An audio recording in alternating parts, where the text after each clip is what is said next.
E o whaolofa mātou e whaatalofa atu. I le pa ia maulunga le tātou te ruu male au whaafonga le nei tai au whauvi e le lofa male anga leo le atua whaatalofa atu. E le suafa manu malo le tātou ali i whaole Jesu Kiriso. Malo le soifo manuia malo le langi mama. O tātou li mai fo i le nei aso fau. Ia mai si fo i le amatanga fo i le nei vai aso. O le aso ngafua le aso lua se fulu male ono masino yuni. Lua afe lua se fulu male tolu. O le si fonga neo la mui Wellington e wa toi amtalia lana tautua ia mo le nei aso.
O le tātou talo. O te tele lava le tua le mātou tamāne nei fo yes fou o whaupopo le soifua mo le mātou ola. Mātou whawhitai o nao nau leo leonga ma lau pui pui ngai mālo longa o le pō le pō.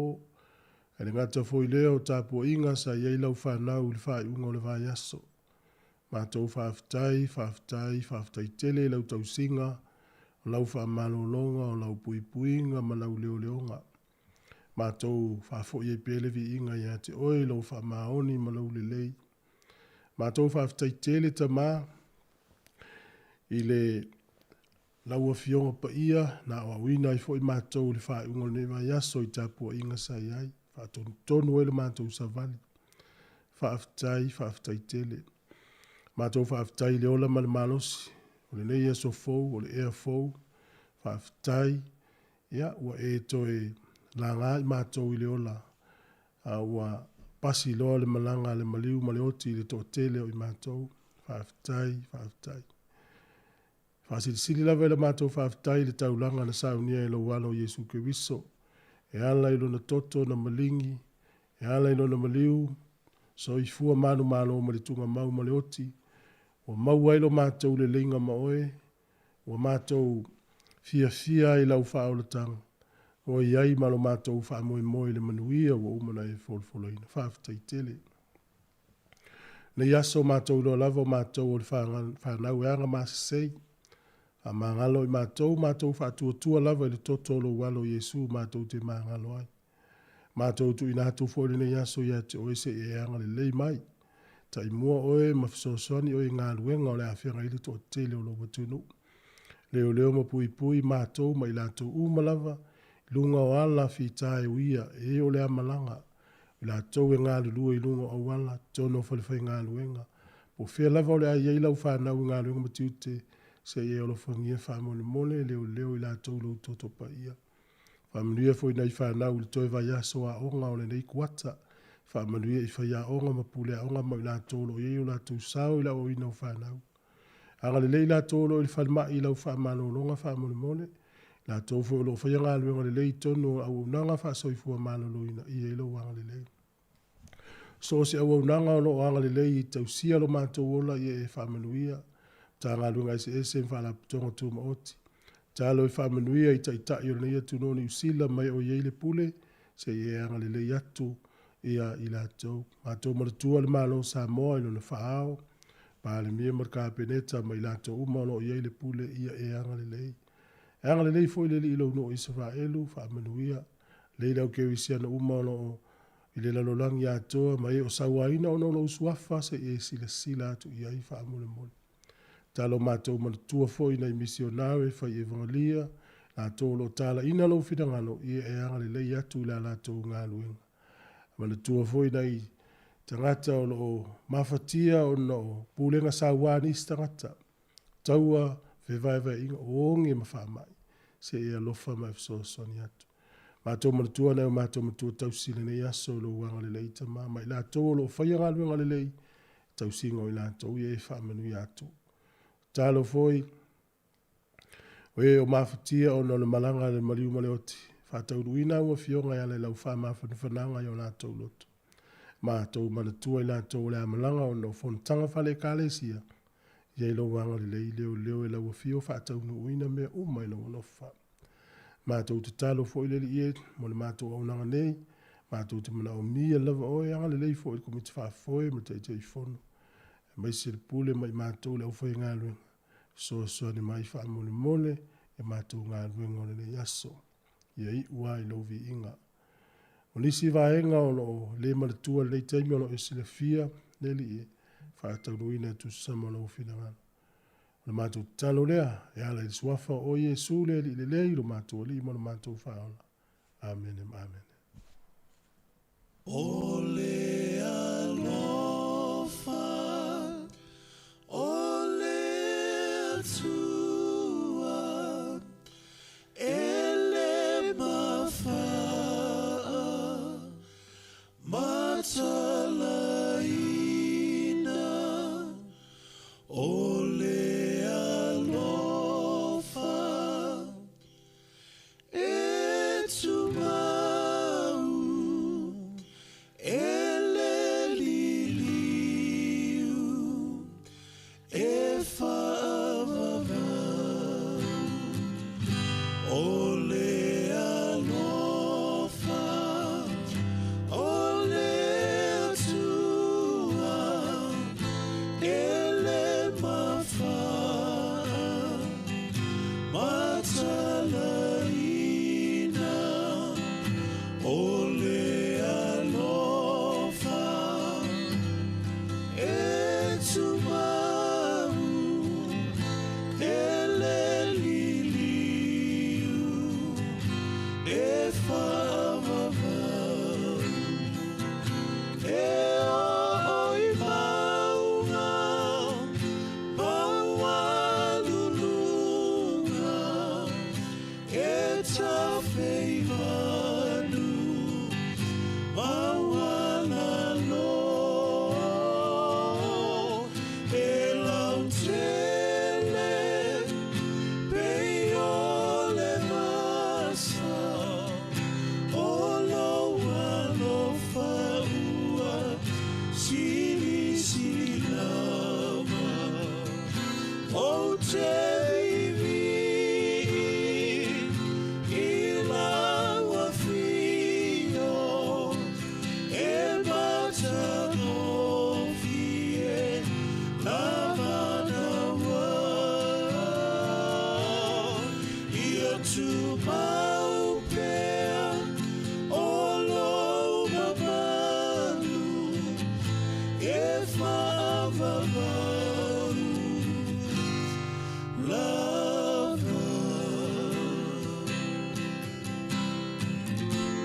ole alofa,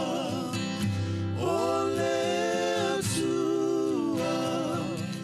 ele mafa, matalaina, ole alofa, etumamu, ele iliu, efavava, eoimaunga,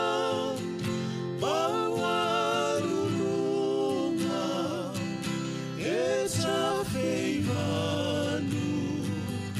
bawangalo,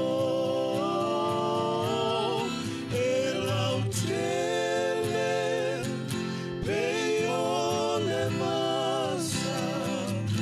olo alofa ua,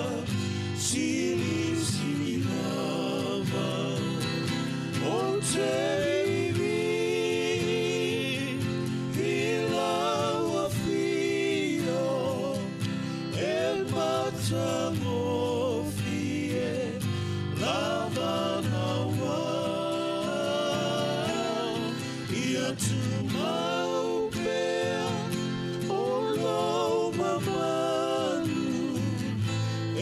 faavavalu, lava, e faavavalu,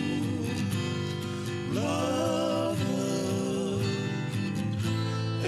faavavalu, lava.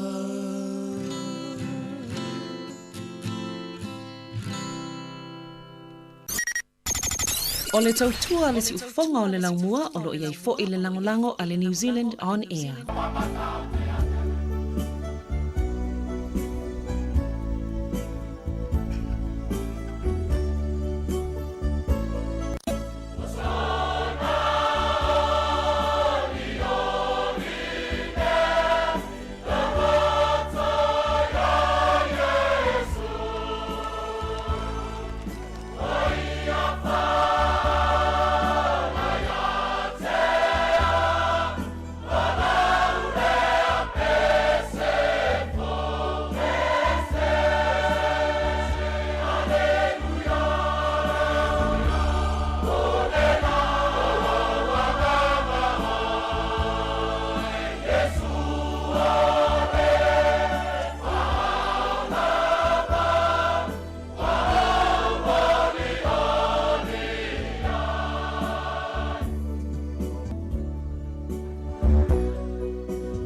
ata o le taiao, siu fofonga o le laumua, aso ngafua, i le aso faraile, i le fitu i le taiao, ata o le taiao.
Talofa malo le soifua manuia le tātou atinu o le nei tai au fau vi ai le lofa ma le anga le lei o le atua ia ua tātou mafuta fo i lunga le tautua le siufonga le laumua le tasi ono tesi ma le tasi whamo ia e whape fo i lunga o tātou walata le Facebook ma le YouTube ia ma le tātou app luas fulfai tula le Samoa Capital Radio app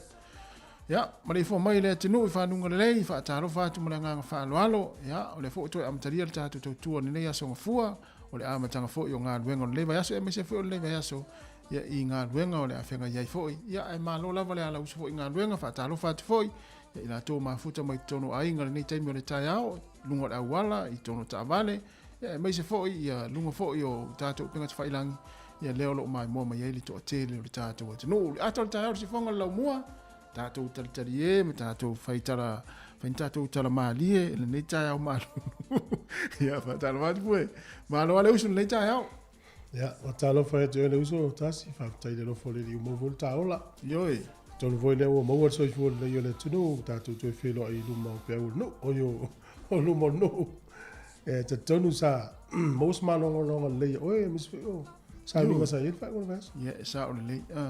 mana ia fo le tau ia sa fo le vai ngol vai aso ia e fo le manatu sa fa pena mo fa tātou na fa tātou wina ma le manuia fo ia fo ngol fa ngol vai aso ia le fo tātou le mai fo le nei aso ia wa mata fo ngā luenga le aso mo fua ia mai lo fa ngol vai aso fo ia manuia fa tai manuia la fa tai fa ngol vai aso ia e awai lawa fo fa le ainga msa vinga lotu pa futa fie fo i ma ainga mes fo yo ainga kalesia ia mes fo yo ma wa file mu tātou ele pe yo o isi tu no langi la vesi tau mo misa le onge fa ma ia tātou nei le ai no fangia le tu tātou e mo ile le me tau ina fo to tele tātou ainga o tu sa mo a New Zealand Australia malanga sa mo i fo no tanga o fo fa le ainga ia ma tu langa se fa pena ia o pe o le auto telenga le te vai o ma wa tātou fia pe fa tu sa istangat e sa o le ia e mesi se tu no pe ana ta fa tai fo ai le tu no le tu no tātou no fo sa o le tātou te fia fia mai ma ai fia o tātou tangata o lo fia wa i ta vale le tai ni male tai mo ila ia o nisi o tu no ia fia la mai ia e fa no i taua ma fe vai inga le mo sa o loto sa o le ia o tātou ia am ia tātou le tātou te talitari e ma fia ma tātou ngā lulu fia ma futa fia ma inga ia le lo atu na isi tangata isi atu no la o lo ma tau ma le o mo fo isi no fan ia ai ma loa ia alo ma ta no Malaysia wo intia to ina matua na mela na tala ia o le atu no ni isi le o le atu o avanoa mo fa mai lo la tala o tele o la tu to mai tia ai mai ni isi e o mai fa nga fa no nei o no tele o avanoa le tu mai ia mo ia ele ngata tu la ta wa o wa ma le tu ele te yo o ta ta ile la sanga i lunga o no mo pe ale a mata mai la lo tu la ta wa o Ia, e peila a le ono sa ia tātou le tūlanga wa o ngā peila le tupulanga talavu. Pe vaven tātou tu ua vaenga i o tātou mai lore ngā lulu e ngā luenga i e pito i langa. Awa wanoa i e maua pe o tala to ina intia le. Wa me tufi tau whau e la tu tangata no le tau mawha i oa ngā i lunga. Ia, o te wha ia vola i a tātou. Mua o tātou e. Ele ia sa moa i le wha moe le tuan fuafuanga. Wa onga tamaiti fuafuanga whale a inga o ana ngā luenga. Tātou lon leia o tātou e whapena. Pe o leisi nā vaenga tā ua i a tātou. Ia o istangata. Ia pe o istangata o tangata whapaupau. E se fwoi me tatu tonu ia. Ia alfinau ia i vaenga whapea. Ia nu tau ina vau tātou tunu. E il pol kalame no vai atu ina i whanau i au kilani. O momomo no loto lo vai atu ina i whanau ia. Ta te le tua ia mātua e reisi a ngawele le tau tua i po ie. Nei whanau ia e o whainga luenga lea onga. Ia one. Pero le mea o le whiauna o mauai. E se le alo lo whau nei tamaiti la tō mātua. E fuan me le lau te whaia. Pei ua ua ese a o nai te tauan wha mo tamaiti lea onga e pangalea. O lai ai tamaiti le tango le lava o le wha asoa mātua. Le umafu ina o whainga luenga. O isi tamaiti o le tolu se fulu I tū la whainga luenga o le vai asu. O isi te nei ti nā sui ala to o whainga luenga tono lea onga mo atu au whainga luenga. A le meo te o foi. O le fina finau o tamaiti nei. E fo I mai le whale po le tā o le se fulu lua po le tasi wanga po. O mai no whai mea onga. Ai whiala le wawe au to yo lea onga. Whape nā le vai asu ato whape. O kole o la finau o ni tamaiti sa. Ia, ele o te loa ea fia uma ia tamaiti, le telo tamaiti ni sila le vaenga nai, mo I fo ine Wellington, e tate vai fai nei whanau, le mai a onga o te ua onga, ia vai atu o topi ngā luenga. Ia, sa o le oe, mānawa mai le lewa le pōto, e mai toi whai mea o, ia usu le tai au. Mene, ia whanau māloa, ia, o le aunga o nei mea uma, o le alo whai mātua.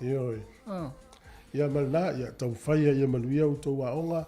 ia ai tasi ia te lona te fia pa ia tu te mili atu lau matua ma malo pa talo va tu nei matua ia le mate le la ngona tu lau fa talo fa mai il tatu wala leo ia ai la ngona yo ma watino lau fa talo fa mai le taiao nei matua e fa talo fa tu ma lo lava le soi fo manuia ma lo le langi ma e fo le manatu ma ulungo le tatu tu nei ia lo mau pe o tou le fasiringa malosi ia ma le soifua maloloina ia e mafai mai mafai ona e fa longo mai lau leiti o fa longo le tasi ono te si ma le tasi fa mo le ngata I tono ainga I lau tapo inga ia me se fo ina I matua ia o lo tono mo to tangata matua ma mo tanga se ngase fe lava se vai panoa o New Zealand o le langi o lo mafuta mai ai tu a sino le atinu e fa talo fa tu le atal tai o si fonga lau mua Wellington Atalofa foi ia ila tua ngai foi ngā luenga le ni tai au I lungo au wala I tono ta vale ia olo e fa longo mai lau ta vale ia e fa talofa tu fa mua per sa ngale mua o ngai atu ngā luenga le ni tai au o lungo foi o tatu penga te failangi o mai mai le nisi o tatu o tinu ia a o fia ngai foi ngā luenga I tono fa le fai ngā luenga ia ese lava tunu ia tau foi mataimi o tunu o lo to ngā lue mafuta mai ai ia o matou ni usira nei Wellington ia I tato ofisa autu ia mai se fo I le alvaengo lo ia le tato tautua le lima se fumaltasi man Kevin Polilua ia o le aso le tau nei o le aso ngafua ia I matou ia o le aso lus fuluono le masino yuni ia o nisi vaenga o le atunu o le lalulangi e pe o Amerika Hawaii ma Amerika Samoa ma isi vaenga o le lalulangi o le latu wa sa pati le nei ia e whaamuni atu ia tapo inga o le ofengai ma o tau ia whaapia fo I o nau whanga solo to anai ia manuia to anai au al tango tele le tamana faspovi ia ai fai manatua ia fai manatua nei fola au na pea umana ai faspovi ia Felava ia le se vaenga o le ngā luenga nei te mafuta mai ai lunga le awala tono fale fai ngā luenga whaatoanga fale fasimanu o so se to ngā luenga e whafonga mai ai mai moa mai le tautua si fonga lau mua ma so se vaenga le langi e whaatala fatu ia le pokalame le atal tau ia le la whanga solo le tātou pokalame watu sina whaafia fianga lea ia o na solo lea ma le tātou talo le tau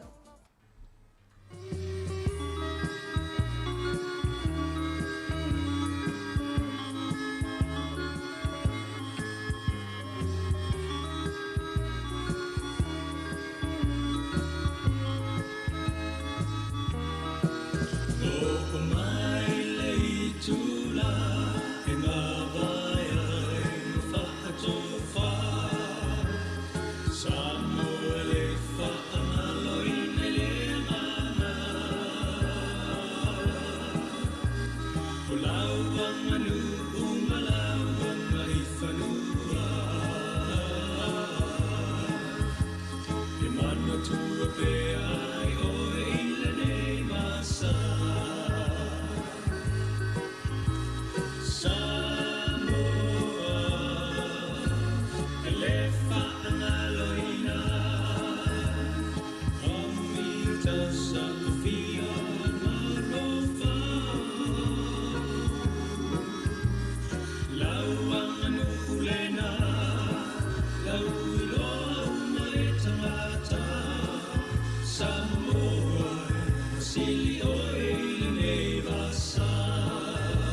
Atala fatu le tunu malo so ifo su mel fa fonga le tatou tala o le tau mon nei tai au. Pe ona fa le ofisi o le vai tau. O le aso nei ia tau o tuela vai le aso sa. Pe fōringa me winga le tau le vano ia ma le tua to e fōri suinga i le isi lo su fai tu lau luma. Pe ma tele ni fa malu malu nei vai aso. O le aso fuola le vai aso fōu le vai ele matole la. E iva le malulu po le fua tike wia le malulu le so o le mafanifana e se fulu ma le ono. Fa pena fo le neva yaso lo ia la vai lalo i fo le se fulu le malulu le mafanifana o lunga la ititi atu le se fulu. O ila vai alwe whangota ne yaso le sanga le mua i wha mua.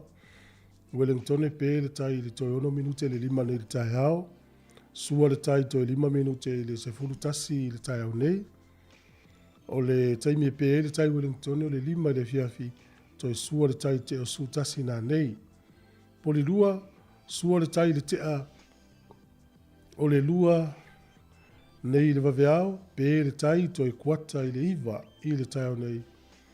Toi sua le tai toi tasi le minute i le tonu le fiafi toi pe le o le tai toi sfuru iva minute i le iva. Io to sfuriva minute le iva il pona nei e le tala na le tau ma le tala le tai mo si le fiele tro ma no te le ina le yaso mo fo fuanga ya uria tau na mo no tatu talo le tupe ya ma no so fua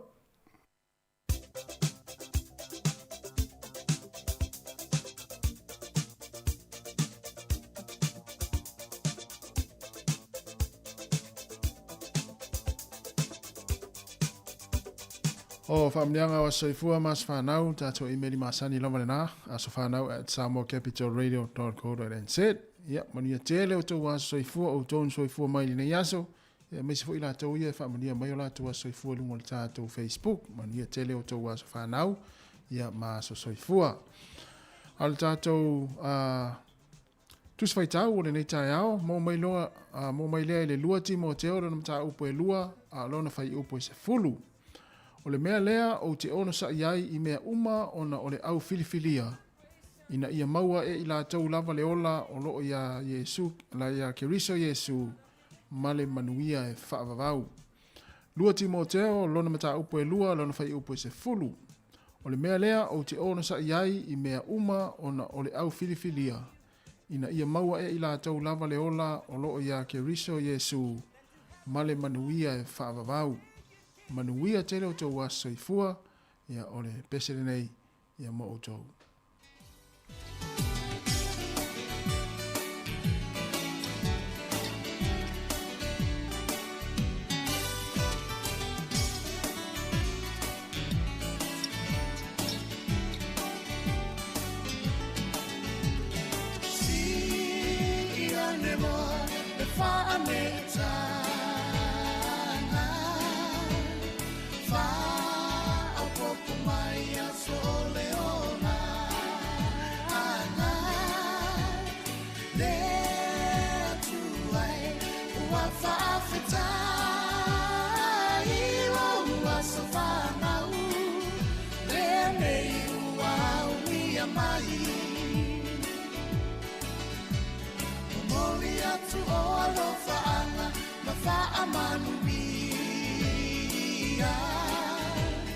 Happy birthday to you all,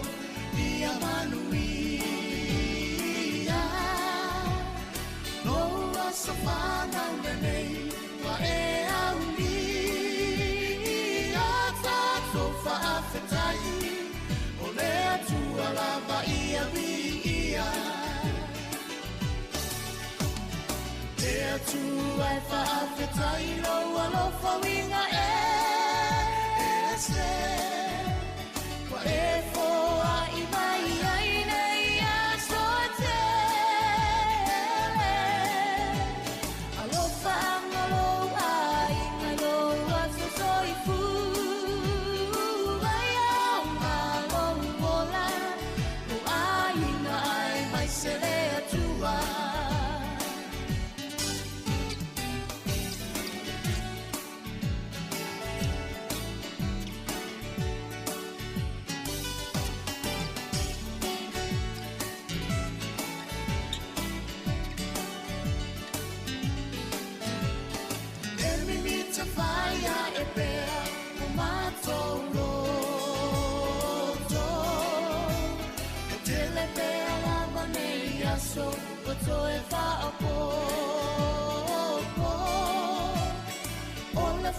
Fia nato,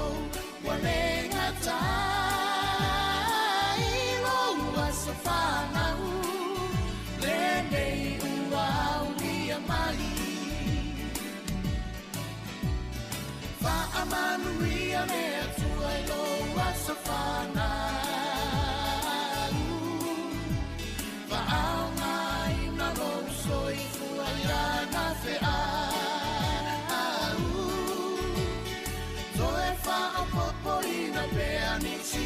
So se te lo fa anga mo ole ele umayo ai na pele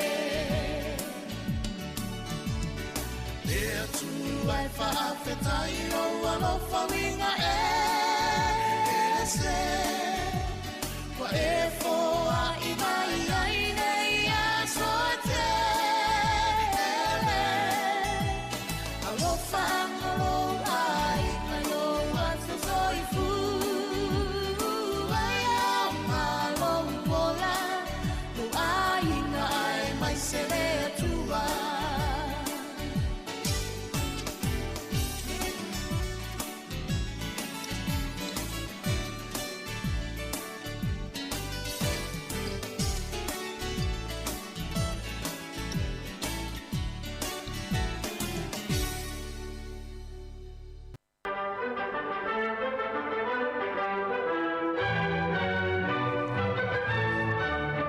Tala fatu na tunu malo so ifo se mai fa fongo va va ifo ile tala fa so pito lo lang le yaso O le aso 2 miliona o le masina o iuni. O le sol tausanga e ono valufa. Na filifili ai a Pope Benedict le lua. Fai mataitai o le Kalesia Katoliko. O le sol tausanga e tasi valu lima fitu o Queen Victoria. O le faa o le malo Peletania. Wa ia tu inatu pine tau aloa ta ua Victoria Cross. E ono sfuru mele lua ia ila tou sa iai le taua leo le Crimean War. Crimean War. O le asol tausanga e tasiva ono. O le tuunga ta avale fo ele ta o le Grand Prix. O le so na urua i fai ai mo le taimi mua mua. Toi fo ia tule le tausanga tasivalu fitus furu le asole nei. Fatu a mana ia i le malo Amerika le aso kiwisi masi. O se aso malo lo. Le so le tausanga tasivalu fitus fulu. Fa peo le aso malo lo fa kiwisiano. O le aso nei le tausanga tasiva limas fulu male lua. Na fa vai ai le parti e ta o le pen. Malayan Labour Party. E te tono le nuu leo Malaya. Tausanga e tasiva ono sfulu male tolu. Na sui e lolo na ingoa ia Malaysia po Malaysia. Ai na faa vaila na parti le Labour Party le tausanga tasiva lima lua i le asole nei. O le asole nei tausanga tasiva ono sfulu. O le atunu usa ta o British Somaliland.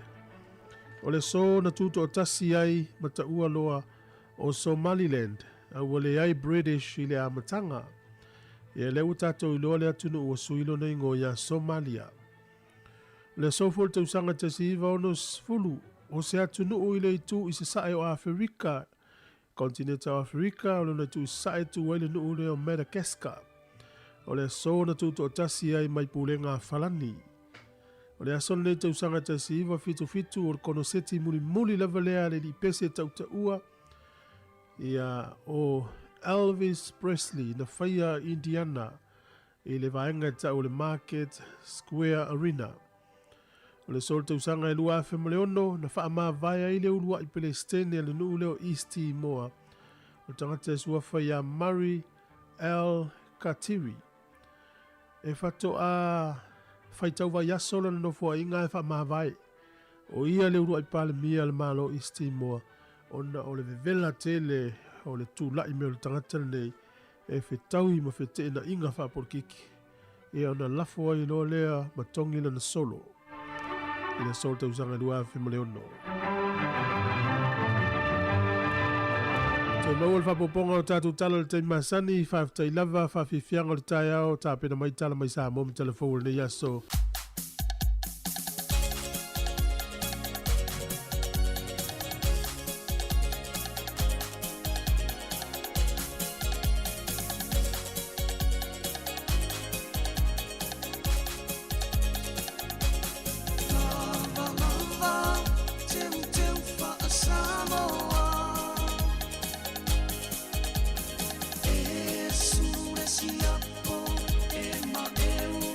Ema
malama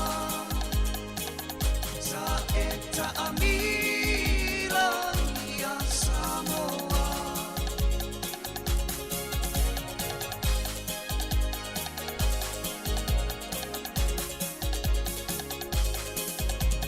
sa omoe matanga ile babea oe ta ulo wango fafale ia oe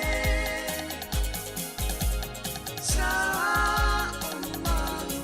mapea lua I ile ana pe e tawia ta uma ile tafamai o ata Tamo ema e ita ile ana I isa sa e Vitawi matanga tato e no I ana I isi sipo E ta ino Isi a mea pa ama le malea Wa ina mea tele Ile la uleva o tele kea Tamo ema e ita ile ana I isa sa e Vitawi matanga tato e po I ana I isi sipo E ta ino Isi a mea pa ama le malea Wa ina mea tele Ile la uleva o tele kea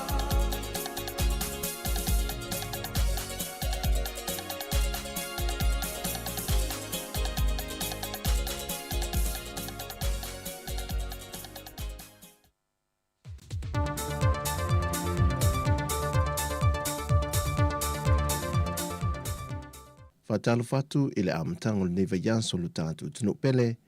ai usi mai al whaafonga I tala I mea lo tutupu isi o tātou tino I Samoa. E na o le nganga le whaaftai I sa moli atu le fionga le minister amtanga le wenga le saifu malo luina, le fionga valasi lua pito whanua toka manga tawhita sele, I le fiso swani ma le anga le mai se tasi o whaalapo tonga I ta ua God's Power Ministry mai sini au Australia. O se whaalapo pitonga ni on tangata lo lotu I sini, le sa taita ia mai e le sunga le whaifi au ia Pastor Sam Tufunga, o ia fui lea sa whai masuia le au malanga, e tu inatu le fisoswani le whiongan minister mtanga wenga, o ia mea lofa au fiai masini fua ai pepe, o ofu e wha au ngā e fo mai, o tōtingi lima, o masini mo le wha au ngā ina mo fonga po talinga, o nisi o mea whainga luenga mo ta o tonga, Fatase ma mea whainga ringa I wha o ngā le whale su toto. E le tau au ino le fiso swanin sa unoi Pastor Sam, o le ngā lue whaatase e māma aida venga. O le whaalapu pitonga fo ile nei na tā ue le taitai malanga, o se whaalapu pitonga o loo iei ni fo mai, mai na malanga mai e ma se tasi o ia fo mai, o loo ngā lue nei le whale mai ulum totua, mai wasa valia nei le whaawa yaso, talu o nei le atunu e whaatino lana au nanga. Mai o tamai tai fo mai lea, na o lātu lo ai tūlanga o lo mo o mia le tātu mo ngase, na fuai o na tu whaata sia le fiso swani, ma moli mai ilo tātu o te no. Ua mahe a te talaina ulua I tu se lua se lau lea o whaai mo I lātu e pōle wa ai, o tu si e whaonga I neilinga ngana patu, mo I lātu I te mio whaavilavi tutup whaafo sei. O lea lua se lau tu si wa mahe a lo mia, e ono tau sanga sa tau tā pena mai e le polo ketile nei, e lona tau au whae e tōs futoru a whē lima se lau tā la. O le polo keti na fsoswani mai e le malo ni usila, e tau wala me le ofisa e whaafoina whaavilavi tutupu whaafo sei. E le saunoanga au tua le sui ofisa silio le pūlenga o le tanga nuenga puna o wha na tura ma le siusi o manga, le tō wha mo whanua toru sina a fuwai po uli, mai e whaai loai le tāua tele o le ngā ruenga ua whaai wina. E manatu mo whanua ma le pūlenga, o se tasi leo matati e wa au sielo tātua tunu e mai se fun whaalapu tonga, mai lātou e iei mana onga whaapito e pe o le pōle wa ai. Wa iei se tūsif so swani ta ialai I lātou teimi o whaalvilavi tup whaafo sei. E iei fo le manatu o le whaalapu tonga, o se tasi leo ati na e whaamau ni eile ngango le malo e amana I ai, I lātou nei e ia ia fianga tū mau le soi fua. O le poloketi foi wa usia, o se whainga pa anga anatanga ruenga o puna o wha natura ma le siu manga. Ma wha la pa tonga nua le alofa, wha pele asosia tangata e pōri sila, o i lātou i no lātou wha ilo mailito mai maleanga waa, e tu wha ta sia i tusi e lua se lau, wa mai a lomia nei. O le se fulu ile ni tau sanga talu ana wha manatu e lea tino, le aso wha maunga tā wale langi, e pe ona wha atino le vaiaso ua mawhai. O le wha moe sa wha tau teie le whale mata anga le tanga ruenga wa onga ta longa maanga nui ma lifa. O le sini au tu o lea wha manatu, o wha amatalanga i le so, o le tala wha solo pito le wha langulango i eita e ao.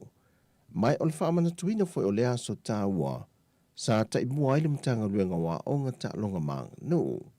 Sa a waisu i le malo, o se tasi o sui mai le whale mata anga New Zealand, whauru lungo nisa mtanga ruenga whaala po tonga tu ma o te le malo. Ai meise o alo ma whanau o lo o uina i tonua o ngā tūlanga lua, ma kolisi to tonu lea tanu. E le saunuanga au tua le fionga le ministawa o ngā longa maanga nuu, le fionga se ula yoane tu au. Sa ia toi whaapupula i le tāua te leo le aso mō lea tanu. O se aso i mauti noa i le te malu ma le pui le leo wha maunga tāua, e to tonu lava o lo tātua tunu o sa moa. E na ia si tia i le tūlanga o le malama ia o onga, ai meise le whaasoa i no le tumai maanga waa, e ala ai o na teo malu wha maunga. O leo tu o le aso e pe on sau no le fionga le minsta, e fiso soani tele le i le manuia lau tele i ainga, o nuu e kālesia, a wā wha maunga, e wha wawe pe lava sa i di linga a ngā i atu i le lumanai ma isi au ngā tupulanga whai mai. Na maua fo se hawa noa e ave ele wha amaru si au le fionga minsta, e meise i la tolo ngā lulue i e whale te wai mea sina le atu no. Zau no se ula, o le mea moni e tele ni se o wha maunga tāua o lo mo mia pe i aso nei, pe i taisa le ma whai o na wha maunga i nāso, ma ua moa tuai manisi o ia meta ua. O niso ia wha maunga sa moni mawina, o i la tau sa avea ma minsta o mtanga renga wa ongata longa maanga nuu, ai maise i la tau na avea o ofisa sili o pūlenga i tau sanga o mawai, o wha maunga i la tau sa tai mua i le sa i lingol sa o le tonga o le atunu, i le vaitau o le pule e sea isi atunu, lo tātua tunu pele o sa moa.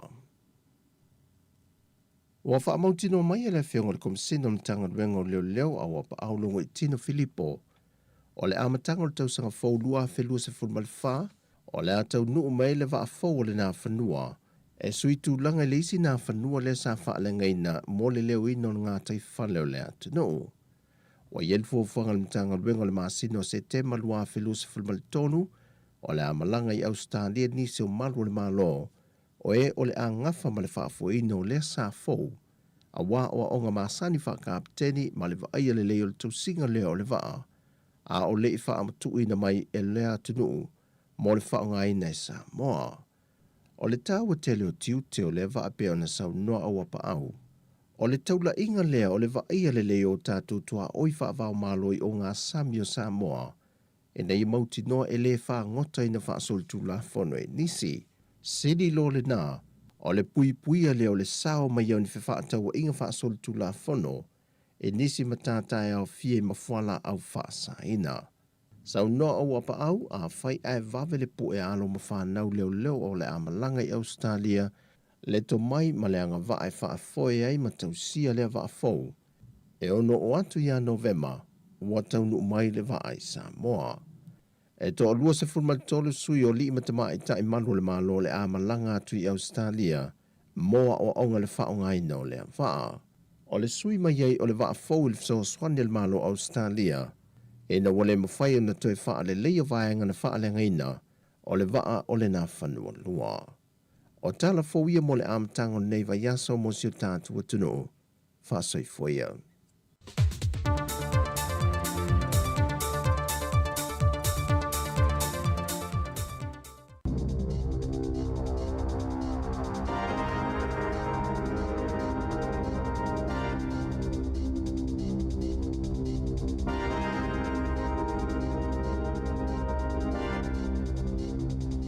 Talo falava I telefone mai le si fonga le mua I Wellington o le tatu talo mua. To tele tangata whai ngā ruenga I ono waea mai ala tu ngā ruenga I le pulenga o wala o whela o inga o le aitele o Aukilani mai ua tangia mai ai le tau fia o le whaataunu ina o nisi o ngā ruenga na mua I fuafua ina e au fia ai le fausio ni no fuanga whaatali pasi fau mani a wala mo wila vili vae I lea vaenga o le tunu o tae au lea e whono ai le komiti whaafoe o le pulenga o ala o whela o inga o Aukilani e to e whaatulanga ai tupu e whaalu ana Paul Kalame o ngā luenga whai mo le tausanga a sau lea e mautinoa o le a te le se a whaina ai o nisi o ngā luenga fuafuina ona o le se 4% ua whaai titi ai ia se leni mo ana ngā luenga whai. O le talo le tupe lea sa pasia le amtanga o le maasina nei e sui usfono le pulenga o Aukilani e sidi lai titi lava I le tasi le piri ona tā la le au whai o le tupe au whai o ngā luenga whai o le pulenga le nei o se pa u le tusa ma le se lau luas fulmal waru wafe tā la mai lana paketi e le tau ona iai.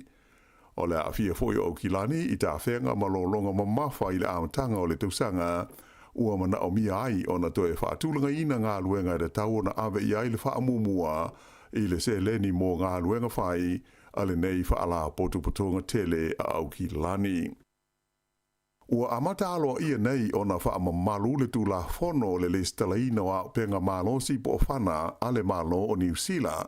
ina ua tuana iai le whao tausanga talu ona mua I whaatula I mai lea tūla whono ona o le whaalawelawe kala I stete lea na oso wha iai e stangata wha o penga ina ni whale tāpua I o le lotu mo salame. Whaalia le leo a to ai malatou e langolango ina le whaatula whono ina le lei o le umia ma le pulea o penga malosi e whapea o le neitu la whono ma le listala ua whaawai ina o se a penga malosi lea e whaaititi ai la whaina e mafua mai ona o a penga malosi o tono New Zealand. Peita ai o le manatu o tangata e umia le sene mo a penga malosi o le nei listala ua fōringa ai o lātou o tangata whaatupu whaalawelawe.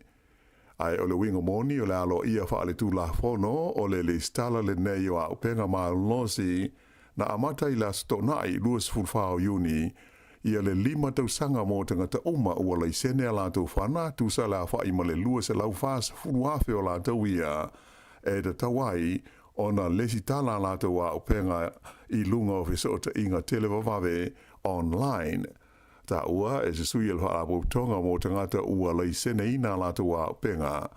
O le les telefole nei ua whaawai ina ua tuli au pū ai I lātou e ona a penga malosi ina ua le ma whaie leo ona pūlea le lei ma whaafoe le mau whaalawe a fia ai a penga malosi.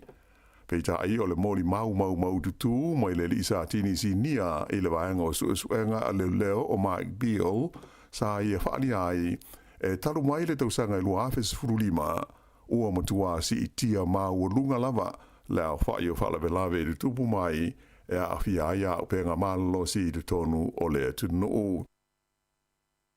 Ua tuina atu nei mo suenga le pule maliu I Aukilani le mafuanga o le maliu o se alii na maua ua umalo naola I se whalawelawe I le sami le matawhanga o le Orewa Beach I le astona aina te nei. Ta ua le leo e whapea I aise le isa I le sami se wapau, mai na umi se taimi e le itoe hoiane o ia Utah, peitai na maualo na tino maliu I le matawhanga, ua lata I le kuata I le se furunua I le po o le asto nai. E ui ina sa tele ia le mau whawhitau ni sa whengai ma le malo ina e vai aso o mawai atu nei, ai o lo tu maupea o na malosi le langolango ina o le patia le leiba I manatu malangona o le au palota. O se suenga la tawai nei na tula I mai ai le si tia o le langolango ina o le leiba whaatusa I le national. Taun ungo le sa I le linga na whaia ele company e ngo o le Talbot Mills I le vai aso mo Juni. Na si tia ai I le 3% le tulanga langolango ina o le leiba. Lato mawai le 3% ai o le national na pa u le pasene tasi matula I mai ai la tau le 3.5%. Ele ngata I lea ai sa si tia fo I le tulanga langolangoina Chris Hipkins mo le tofi pale mia o le tunu le ana fa popo le ono pasene tu lai mai ai o ia le tolu sfumalawalu pasene o te ngata e mana nao e avea pe o ia ma taitai o le malo. Ai o le taitai o le National ia Christopher Larkson na palasi i le 2% le a whai o la tau e langolangoina o ia mo le tofi pale mia. O le kompania le Talbot Mills e la tau te whaafoina hoi ma suenga patino lava mo le pati a le Labour. Pei taila, o lona lua sa ili linga na whaafoina le Courier Taxpayers Union sa tula i mai ai le maolunga o le langolangoina o le National i la whainga e tolus frulima tesi ma le 2% whaatusa i le Labour tolus frulua tesi ma le 1%. O le taunu unga o le suenga na tula i mai ai e mawhai o na maua le National ma le partia le Act ia la whainga mana o mia o no fua i le Parlemene e whaavai nai ia leisi whainga malo. O le company le nei le Courier o la tau foi e whaafua ina suenga whaapene i mo le parti a le National. A tu whaatasi la tau no unga o sa ili idinga umanei e lua e tasi le mea ua manino mai ai o le palo te tele lea o lo loma nei o le a whainga tau na mauti noa le tau unga ona o le tūlanga vāvāla la te tele o lo o iei nei le tau fitulinga i le vāo pāti ma vaenga wha upwhai o mālo autu i le tonu o New Zealand i le teimi nei. Ua whakasolo i le teimi nei suenga leo i le whaalawelawe na mani waisi tangata i le tū mālo le Wairarapa i le tae ao le San Nafi. Whaelo mai leo e whapeo le nei tangata na maualo na tino maliu i se whale i le awale ngō o le Te Kopi Road i se sae o le nu o Carterton pe tusa o le iwa i le tae ao ana Nafi. O le tae ao pō lau fwoi o le sa na maua i se tangata ua manua tinga ina i le awale tele nu me le lua i le pita nuu o hahi kuka i sauti o Carterton mai awina tuai o ia i le whale mai se tūlanga tinga ina. Ai na whaalia mai e leo e le aise sotanga o ia whaalawelawe e lua. Ia o kilani na o mai le olo se ali ina oso so na ngase whaafuasei a o iai i lalo le wainga a leo. Whaalia mai e leo na liputi atu pe tusa o le kuata i le ono i le tae au le stona ai ia se van o lo opaka i le o ngā te tonu o se whetaula inga o ala e sota iai le Mount Albert Road ma le Dominion Road. Mawai e leo ia se li o lo savali le ala tele ma tau mawhai e ta lai whai to toa o nisi o ta awale na tutu ai lea mga awala. Na awina tuai o ia i le ta awale leo i le no whanga e tau fia i au kilani ai na iloa ai le a fia o ia i se ngā se whaafuasei ma whaana nati atua i loa i le whale mai. O se teimi muli muniane na umai le olo le tangata i le whale mai ea ma ua whaiane i aisa i li linga i lea whaalawelawe. Ua whaaleanga ina pūlenga mō teimi o whaalawelawe whaafose i ena whaamamalu i le tū mālo tai rāwhiti ina ua tūna i aso so o ti munga mamawha ma winga lou o le tau. O se tūlanga le lei tele lea mō tangata o lea vaenga o le tunu ona sa le i matua mamawha tele i a ti munga e pei ona sa mālo i a mai e le ofisa o le tau ai ui o lea sa i longa lawa fo i ona te le i tūlanga nā whaina ma mea na whaalenga i nei ti munga na la vea ai i se vaenga tele o le nei tū mā lo. Stasi o tū mā lo i longa na mawhatia i ti munga mauanga mamafa i le tonu o le ono māsina ua tua na ai atu nei. E si dia le se lautolu se fulu la whai o tangata na nofo i nofuanga le tū mau i pita nuu e au fi ai te Karaka o Tokomaru Bay i whapea ma Muriwai ai na amata nafi o na toe fo i lato i o lato fale i na ua maua i a sitoa mai ti munga mamafa. E leo mauti no ele teimi nei se vai teimi e toe whai aini malanga wha le bao malo anga i atu il malai wa lele le ai o Dunedin o le kompani wa lele le Virgin Australia sa whaieni ana malanga i vai aso taitasi le vao Dunedin ma le ai o Brisbane ai na tau fia umaia malanga wha le vao malo i le teimi na tu lai mai ele wha mai o le COVID-19 furuiva. Pei ta ila e taruai nei o na toe talai e tua oia New Zealand e le i toe wha ua wina lava i e malanga nei a ngai i Dunedin. Wha maa ni mai lai le pūlenga al malai wa lele o Dunedin o lo o whaia pewe so ta inga i le vama kompani wa ale le SSA ia mo se avanoa e toi mawai ni fesota inga tu sao i le vau Australia mo te niden whairo mai e le kompani le Virgin Australia o november le tausanga o mawai na toi amatai nai na malanga whaatulanga ina i le vau Australia mo New Zealand e au fiai malanga i le vau Sydney ma Queenstown whapea malanga mai Brisbane ma Melbourne whailo mai fo i le kompani le New Zealand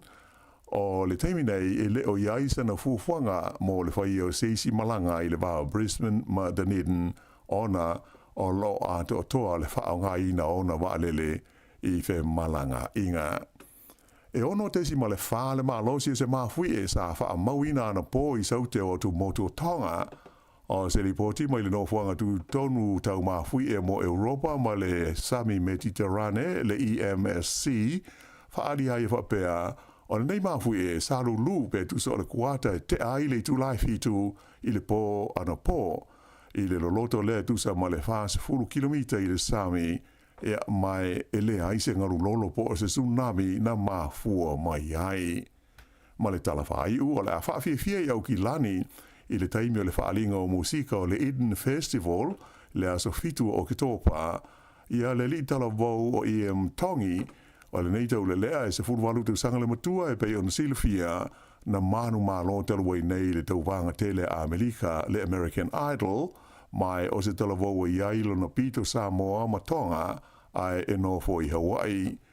O le taimi mumole nei o la afa yeise whaalinga le neitau le lea talavau i se atunu i fafo mai o Amerika ia mai to tele lo fia sila ma whaafonga i ai le na whaafia fianga o lo fuafuaina nei a au ki topa i au ki lani. Ia o le whaaiunga le nā o talafau.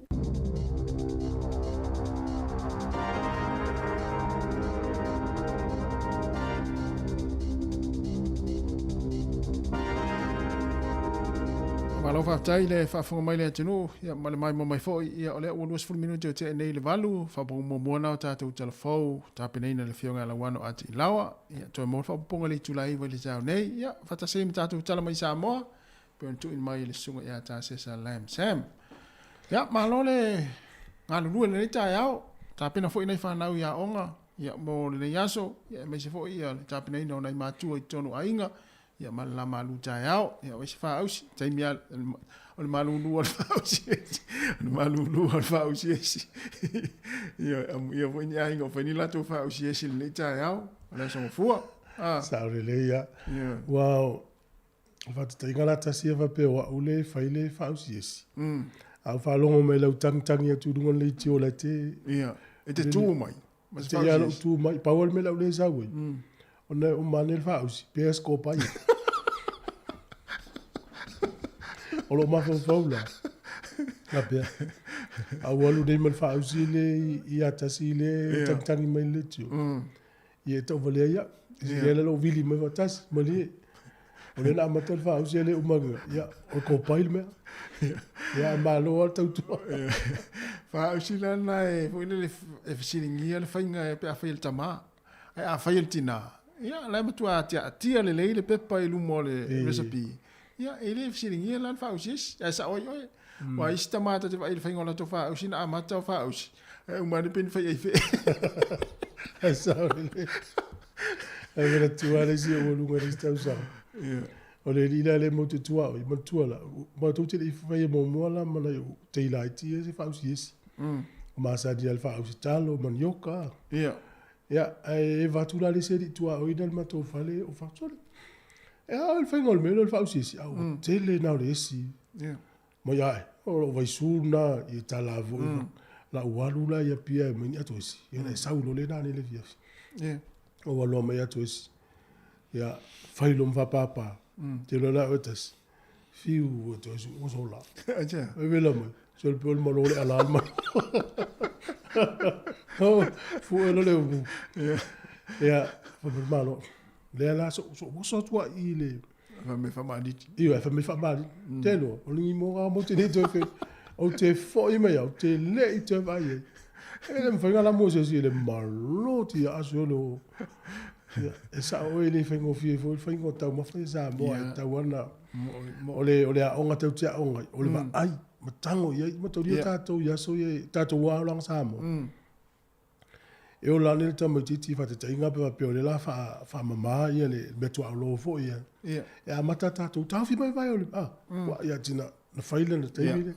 o ina te mai tau ina fa a vo te me pe nai ia pe ta ita ta mai titi la tu ia la pena lo tama. Na mo ta vai eu fo lo fungo lu au. Ta tino fono fo eu ta fa vai lo fungo ia mata onga mai ia. Na tonu. Le voi la mo vai atu le se ngatu pulanga le wo o mi tātou. Ia le tātou ilo e a voi la tātou le se ngatu pulanga. Pe fa ngol fa au si vai sa lo mta mo fa pena. Yo sa o le. Ia wa ia fu o me nei. Ta ma fa ia va sa mo e vole le tu se a pesto a silo matua wa pe ia lo matua e ona me o recipe ma le faingo o keke o mea fa pe o fa ausi o vai salo ma vai ngapa pena me volai a vai ne lo mtua sa moa o le ia lan tabatini po le tama lan tama e wa talale a alu se me te mo polo ia le te lo langa le fala langa le polo vai polo sisi langa le pola io tape nanga nai no matua tape no pena ile se nga tupulanga pe a vote me faile ainga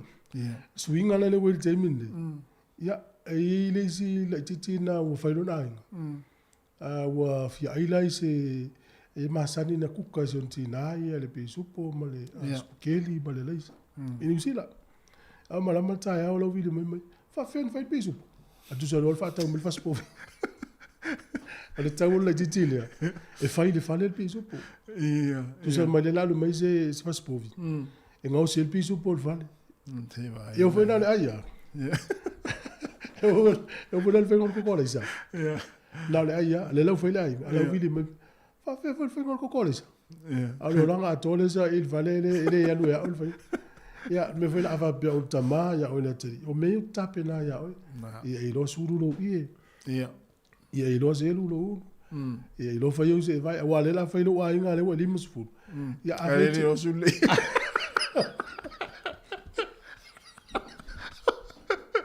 Ato vai na sa mo le tinu pele le ona ga le ona. O se bia le tele.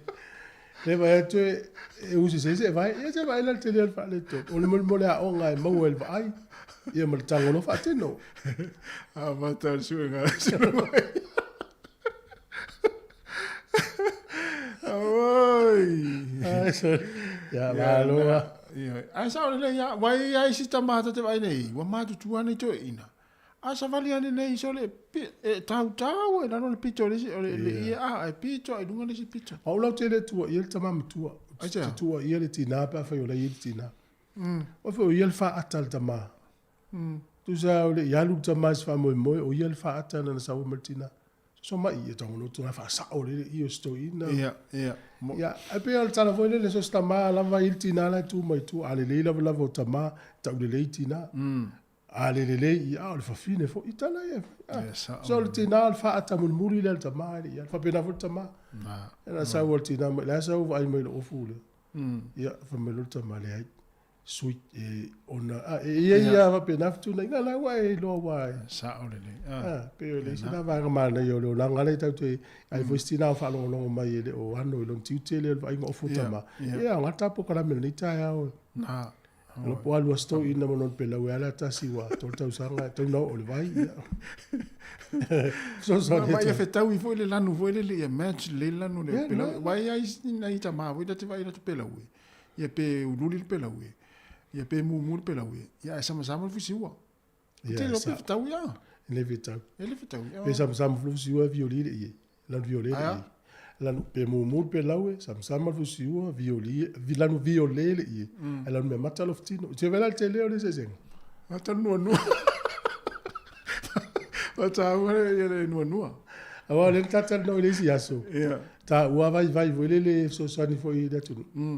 ava pe tusi le mata la popo alo oftino ia la tasi lo fusiwa ai ava pe la tasi lo oftino la se ata tainga la pe la oftino fole le mata la popo ia tusi ia mane ai la tasi fusiwa tasi le la fusiwa ava pe la tasi lo oftino tusi fusiwa esa ava pe tusi fusiwa tusi mane oftino ia pe papa no tele ele se tu la fono ia na ta wa ma vo fonga e so sani ve ta ma a wa sa nei tu silo tino tu sil pelau tu sil fusiua tu sil pulo ia la lava be ma to la o Christmas la ta mai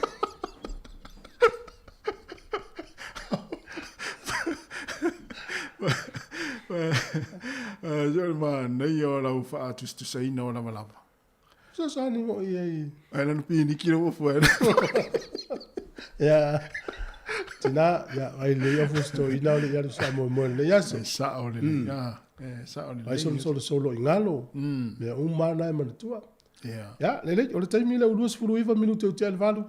tatou fa so volta longa le fa ngol va ya so na au ia pe na se mai mo wale tele foi ti onga si lo foli iso So le sa o ri. o ko upu ia si lo foli u te ni mata mata el talo Ya no mata te lo e. Ila foi sa o le me o te au te o foi o le lo fali so. Ya le pasi na tu ai le na sa o ya mo le siko. Ya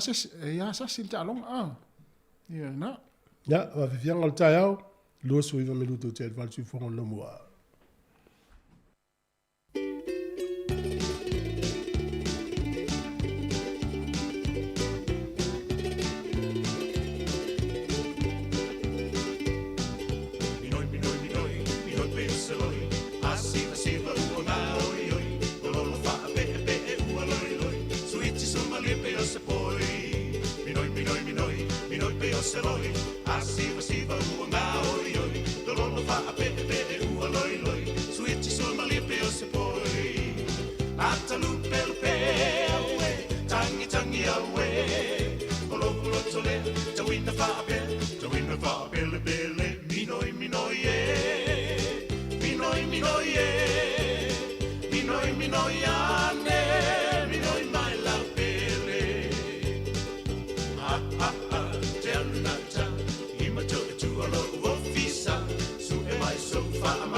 longa to ama tala fa bitoa ale Digicel I asfora le tasi. E fa longa ta I lima se lau tala cash te ona manu malo ai. Pe ala fo sau top up lus fu tala New Zealand. Pe sile tu fo I ainga I Samoa mai si antunu o le Pasifika. E anga va ai fo I la to e fa ngale to tu ale click X e la fo ai se le ni Samoa Tonga Fiji ma Vanuatu. Fa toni loso top up lus fu tala pe sile tu mai dairy supermarket ma pamu pensingi. Mo so wa vai te ona manu malo ai. I fa longa tu pe ta I lima se lau tala I asfora le tasi. Digicel better together.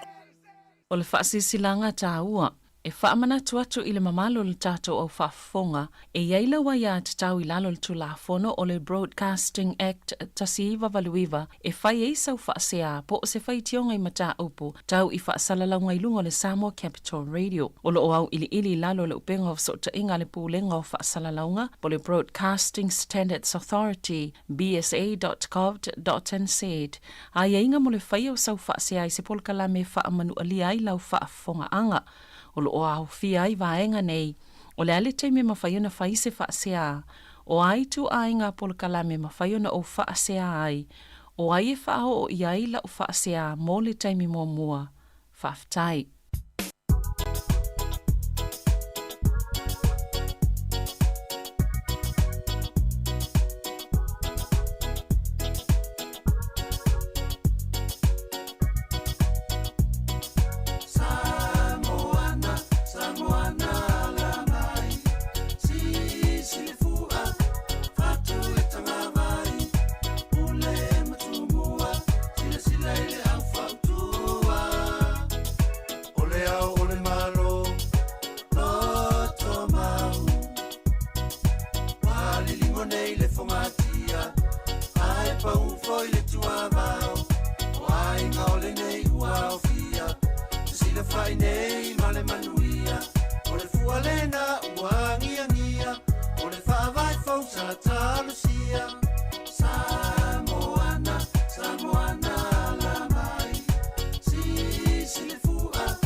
Fianga we pese nei taimi o le tai au ina ua joe lua se furulu minute o na tale o le iwa le whaupongo tala whau pe a tale iwa i le tai au nei ya malo lava le mafutama le taimi o le tai au ngā luenga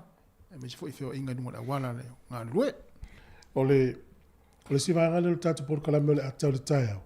A ye se so tato tunu usafa pen a waini ta alonga fa ingo va so uma. Ya. O le so fu ala me faina tala to le ina te mi tato tala ta alonga te ala te te aforiva.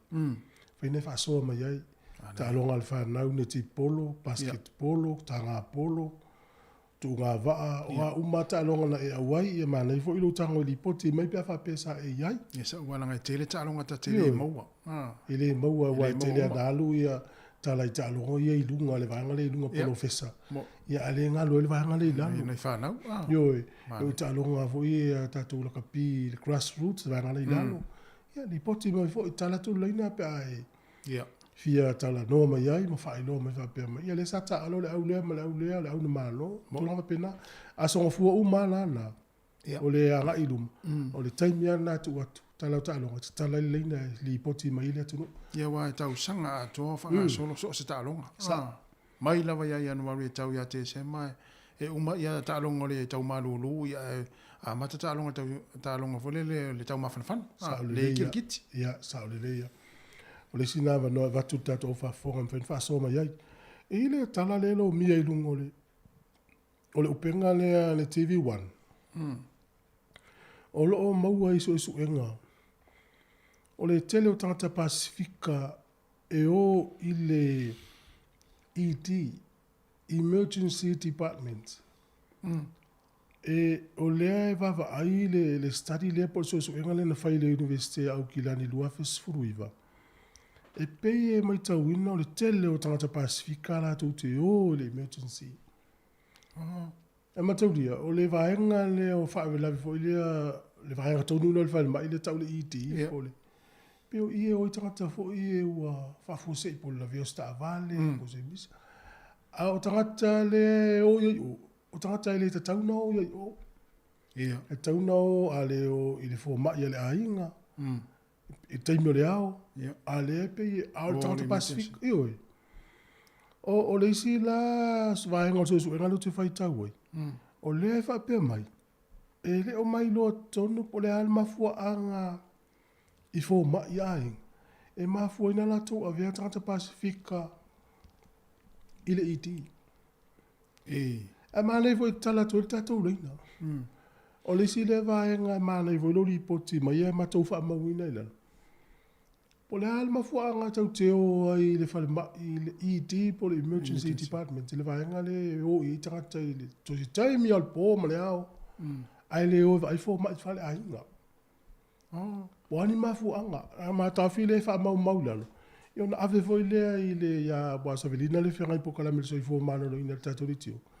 Ia ngā fo i ana li poti so soani fo i e vai tauna po le al mafua anga. O fata te inga natasi, a whapea wa ule o mo miel fo soani al whale mai le asole.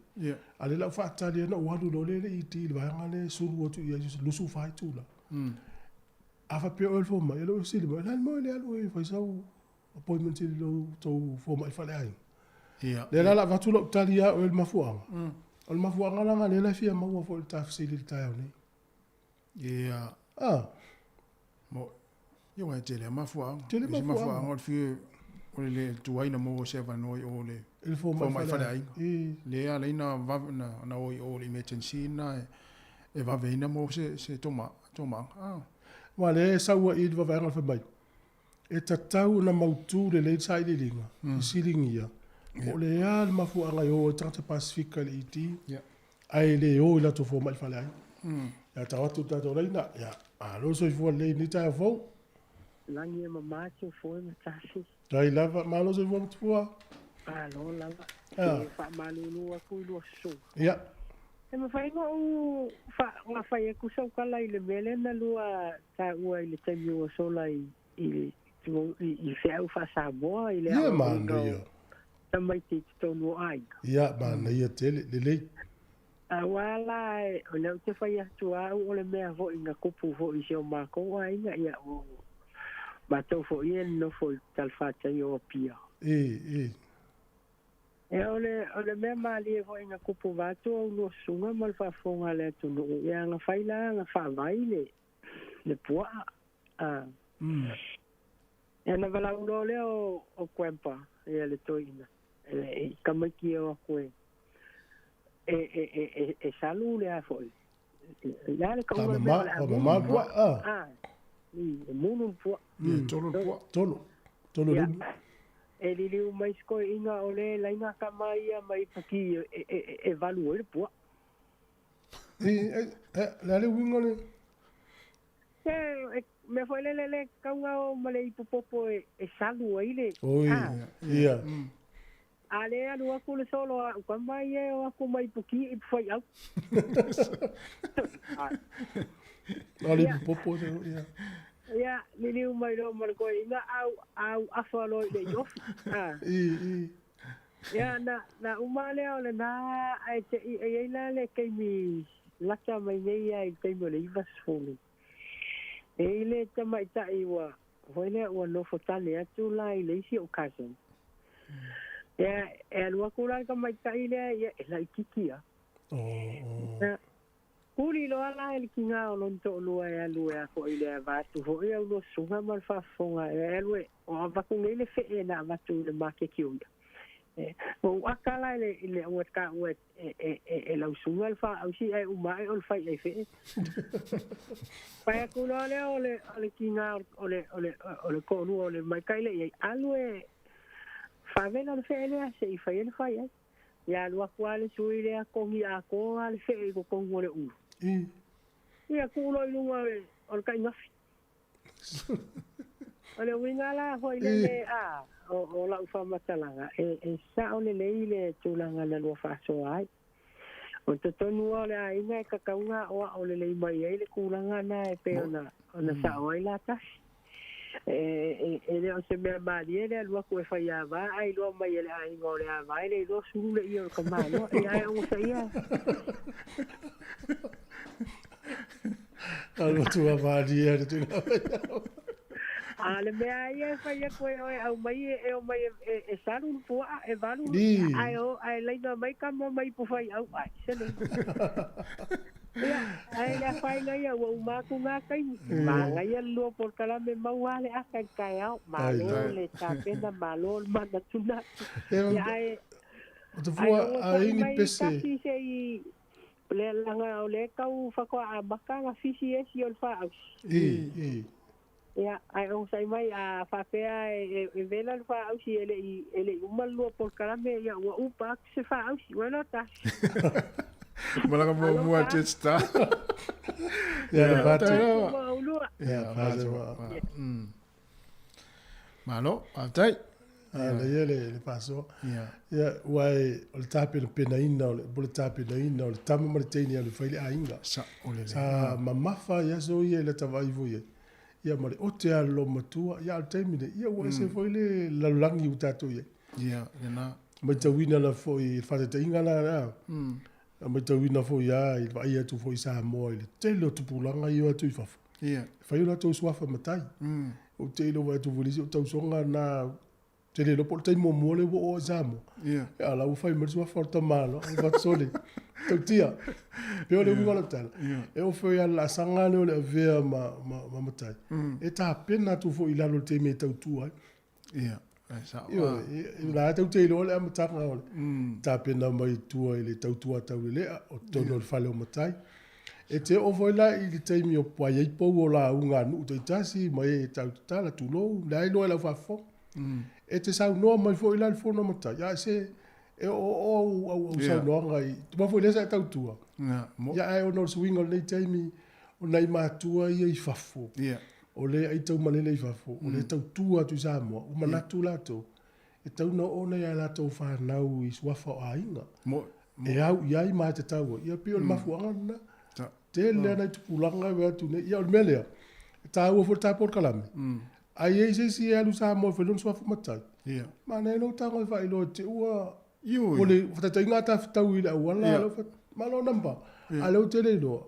O leo fa swafa o si o tau ai. Na. E tā ua fole le ua, o ni tau mamai na fui. Ia, a fa pena la te lua mai marisa o tau ai, ngā lau fata alo tu ia, pio tau inga maza. Mala wan. Ia. Ia, au le fifia sa o tau ai. Ia, sa. Fai le ila, o le ua matai. Fai o le ua sa o tau ai. O le tu sa o le ua sa. Fai fai loa ia o tau swafai. Sa. mo i Sasi seisi ona le fia le seisi.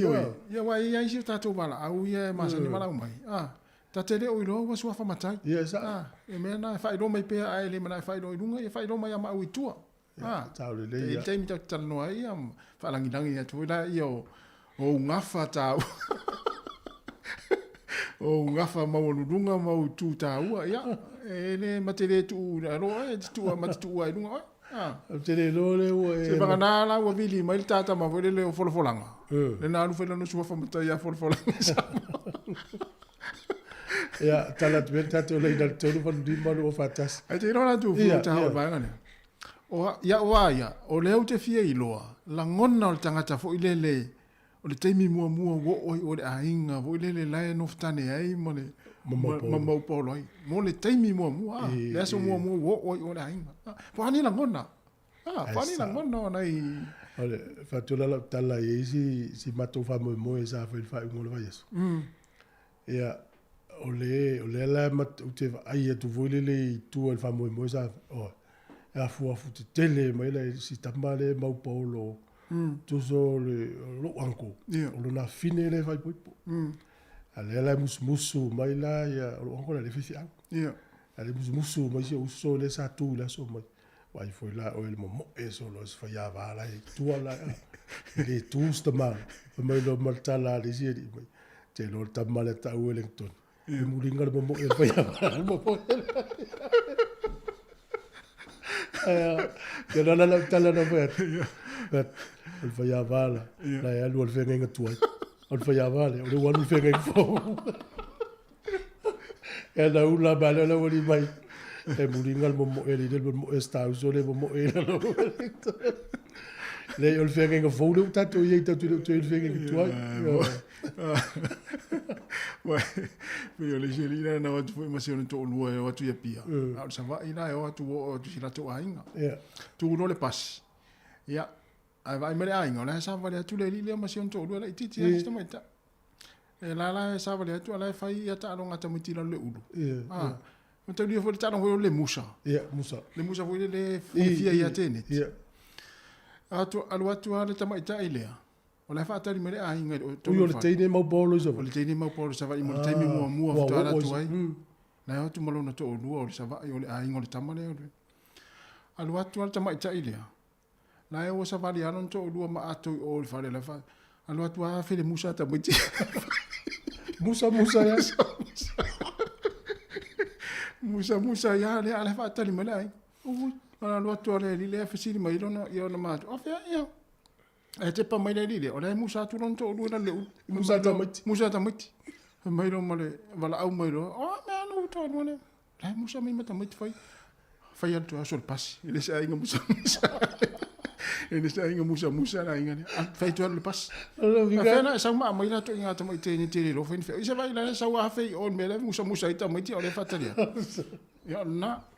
le pola o primary school sorry Vale. Vai, e tanga fa pena ni tu foi. Ia, sa. E ai winga fa pena o tanga foi e mo te mua o ai ngola te tolu. Ia, sa le ia. Ta siere. E la tu la le fenga que tu ia dal musa me le mo. Ta tu se ya tu fa bien o ta vai foi sta tu. Pese ya o te minuto e 20 minuti o de tano le va si fonga ne lo mo.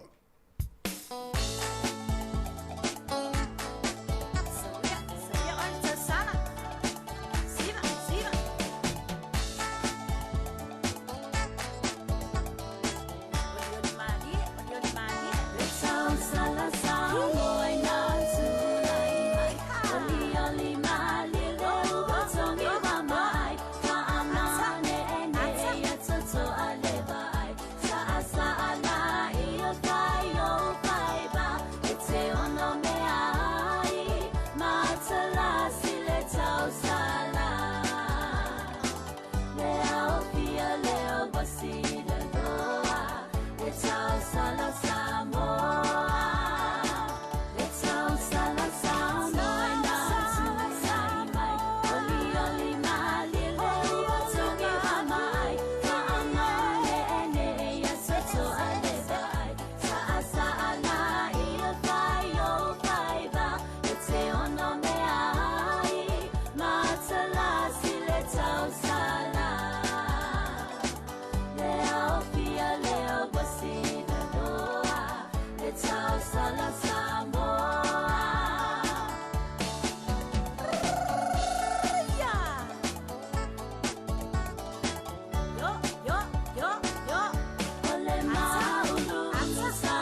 Nei whawhiawhianga nei teimari tai au leo ato e 5 minuti na tā leo le iwa. Ia, whaatalo whaatulu wala au. Mā lor saifua.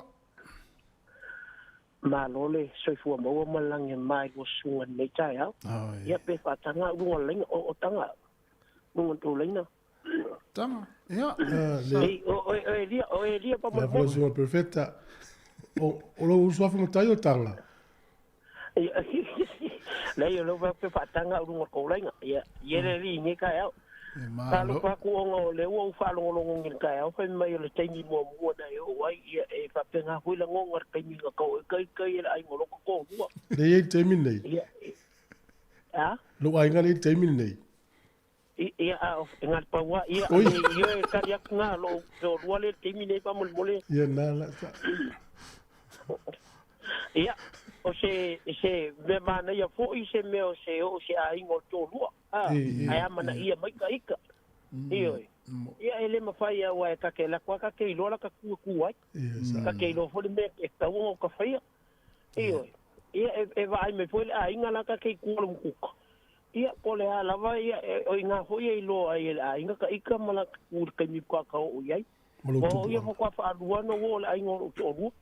Ia o se fiapianga se ia kua whaaluanga o ri ai ngotingi. Ai o se fiapianga siria kea, o le mkoi fiapia a inga ia kea. Fia tau sanga tanu no mafuta. Ea. Fia tau sanga tanu no mafuta. Eo i o o whaisinga kere o kausanga o mafu komo koro. A le fatua whaalua na o leo na ainga. Ioi. Sa o le leia, o ngā ore pisia sa whaia e o tinge maka bakia e pe o le whako a whaaruanga ko o iei o ore pisia o le maua le wangoa ia le ua le la o sibi pianga siria kea. Ia, e pena lafo mua o si ti e whanongo ngol toina mo lo matua e te ria watu. E o ko i fia me ngā lenga whai mai po le aso o langonga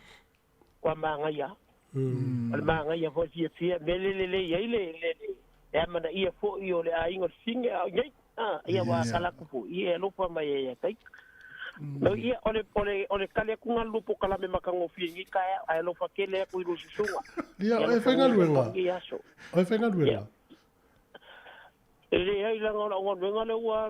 le malolo o ia mo le fa peo na te vala mo fenga luenga ia fa tai la o kere o ko penga le fu malolo ngi aso le fu alu le fo on fo off nga winga ye sai ko maro ro ko usala le pa le ni ala le to singa lo wainga mala ingoltina po tele la ingoltina pe o ko ke le ai ia lo fa ku ya o ru ile nge yas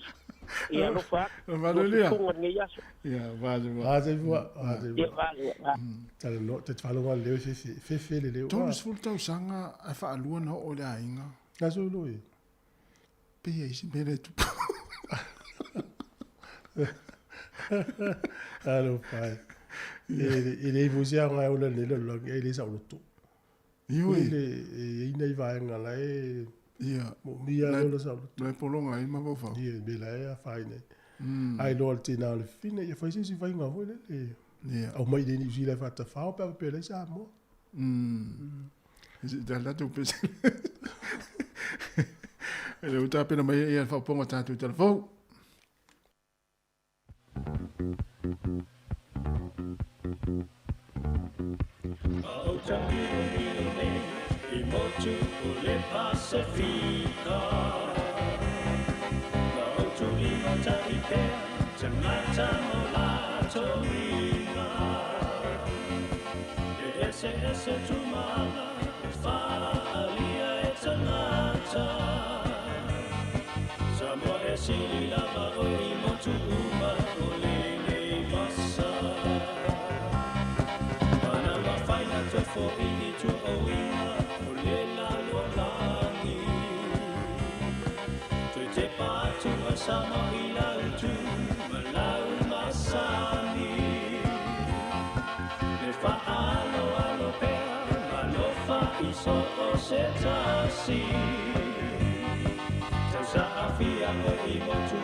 Fatalo fatu I le amtango le neva yanso lo tātou tunu pele,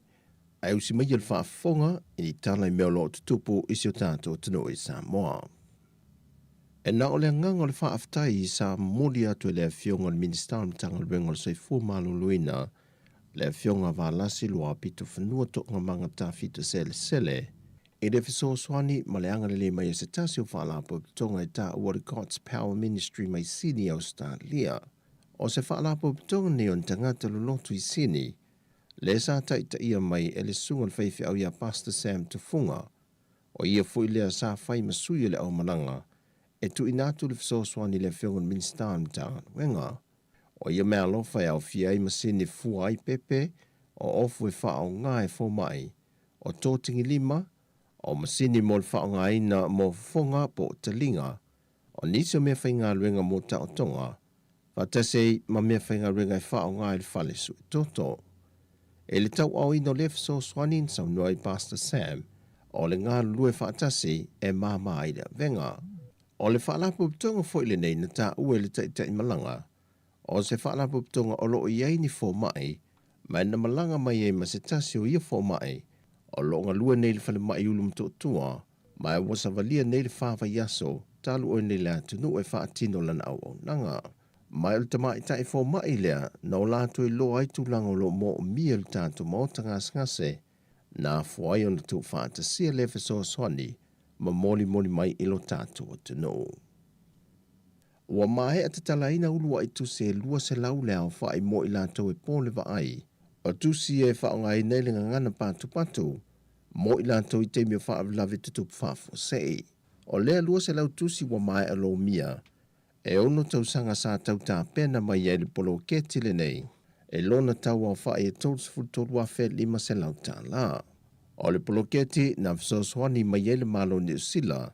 e tawala me le ofisa e whaafuina whaavelavi tutupu whaafosei. E le saunoanga au tua le sui ofisa silio le pule ngon tanga wengo puna ofa al natura ma le siusi o manga, le tō wha mo whanua toru sina a fuwai po uli, ma ye wha ai loai le tāua tele o le ngā ruenga ua whai wina. E manatu mo whanua ma le pulenga,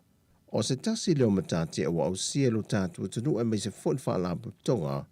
ma i lātou e iei mana onga wha apitoe pe o le pōle wa ai. Wa iei se tūsif so swani ta ialai i lātou teimi o wha alvilavi tupu whaafo sei. E iei fo i le manatu o le wha la putonga, o se tasi leo atina e wha amau ni eile ngango le malo e amana i ai, i lātou nei e iei a fianga tū mau o le soi fua.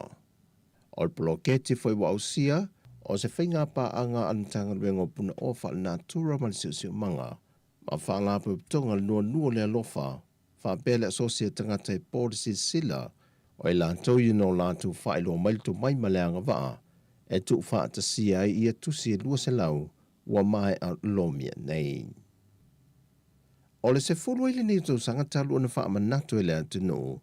le aso wha mau maunga tā wale lalulangi, e pe ona wha atino le vaiaso ua mawhai. O le wha moe moe sa wha tau teie le whale mata anga le tanga luenga wa onga ta longa maanga nui ma lifa. O le sini au tu o le wha amanatu, o wha amatalanga i le so, o le tala wha asolo pito le wha alangulango i eitai ao. Mai o le wha amanatuina foi o le aso tā ua, sa ta i mua ile mtanga luenga wa onga ta longa maanga nu. Sa a waisu i le malo, o se tasi o sui mai le whale mata anga New Zealand, whaurulungo nisa mtanga luenga wha po tonga tu ma o te le malo. Ai meise o alo ma whanau o lo oa o uina i tonua o ngā tūlanga lua, ma kolisi to tonu le atanu. E le saunuanga au tua le fionga le ministawa o ngā ta longa maanga nu, le fionga se ula yoane tu au. Sa ia toi whaapupula i le tāua tele o le aso mō le atanu. O se aso i mauti noa ai le teo malu ma le pui pui le leo wha mau maunga tāua, e to tonu lava o lo tātou atunu o sa moa. E na ia si tia i le tūlanga o le malamalama ia o onga, ai maise le whaaso e no le tumai maanga waa, e ala ai o na teo malu wha mau maunga. O leo tu o le aso e pe on sau no le fionga le minsta, e fiso soani tele le i le manuia lau tele i ainga, o nuu e kālesia, a wā wha mau maunga, e wha wawe pe lava sa i di linga a ngā i atu i le lumanai ma isi au ngā tupulanga whai mai. Na maua fo i se hawa noa e ave ele wha amaru si au le fionga minsta, e meise i la tolo ngā lulue i e whale te wai mea sina le atu no. Sau no se ula, o le mea moni e tele ni se o wha mau maunga tāua o lo mo mia pe i aso nei, pe i taisa le mawhai o na wha mau mauina i nāso, ma ua moa tuai manisi o ia meta ua. O niso ia wha mau maunga sa moni mawina, o i la tau sa avea ma minsta o mtanga rengo a ongata longa maanga nu, ai maise i la tau na avea o ofisa sili o pūlenga i tau sanga o mawai, o wha mau maunga i la tau sa tai mua i le sa i lingol sa o le tonga o le atunu, i le vaitau o le pule e sea isi atunu, lo tātua tunu pele o sa moa. Wa wha mautino mai e le whionga le komisino le tanga ruenga o leo leo a wapa aulungo i Tino Filipo. O le amatanga le tau sanga fau lua whelua se fulma le wha, o le atau nuu mai le wa a fau le nā whanua. E sui tū langa le isi nā whanua le sa wha le ngaina mo le leo ino ngā tai whaleo le atu nuu. Wa yelfu o whanga le tanga ruenga le maasino se te malua whelua se fulma le tonu, o le amalanga i Australia nisi o malu le malo, o e o le a ngafa ma le whaafuino le sa fau, a wā o onga maasani whakapteni ma le vaia le leo le tausinga leo le waa, a o le i whaamatu ina mai e lea tunu, mo le whaonga sa moa. O le tāua tele o tiu teo le waa peo na sau noa au apa au. O le taula inga lea o le vaia le leo tātou tua oi whaavao maloi o ngā sami o sa moa, e nei mauti noa e le wha ngota ina whaasol tu la whono e nisi. Sidi lo le nā, o le pui puia leo le sao mai au ni whawhaatau inga whaasol tu la whono, e nisi matātai au fie mawhala au whaasa ina. Sau noa au apa au, a whai ai vavele pu e alo mawhanau leo leo o le amalanga i Australia, le to mai ma le anga vae whaafoe ai ma tausia lea vaafou. E ono o atu ia Novema, ua taunu mai le vaai Samoa. E to alua se fulmatole sui o li matama i tai malu le malo le a malanga atu i Australia, moa o aunga le whaongai no le vaa. O le sui mai ei o le vaa fau le fso swani le malo Australia, e na wale mawhai na toi wha le leia vaenga na wha le ngaina, o le vaa o le na whanua lua. O tala fau ia mo le amtango nei va yaso mo siu tātua tunu, wha soifoia.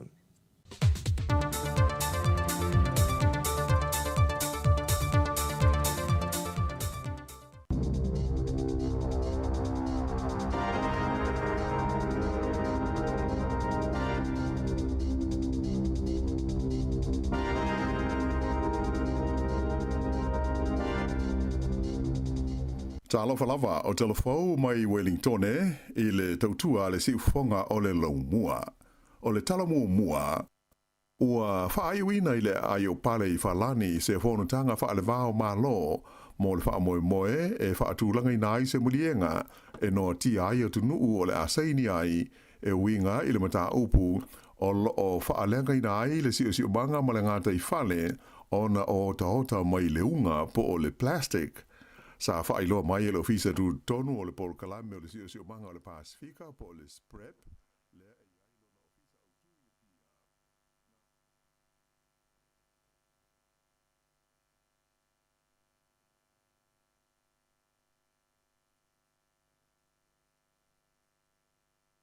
E whau le lātou whainga whaawai e winga i kengi ma o lātou sui a wai ai whaapea ai fo i maa awhianga o le te mao ainga i manatu palangona o le au pālota.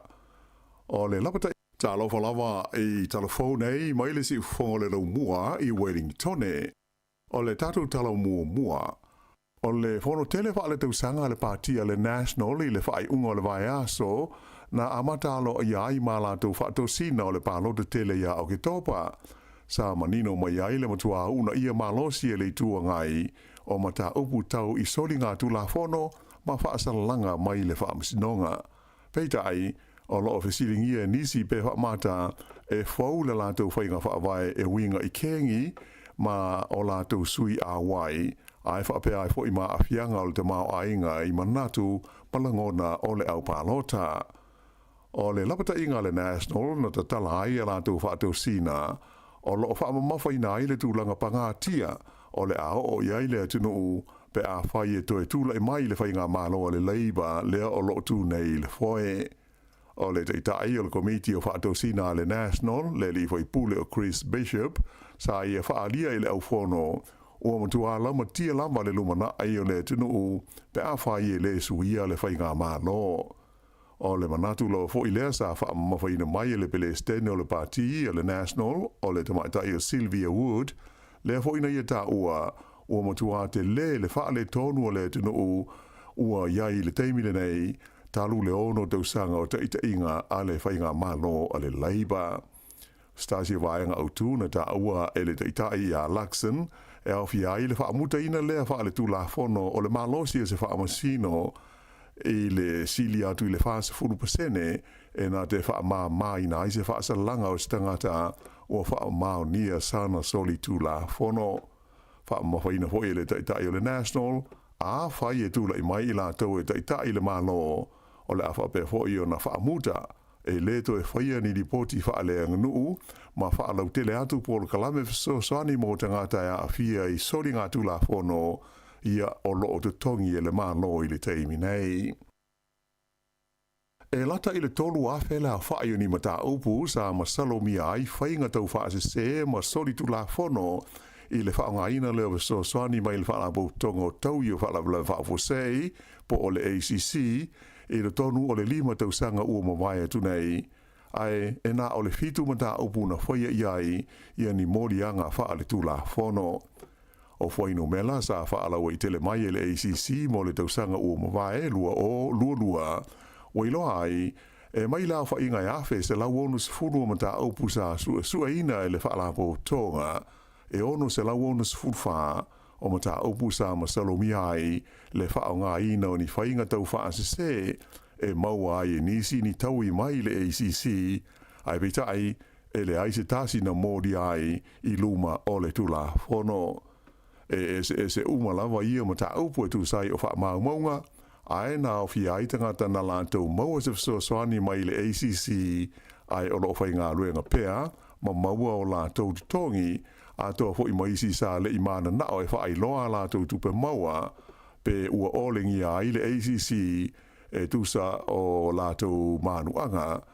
ma le wha muina pe pelo o pepa a le ofisa, a toa ai fo i manisi o company sa tu ina atu ni lantou wha maunga moni au nanga, ai e le i wha tino ina. Wha ilo mai lai le wha tonu langa o le ACC ia Amanda Malu i se wha amtalanga tusia e wha pea o le molia o tangata i le tula whono o le laasanga muri lawa le se e iai le wha rapo tonga a le ACC i mata upu wha pe nei. E to tele tangata whai ngā ruenga i ono waea mai e lātou ngā ruenga i le pūlenga o awala o whela o inga o le aitele o Aukilani mai wātangia mai ai le tāo fia o le whaataunu ina o nisi o ngā luenga na mua i fuafuaina e au fia ai le fausio ni no fuanga whaatali pasi fau mani a wala mo wila vili vae i lea vaenga o le tunuu. O tae au lea e whono ai le komiti whaafoe o le pūlenga o ala o whela o inga o Aukilani e to e whaatulanga ai tupe whaalu ana Paul Kalame o ngā luenga whai mo le tausanga a sau lea e mautinoa o le a te le se a whaina ai o nisi o ngā luenga fuafuaina ona o le se 10% ua whaai titi ai ia se leni mo ana ngā luenga whai. O le talo le tupe le sa pasia le amtanga o le maasina nei e sui usfono le pulenga o Aukilani e sidi lai titi lava i le tasi le piri ona tā la a whai o le tupe a whai o ngā luenga whai o le pulenga le nei o se pa u le tusa ma le se lau luas fulmal varu wafe tā la mai lana paketi e le tau ona iai. O le a fia foi o Aukilani i tā whenga malolonga mamafa i le amtanga o le tausanga ua mana o mia ai o na toe whaatulanga ina ngā luenga e le tau ona awe i ai le whaamumua i le se leni mō ngā luenga whai a le nei whaala potupotonga tele a Aukilani. Ua amata aloa ia nei o na whaamamalu le tū la whono le lestalaina o a penga malosi po whana a le malo o New Zealand ina ua tuana i ai le whao tausanga talu ona mua i whaatula i mai lea tū la whono ona o le whaalawelawe kala i stete lea na oso wha i ai estangata wha o penga ina ni whale tāpua i o le lotu mō salame. Whaalia le leo a to ai malatou e langolongo ina le whaatula whono ina le lei o le umia ma le puleo a o penga malosi e whapea o le neitu la whono ma le listala ua whaawai ina o se a o penga malosi lea e whaaititi ai la whaina e mafua mai ona o a penga maralosi o tonu o New Zealand. Peita ai o le manatu o tangata e umia lai sene mo a penga malosi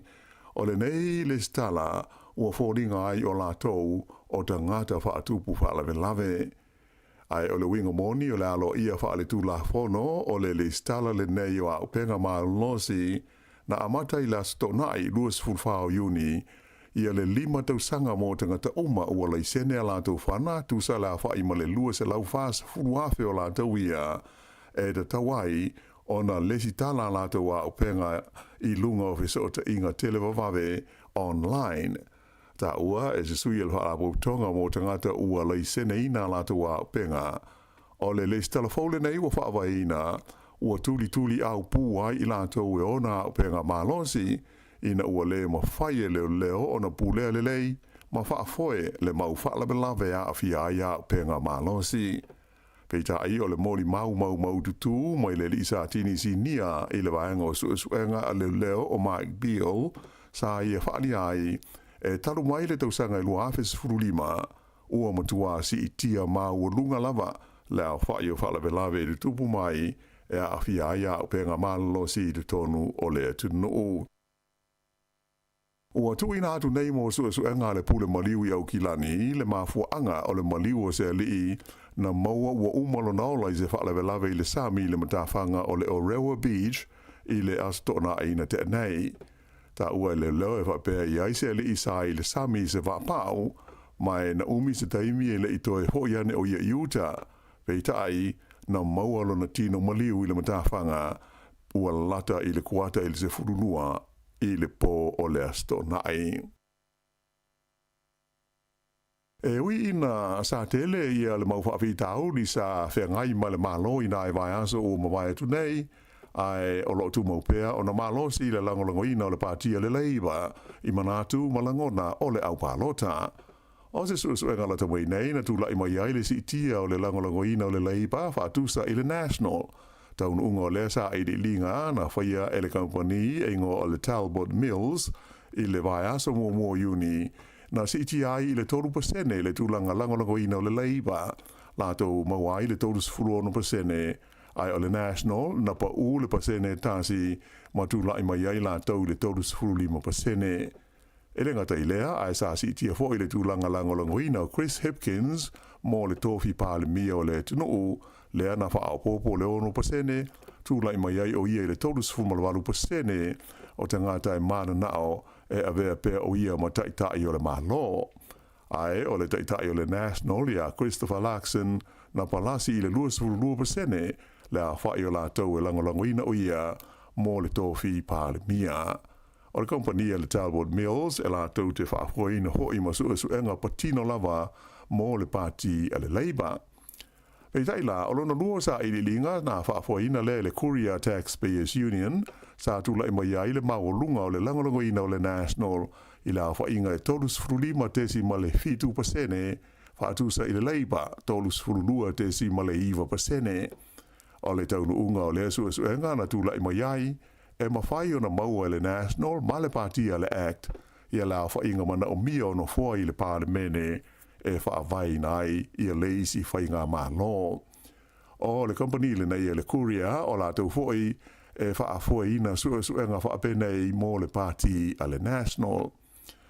Tu whaatasi la tau no unga o sa ili ilinga umanei e lua, e tasi le mea ua manino mai ai, o le pālota tele lea o lo manei, o le a whainga tau na mauti noa le tau no unga, ona o le tūlanga vāvāla lata tele o lo o iei nei le tau fitulinga i le vāo pāti ma vaenga wha upwhai o mālo autu i le tonu o New Zealand i le teimi nei.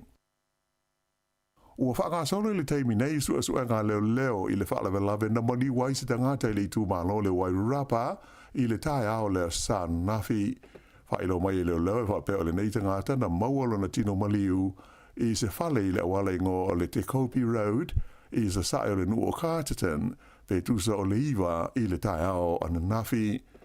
O le tae ao pō lau fwoi o le sa na mawai se tangata ua manua ti ngā ina i le awala tele nu me le lua i le pita nuu o hahi kuka i sauti o Carterton mai awina tuai o ia i le whale mai se tūlanga ti ngā ina ai na whaalia mai e leo e le aise sotanga o ia whaalawe e lua. Ia o kilani na o mai le olo se ali ina oso so na ngase whaafuasei a o iai i lalo le wainga a leo. Whaalia mai e leo na liputi atu pe tusa o le kuata i le ono i le tae au le stona ai ia se van o loo pāka i le o ngā te tonu o se whetaula inga o ala e sota iai le Mount Albert Road ma le Dominion Road. Mawai e leo ia se li o loo savali le ala tele ma tau mawhai e ta lai whai to toa o nisi o ta awale na tutu ai lea mga awala. Na awina tuai o ia i le ta awale leo i le no whanga e tau fia i au kilani ai na iloa ai le a fia o ia i se ngā se whaafuasei ma whaana nati atua i loa i le whale mai o se teimi mulimuniane na umai le olo le tangata i le whale mai ea ma ua whaiane i aisa i li linga i le whalawe lawe. Ua whaaleanga ina pūlenga mo teimi o whalawe lawe whaafose i ena whaamamalu i le tu malo tai rafiti i na ua tuanai aso so o ti munga mamafa ma winga lou a o le tau. O se tūlanga le lei tele lea mo tangata o lea vaenga o le tunu ona sa le imatua mamafa tele i a ti munga e pei ona sa malo i a mai e le ofisa o le tau ai ui o lea sa i longa lawa fo i ona te le i a tūlanga nā whaina ma mea na whaalenga i nei ti munga na la vea ai i a se vaenga tele o le nei tū mālo. Stasi o tū mālo o i longa o na mawhatia i ti munga mauanga mamafa i le tonu o le ono masina ua tua na ai atu nei. E si dia le se lautoru se fulu la whai o tangata na nofo i nofoanga le tū mau i pita nuu e au fi ai te Karaka o Tokomaru Bay i whapea ma Muriwai ai na amata nafi ona toe fo'i lātou i o lātou whale ina ua maua ia sitoa mai ti munga mamafa. E leo mauti no ele teimi nei, se vai teimi e toe whai aini malanga whaale bao malo anga i atu il malai wa lele o le ai o Dunedin, o le kompani wa lele, le Virgin Australia, sa whai aini ana malanga i vai aso taitasi le vao Dunedin, ma le ai o Brisbane, ai na tau fia umaia malanga whaale bao malo i le teimi na tu lai mai eile wha mai o le COVID-19. Peita ila e tarua nei o na toe talai i atua oia New Zealand, e le i toe wha ua wina lava i a malanga nei a ngai i Dunedin. Wha maa ni mai lai le pūlenga o malai wa alele o Dunedin, o lo o whaia pewe so ta inga i le vama kompani wa alele SSA i a mo se awa noa e toe mawai ni fesota inga tu sao i le vao Australia ma Dunedin. Wha ilo mai e le kompani le Virgin Australia, o November le tausanga o mawai na toe amatai nai na malanga wha atulanga ina i le vao Australia ma New Zealand. E au fiai malanga i le vao Sydney ma Queenstown, wha pēr malanga mai Brisbane ma Melipone. Wha ilo mai fo i le kompani o le New Zealand, o le teimi nei e le o iaisa na fufuanga mo le whai o seisi malanga i le vao Brisbane ma Dunedin ona o lo a to toa le wha ngai ina ona wa lele i fe malanga inga. E ono tesi ma le wha le ma losi se ma fui e sa wha mauina ana po i saute o tu motu tonga, o se ripoti mai le nofuanga tu tonu tau ma fui e mo Europa ma le Sami Mediterrane, le EMSC, wha adi hai wha pēr, o nei ma fui e salu lu pe tu so le kuata te ai le tu lai fitu i le po ana po, i le loloto le tu sa ma le fase fulu kilomita i le Sami, e mai e le aise ngaru lolo po se tsunami na ma fua mai ai. Ma le talawhai u o le a whaafia i au ki lani, i le taimi o le whaalinga o musika o le Eden Festival, le aso fitu o Kitopa, ia le li tala vau o Tongi, o le neitau le lea e se furuwalu tu sanga le matua e pei on silfia na manu malo talawai nei le tauvanga tele a Amerika, le American Idol, mai o se tala vau o iailo na pito Samoa ma Tonga, ai e no fo i Hawaii. O le taimi mumole nei o la afa yeise whaalinga le neitau le lea tala vau i se atunu i fafo mai o Amerika, ia mai to tele lo fia sila ma whaafonga iai le na whaafia fianga o lo fuafuaina nei a au ki topa i au ki lani. Ia o le whaaiunga le nā o talafou.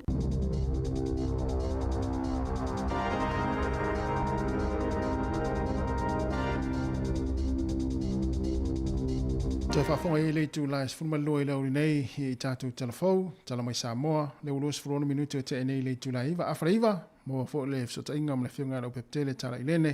ia wa fo i se reporti ia mas talafou ia wa fo le au nanga tātou company telefonia le DJ Sal.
Le fafiang ma le sunga aswa Felice Mikaele ma le pese se maia ia ina wa afatonu lava le tulaiva ia ai maua loa ma le tatu fisa inga ma le fianga la webtele tala ilene ia ile le tai au fatalo fatu ma le ngang falo le fianga la pepe ma lo lava le soifu ma le wia ma lo le usule ni tai au ia lausa tunga mai ava I fatalo fatu foi pa ngal tatu pokalami ai te tono le lau mua ia te tonu sa maua o tose sa pati manuia le aso nafi ya malo foi fa man lo singa nga mato neva yaso yo ya talton voi sa manuia fo ia sa le tulanga sa yel sa pati nafi na fo tu ya fa pena fo ia le nei tu ya yel manatu ya olo solonga manuia fo ia nga amata fo yo le nei ta ya ai me fo le hu amata fo nga ngo neva yaso ila fionga ma le fo nga nga ya ol tulanga le na si o le ma e o matu me tau la kapia sa tato pa vesi ai foi le vai ato vai ato ya le no po asa si na sa ya ile ita longa le aso to nai ya e falling me la va ya o lo mano si la va ya le aule ale crusaders ya ele foi nai ai ti o fo ya la mai mo tu langa fo ya la fo ya aso ya e o alonga ya ya e fai lava e fai unga la folie le fai unga nis ya e mo ile le sauna ngare pepe ya o tulang fu na le mata fu ile fai unga vai aso I ta longa ya e malo losi ma au lua pau fo ya wa sasi fo ya le si au ya e mai se au le chiefs ya le o mo le no fo I fa unga le fo ya no na mo le au mai la lo kle stete ya e pe ona ta wa ya sa le me si le wa uma tu nei la kapi ya sa va o fo itu la pena ya le la te fo ya le la uma tu super kapi ya le fo la amata ta tu fa solo tu ta longa fo ya fa va malo le la ta po ya fo il ta tu o le pele ki le fo la sa uni fo ya wal ta fa fo le ma Australia Afrika I Saute ma Argentina e ta u tele ya ta longa ya fa va malo la so mai wa pe yo I ya e ta u fa ta mai ya po ai la au ya ta to sa pe ne mispia le min ne ya sta pe na to mo le por la lan ya wa le mai ta wa tu ya wa ale no fe ne mispia ya e falling a mel farani mai alani au le lai la falling am mai no ya la no manu malo le por la lang ya ai o le fato a mo se no squad la fo piti mal squad au se talia ya no ki fo le tato au New Zealand ya a Italia foi Argentina ya ai taton ya o i la va lo ya o au le la va la to tapinanga mole por la lang ya me se foi se tato au man samo la falling mai ta pella to sailinga se le ni tutuila in the weekend na mavatu nei ya aiolo tam fai lava ya lava ya se le ne tapen penai fo ya la tu talonga lua ye lefta alo mafiti matonga ya a o le yanga I mai molato talonga mulu mai ala ni ele yo le boka yo ya sa o le ya tarsia ya na maua se leni fo ia wa fo so ni tatu au le manu sa mo tapene na le pola lang a pe ona ta o le vaenga le o au fa va malo a pe ole se tatu va ai fo ila po le malo si le o ile au Africa i sauti awa sa le taimi le sa isa pe sa ia i le supola kapi ia pe ole taimi ole tau sanga mo ele o tau mai tau tu te o se la mai tau pe ole tau sanga mo ne le wa le mfai ona awa i mai supola kapi fo le awa o anga o i Peritania ia se tatou mata i tū la po le alma losi le wai nei le ia le aua Afrika i saute ina wo ese atu ma le kapi o te leo mai lo po le mea le ai to tonu le Full Nation ni ia Afrika po le mea na Argentina ma Australia ma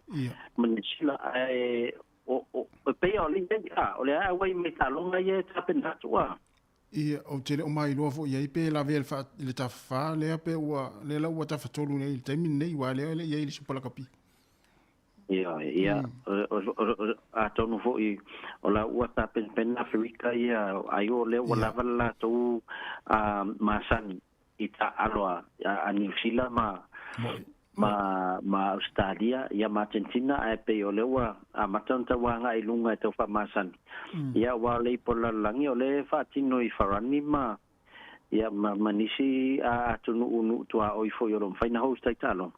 ia talo si ia ma na yo le fo la tatu ia e malta o ngale na fai Australia le state of origin o tele lo po ina le au na ve lo pa mo muari mai sa wala no moana a tonu lo ufale le pole ia e pangale ia wa se tala fo le momo ile ia o le soluana na tau mo to el mato fina malanga nei fono la iti fo i Brisbane ia ma mo wele no mo te mata ta longa ia masalo a el mi oflan moana sa tonu le stadium ile piton mato no foi salo pena sto fa mato el lanu mu ato ia ale me foi la fa stai ia la sa ni le hata po inga vo le fa pe ni tulanga o la ta po ia la wota ngata ia wota fiu ta te vala au so le la ngona le te tele la lan mu ia sa ia le paina o fa ia tuai patalio to la so ele se torva yaso ia ta wanga ia pilalo i Sydney ia wa ia na to champini le to sanga ia ai ta wa vota longo to wa vota ti tilo to sang fo na mana ia ta wa ta longo tolu ia ta tu talia ia ai malo fa tai ia e vanga fia sa no foi lo fionga wa foi tu tu ta tu community telefoni lo pepe ia na fai lo la ko la to le sama ma ro ta tu fai longa tai di ma se la ta la pe no il ta tu fa pitoa o lo fa nga solo de milenei Mantua fa tau sa ta pa plus fulu todos fulu pe limas fulu mai ta tu dairies supermarkets ia ma pampensini ma fatino la va la foi no ta pa pe ala vala wina numero over selau tol fa lo tol ia na mo lo no ta tu se ia pe te fa ngai na foi tau tu a Digital International online pa watu langa ia duas futa langa i lunga ta pa pe lafu a ngai numero digital ia pe whanga foi le tau tu al ClickX Pacific le whanga i lunga lo penga tawai langi po lato website e la whatse le ni anga i telefon digital mai ta watu il tato lisi o whai lunga i wha muni sila ia e lua whai lunga na manma loa ia Samoa o le whai lunga mua o le tangata sa whanga ina le tau tu al ClickX e la foi le tu peanga il numero fitu iwa fitu ono lima fitu iwa fitu ono lima o lo le star entry le ia whengainga alofanga ia ele o maua po feo New Zealand ia o maua i whengainga alofanga ia masalo se o te me so tai ho iai ia ona i watoru le po wheno foi o le si top up manumaro foi le lima se lau tala cash sa fato mal falo loa malafo le numero fitu ono iwa tas fitu ono iwa tas fitu ia o lo le sitara numero olu o fata siva favalu ono fitu lima olu o fata siva favalu ono fitu lima ia manumaro foi le lima se lau tala o tatu falongolon tolu o le tangata sa fatau le tapap mal falo loa malafo i tonga ia fa pena fo le fa longa lona fa o le tangata sa whanā le Teachers Salary International Online, ia, e whatau top-up malafo I fiti. Mo I lātou ro mafuta mai Australia, e lua tātou entries mo Australia na manumalo mo Samoa, mo fota 5 se lotara Australia, o le entry mo mua, o le top-up sa whatau le online, ia, malafo numero fitu tolu I walima tolu valu, fitu tolu I walima tolu valu, ia, o lo le stara ia Christine Tawai. Ia ma le tātou whaelo le se tātou 5 se lautala o le tangata sa whaunga le Click X Pacific e la poetpele ni Samoa i le numero fitu I walua tasilua ia o le entry level le stara ia Elizabeth Margaret Alalatoa ia o se tātou whailunga e lua mo Australia ia o entry sala foi Papua New Guinea le na whamungi nai ia o te amata fo ia tātou entries mo le se tātou sei amata mai la valas whareile le vaiason tenei se ia pa ia fo tālu sfulua I le pōla so tofi o le vaiason ne ia ona tādia foi leo la whareile maua ia tātou entries o lātou whamungi ia ma whailoa fo ia tātou pokalami e pēra masaniai ia o nisi o tātou tautua lo whangasoro pēr ia peona e tātou tālo whawata, ai mana oe lafo vave ia se vata I se whaloloi sa moa wase whatau o mea tau mafa.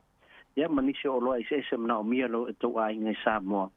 Ia ova man se laua tātou whaloloi tonu o polu ma sa vai. Ia whaingo fia tele mo nai a ingai nu itua. Ia lafo sa o alvata whalolona e lata ia tau a inga. Ia oi whalo lātou whaunga lātou vata e whangele lātou patau. Ia, o lo whai ona tongi ai le cash power, mo le whao lai no le mōli sa mua. Ia, whapena hoi le pilio le vai, o lo mwhai ona lafo vata ngā I whale o lor diti sel, ia pia masale longa. Ia, ai whao ngā tau ai ngā whata waise lātou telefoni. Ia, mo nisi vai ngol tau tua mna mier so son, ia, a so tai mai le, o rua tasi li maonu, tolu whawha, o rua tasi li maonu. Tolu whawha, ia ai whawhaitele mai awa mo mātou awa noa nei tai au, ia, mai se whoi le lua sa se lua ma tūfoe, ia, manuia tele ia ngā ruenga nei vei aso. Mo se swa puponga tātou pokala me la stofi, ia, pe ona masani ai. Whawhaitele lau whionga pepe, ia, manuia fhoi ia ngā ruenga nei aso, e me se fhoi ngā ruenga amata nei fhoi vai aso, toi where fhoi, whawhtai. Ia, ai sui fhoi.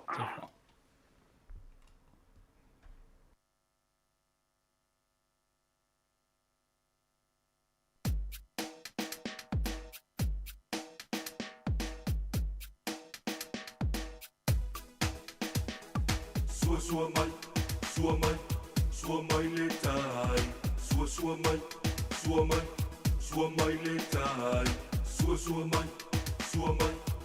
mai le tai. Sua mai le tai.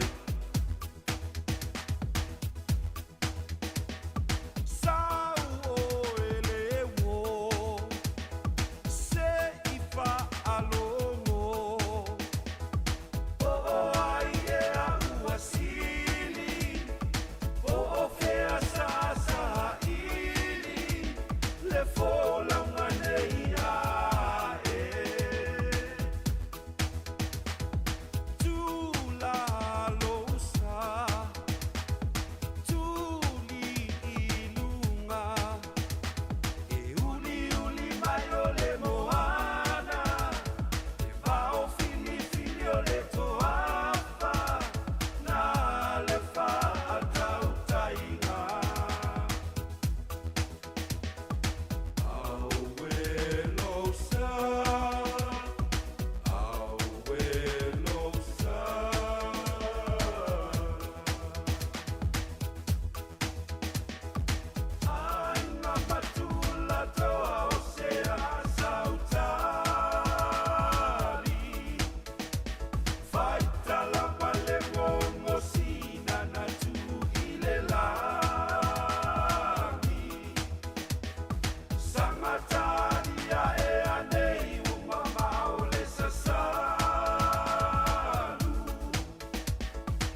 sua mai sua mai sua mai sua mai a ole tani sua mai sua mai sua mai sua mai a ole tani sua mai sua mai sua mai sua mai a ole tani sua mai sua mai sua mai sua mai a ole tani tau tai lo sa amo fai ngata e abanei wa fatia uma sisila au mafuliuta le fola manei a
Pa fianga le taimi o le tai au ina ua tau e se fulu wha minute o na taro leo le tu la e se fulu. Ia, pokala masani le taro se fulu.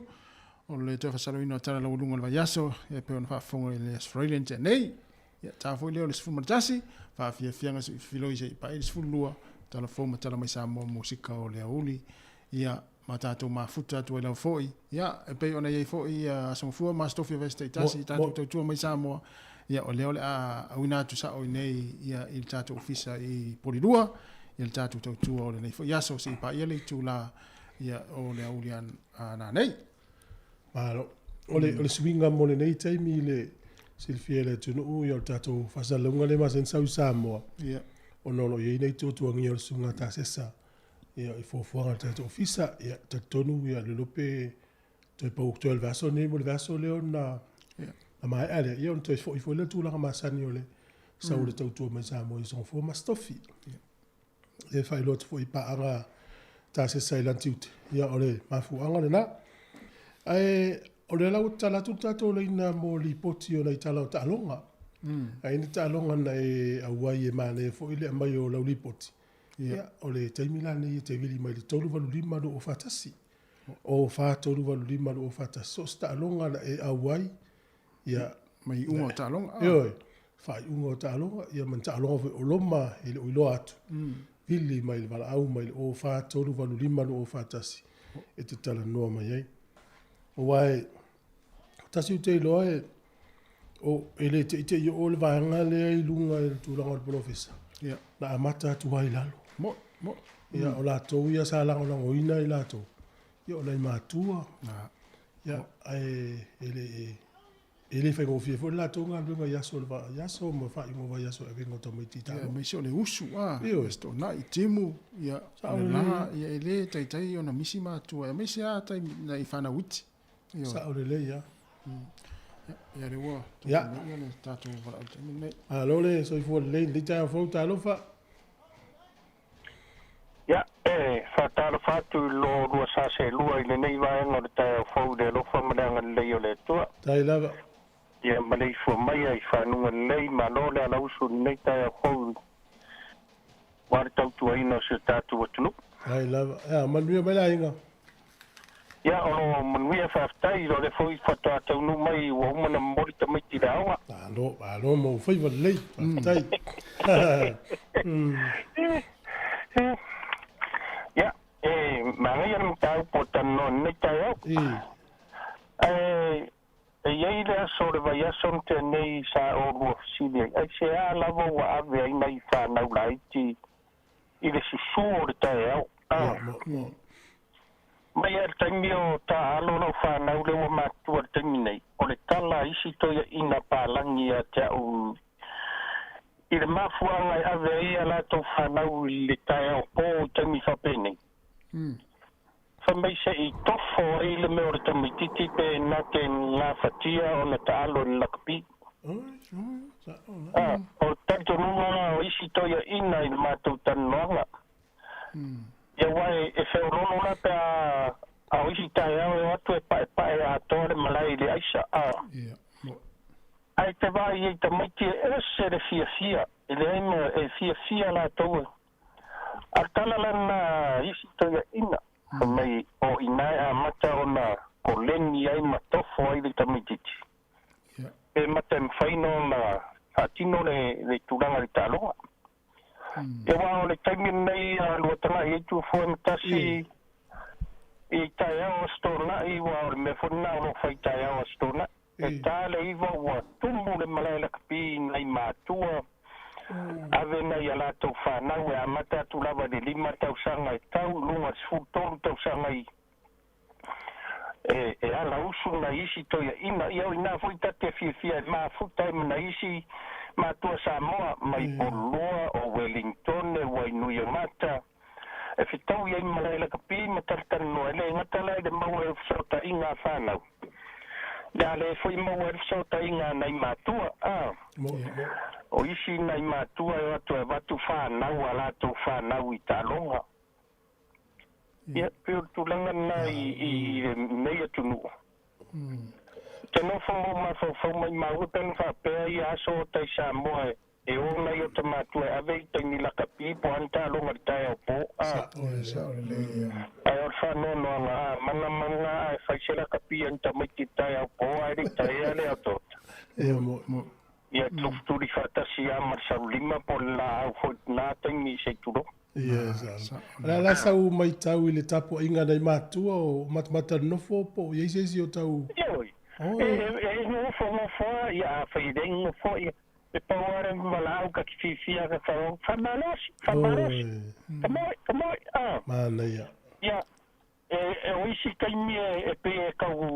kau inga I karkamiki ki voi lele pe avai akua savari de malai. Savari respiko. Ia ai sao ai le whaukuanga mai a ki urua tero tai. O mo tātou, ia tutusa tātou whanau matama ia o tā alo le na whaino I le astona. Ai o le anga inga ngā a le leia o ngā kolengi atu ma awa o le taimine. Ia e o lunga le mela e nau ieri lotu. Ia, sao le leia. Al popoto yo tamaite ta alo alu mo tse. Ia. La se popoto tamaite ta alo I ne vai taimi. Au le la ito tamaite.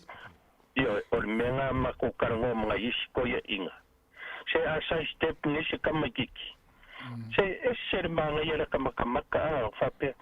Pela e sili ai lokalu ka ke makamaka I ka alonga kamakila e de ki ngai fole loko pe yo ngai ai de baba o le fo baba o ai. I fai unga lo fali. Ia makauria pe fo ia sa ngo ka sirkelo kan ele ma fai kuro e maka e lua la fadi nga ba ai ko sulu de ko malai temikas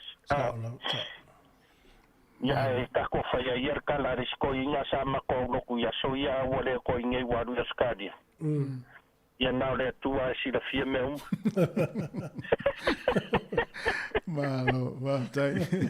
aquela no aga malo por sifi ele faikio lo fone ai pa fai unga fai malo Ya sau fo fai aku se kam fai nga sa ia de weekend ku sa fo ka ko kan nga vai ya son kenge ai lava I awia ka ko pikongu e pe yo nga ia awia ka o premier po au merkasa kala po ingeia ka ko ana ya ia sa mboa fa mo ka ko ka longa fa un ore vai aso Ia o le aula MSP ia po malisi St. Pat's I kai Wellingkonge sa ka alo mapitone. Umal talonga luas fumatolu ia malisi I le luas fulu pitone. Talonga le ba le hato post marriage po le aula I loa atele hato post.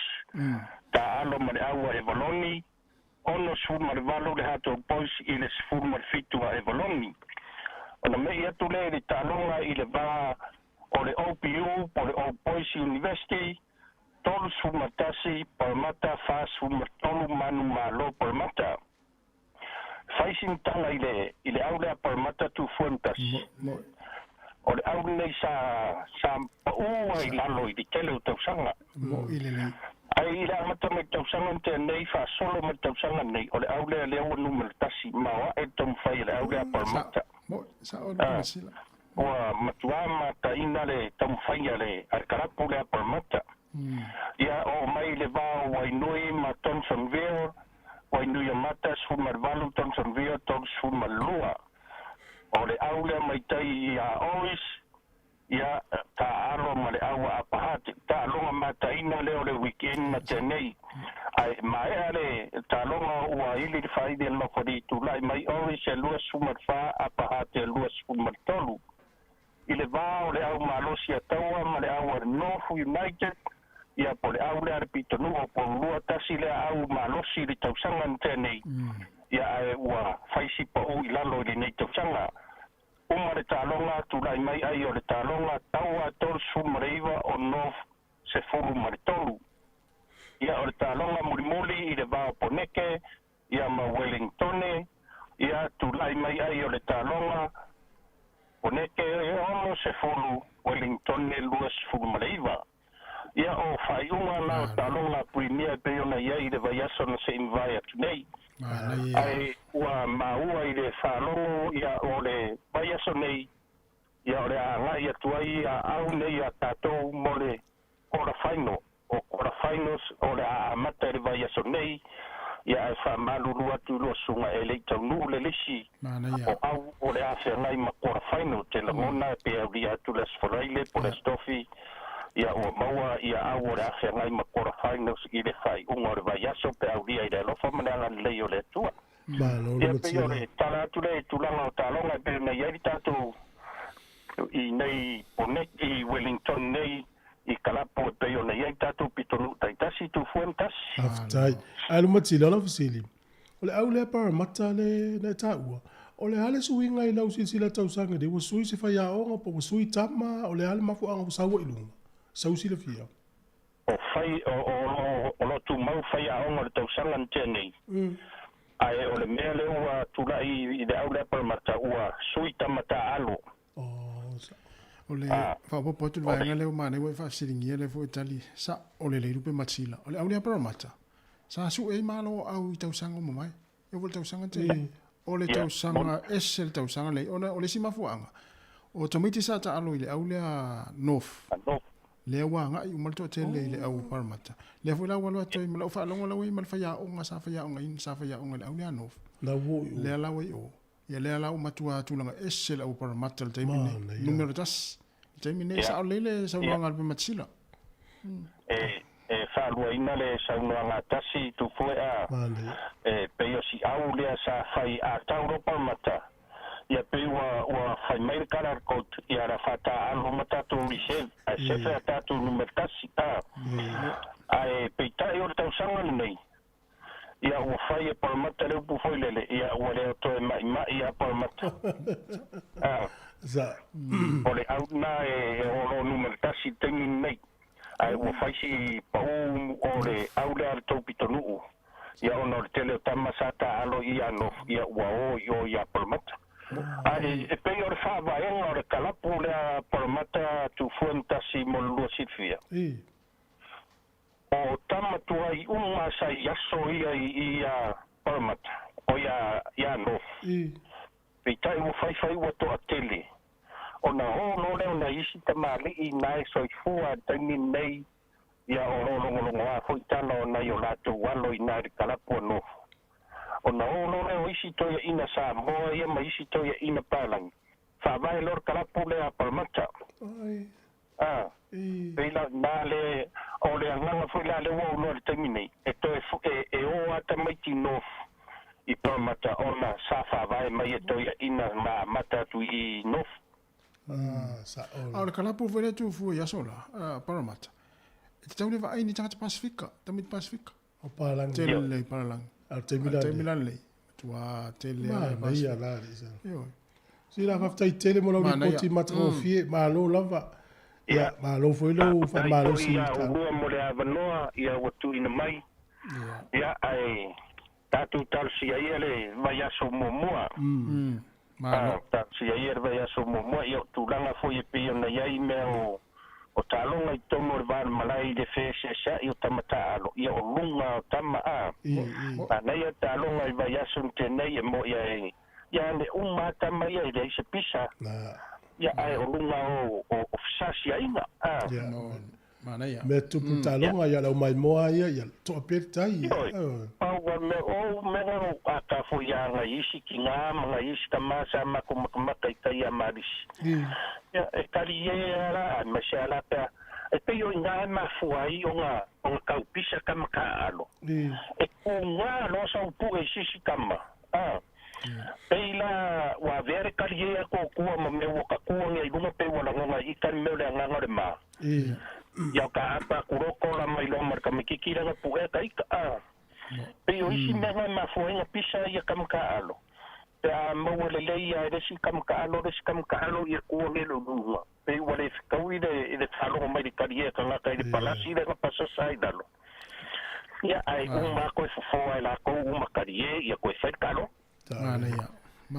malo ya ai pa kai moro wa mo ai o fie bala wa sei si fa so a ku kulanga ka longa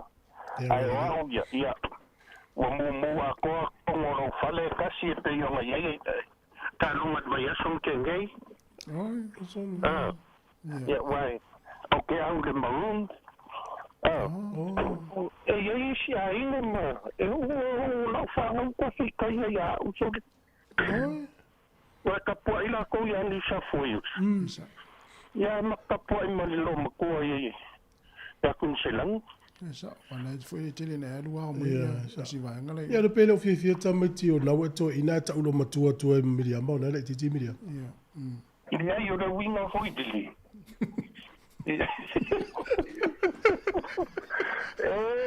Manuel si la campagna con tato pico ai coxo tato la notte ato ina tato a volta o voti na o lo mato o la light ya ai fa tai tele la mo li bota tu ka yo e passi lo ma lima sfuka usar galak ya waka tanga matua wa fa pe lima sfuku asa ya kwa la kiki ya rafia la kiki ya lema ya wale lei after tele ma no ma ke ro so ka fa la fa mungia le li ya ke ro ni ya so me sit ka ko fa ngalwen after la va sila mo lo tai so I fu after tele la ya ma le ta to report foi na fa e mo tua o unga yo ta longa supa ale anta 20 la langi tam sanga le o fa tonu ni Afrika sauti le mo mai ta longa mo au te tasi ya e se fulu au tau sini o ai Argentina manu malo ya Italia fast food tolu se fulu lima engelani tu sama ayalani ta ise tolu se fulu fa o farani manu malo ya Japani fitu lima ile se fulu lua o Wales ta longa mata ina New Zealand lua se fulu fitu New Zealand ile luas fuluona Wales. Australia ta alo mafiti, tasi ta alo mata ina fast fuluona Australia ile tolu sa fulu ma le fitu o fiti. O ta longa le vao Afrika isaute ma Georgia, tolu sa fulu ma le tolu Georgia ile luas sa fulu ma le tolu tolu sa fulu ma le tolu Afrika isaute ile luas sa fulu ma le tolu Georgia. Ya e fulana tam ni sangane o i tata au Samoa ne under 20. Ya pe ya na Kenya na fa tonu ile tam sanga fo mo mai se unga yo au ta longa ile na au sai fa unga vai so Dragons full valu manu le Warriors e fast full mal valu io se fa valu manu le Dolphins e lose full Panthers e lose full manu le Knights full lua Broncos is full lua fa ina le Titans full valu Cowboys e tolu tasi manu la piti ono Storm e lu full fa manu si Eagles e ono ya ma le Roosters na whaia ina le Raiders e lua se fulu i le se fulu valu. Ia o le tūlanga nalo i te minei le ape whai o le liki. Le wato e se e fo i le Panthers i lunga le tūlanga mua. Ia, tau runga toi tātou tala o tālonga. Ia, i fo tālonga e i wha onga tono le vai aso e tala tua le leina e a soa mai ai whaftai tele lawe alu matsila mo le poti. Kasi le tate iei a le ofisa e. Tau lava i le lua i la uli. Lua i la uli, ia, na. Ia, le lava tu tātou pese lea. Ala ia. Na so le mal tātou parame leo saun mai.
mea se io o i le oti. Ta la la la,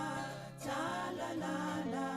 a fio oe ai aluita. Tu Yehova ino tava, tofa ina soifua. Langa alif sili le sasala, i tu e fa o Samoana. E fa ato sina yo anganga, ya te o e suma le te ine tau sala. La ula falawa avea, talua yo e sunga le mana mea. Be a fai ua elekea, tu uai pea sia mea e ta fea. La upua tau no fonene i tau ai so se e sili ne la lelei. Ma le fuaro sa mumu e te whaata patima e tuli usisu. Ta la la la, ta la la la, a fio oe ai aluita. Tu Yehova ilo tava, tofa ina soifua. Ta la la la, ta la la la. Whaatala whaatu le nei tae au fōu, ia mai se fo i o le ala whai mai, o le mamalo le atunuu, ia mātou te whaawhiloa i whaatala whaatu, o le taimi fo i le nei, o le polo kalame o tala lau alunga o le vai aso pia na masani ai tae au aso whareili te itasi, tala noa tuai, ma le fionga le li pule, af masanga te alu moresi, whaalau tele a tili ni mata upu tā ua sa lau alunga le nei vai aso, ia e mai se fo i, e tu ina tuai le talanga o nisi o vaenga tā ua le au nanga si ufonga le lau mua o wale nof silfia le au whaafonga. Ia, malo lava soifua lau fionga masanga. Malo, a talo fo ia Saverina le tai au. Talo fatu le atou au whaafonga masani si ufonga le lau mua, malo lava le soifua mauma langi ma. Pea o tau ma whanawhana mai nei tai au. Yo, ma nei ale tai au nei soifua swinga. Ia te lofa lava ua whaina nisi o vaenga o New Zealand. Ia fo i mamafo ti munga mololonga o lo la veila tau. Ai o lo le tatou la lune fiu lo lo le pes fu fa e su lima le mafanfano le so le va ia ti. Ai malo la va fa malo simol. Ni futa eu. Malo. Tele fu vaenga ta wa sa fa nga solo neva ya so. Ai selma nei o lo ta no nga le sa fa ile so na fi ma le fionga ia tofa so fo le kush. Ta po fo yo nem tanga le nga lue ai. Maneia a tonu o le temi momo le o whaafonga mai e o tata noa tu stasi le o matanga benga fau ale malo o wha tu. O le Ministry of Disabled People e wha ingoa wha le ngana Maori o le whaikaha. O le WHAIKAHA whaikaha. O le il whainga malolo i nei sa amatona whaavai le vaenga le tonu o le mtanga renga o le soifua malolo ina. Manga lulua mai ei au tau whaato le mtanga renga. Ia le ala ua se maila to maoti. Ai peo ntala noa ia fo ia tofa. Ia o te tonua o le mtanga renga o le ofisa au to ale MSD po le Ministry Social Development i le Terrace i Wellington. E ele fonga fale na o tu whapitoa mo lato mai e te tala pe o lana talanonga ai sa vali tu pe o le kapaka o lo o whaava noa e taule tele ni ngaso ye i o kesima e whata taule nei tangata i o atu wheelchair ma tangata e mna i mna o ngā whapitoa ina i whaingo fie lato o na whiawa i pe tonu o le floor lea mai o taimi nei la pe o le desina unga auto o le tanuanga o la amatana sa iria la to tangata whainga alwenga pe ama le unus fulu ele numero le na ta ai o lo mo mia fo ila to le whainga alwenga o tangata e ia la to mna onga whapitoa la tau tentununga e sili le watu la tau le sila fia le lei ale mele tupu ia la tau ina ia le lei el whatinunga o la tau ngalwenga.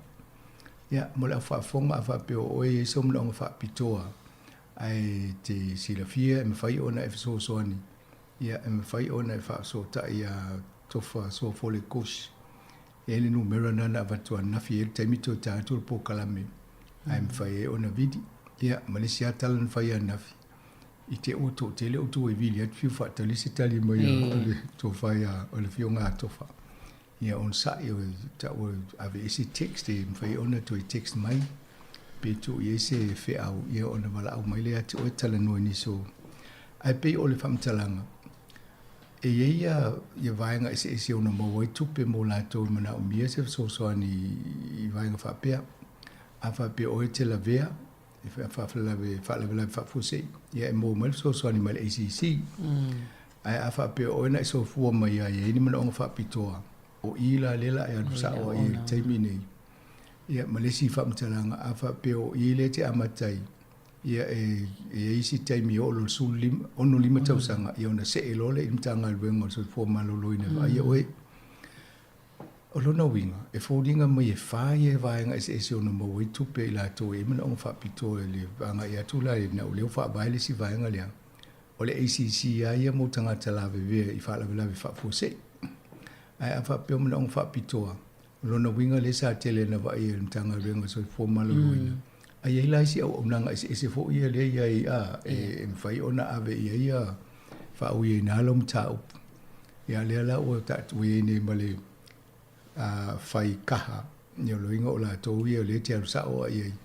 Ia ala fo ina fai lo e tofa. Ia fo isi sosoa ni mo mai le MSD, the Ministry of Social Development. O le sila vaenga le na talanoa ya nafi. Awa le no fo ita tope a iese whaala vela ve tupu i le ainga po stasi o walo po whanau. Ai vave so ese sosoani. O le sa ia ta ua fo le waka tautua ai o nā le te le na e whailoa e ta ua o ele i esi wha. Ia o na whailo la tō fo inga luenga so soani wa ai po fie tonua le au nanga e tau o na atu iei oi. Ai pe o le whale tonu na le whanamolongo atu.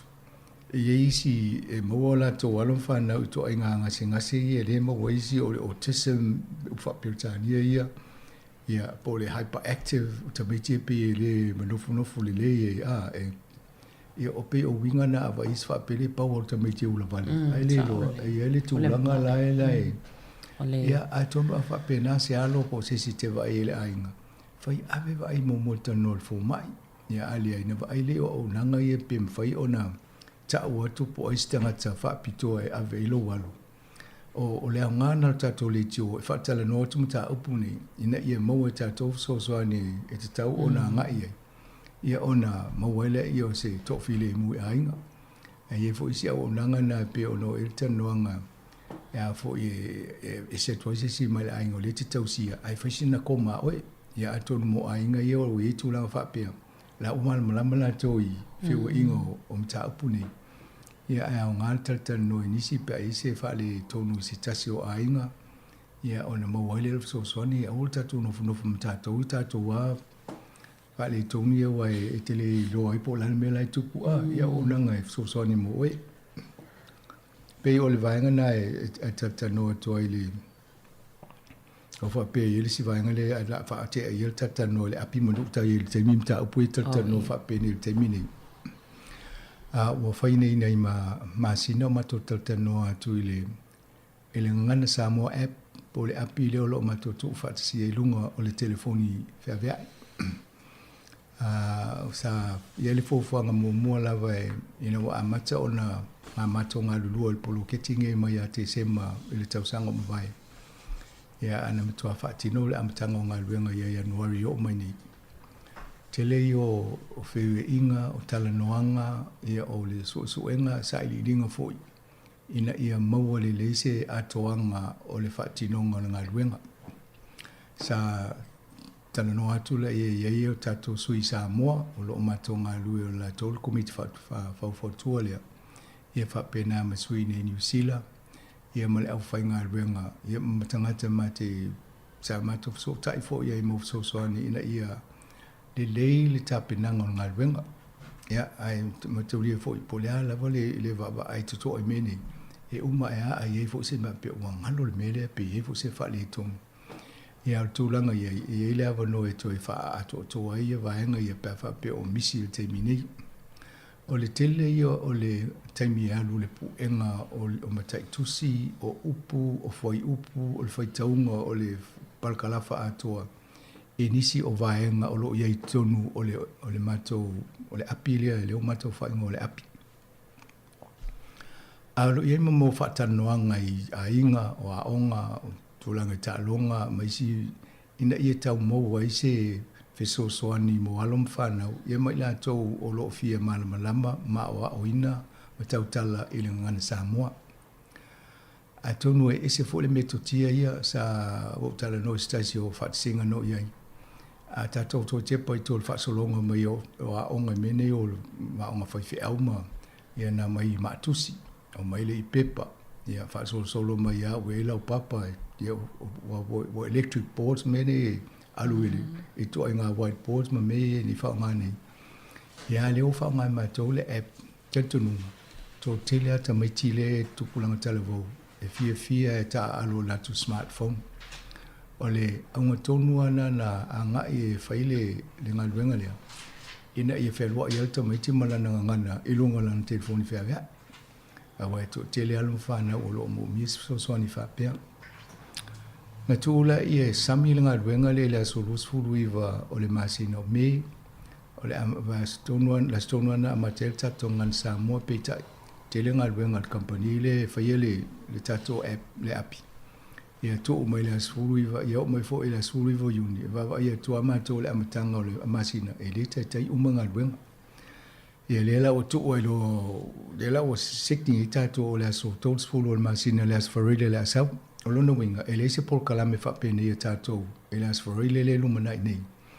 e fa sala usa o mai tatou ile fo ile se fulu tai ona mai le Terra Paraha arena o le fa il tatou fa singa le ma ina le la te tala lo ia le tatou apilia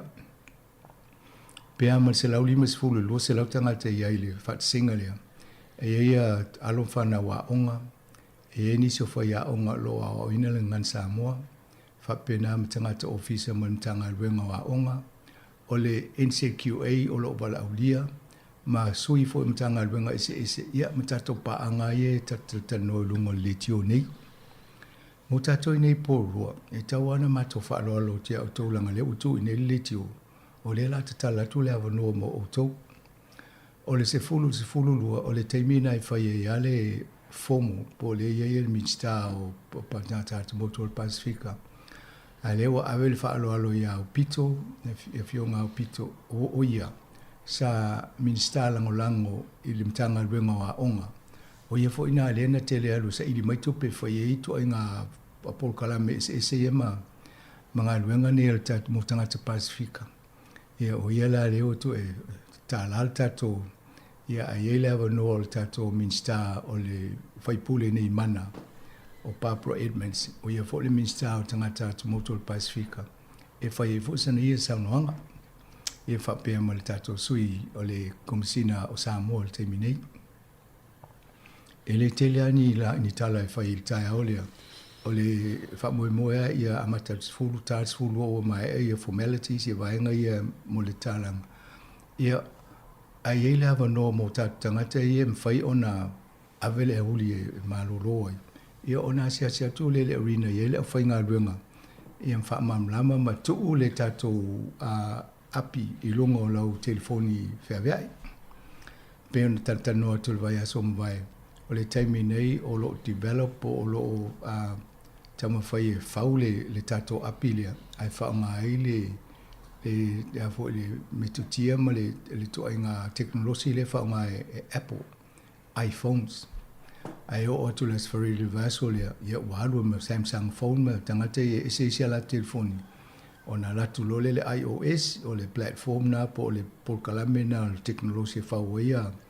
ya fo ya mene i lungo le Apple po le iPhone ia ona se e lole le Android ia o le Android le fa wa ia isi teknologia le foi a Samsung telefoni fa pena ia ona fa nga umale tato ai o le ai nga le lue mai to ia ina upu e mai o se le tu unga e la to ele compagnie le foi fa ia nga benga le ia ona mato tau fa le fa sa o ma fiu tanga i malato ela fa mo stemule oli nei ia ona mato to tana no lole se vai po fe tonu ale ia ina io o atu le aso rol va so le o mai uma me tau na fa le ia ma amata na to ulungo le telefoni le Android ia io o atu le aso rulu o mai uma vai nga ia tato fe lo i lola ia le te ropara tato fi fa tasima va ia fo nga wenga elfa mo a umana launch tato app nei i nei le mo ia le wa piki nei po ro wala talata mo le me il tato official time nei matia ona Wellington so fo se fale Wellington fa ia le o fa ngale arena po ro to tele ata ia fo i tanga te ofile le vainga le o matova ai ai umane ia na matova ai le ia launch fo i Okilani ia po Makala State ia mai si vainga mate loto tele tanga samo ina ia fa mamlama atu tole au ngamal fa moi ia ona tato anga ia toila ia le fa nga te tonu ai to tele tanga te langi fa nga le app a sauni pe tala tul va sole ia tato felo ia ia mo to nei po rola va nole mo to nei tanga ta fo ino fa le o nga lu fa nga benga ia fa pe o te malo lo me nga benga les for really ia o i tato mfa tato felo ia ma ai fa fi la io le sound le laumo sound ia o fa ili la vol fa nga venga le pespese i pesa mo ma una ia toi malinga ngana e o fa tasi male api pe o fa moi na ina i tato fa tino les for really la sa alo ia tono vai nga le fa nga solo tu le vai aso toi fa mana tu atu pe ai tato po kalami la fa solo ia le tu langa fo i mole tato langa tato api moni tu langa na ia malo ia fa to sina po kalame yo lo fa la wilo ai le tu langa o tui pui le fo yo lo langa ina fo tato o nanga le tio ia me se lava o nei vai tau o fulu masanga sa o tu langa tonu le so ni el company le lo to fa ia so ni le ngata le va tu tato le tio ne si fongo lo mo po kalame so fo malo loina o lo fa tata no to ia o nanga ss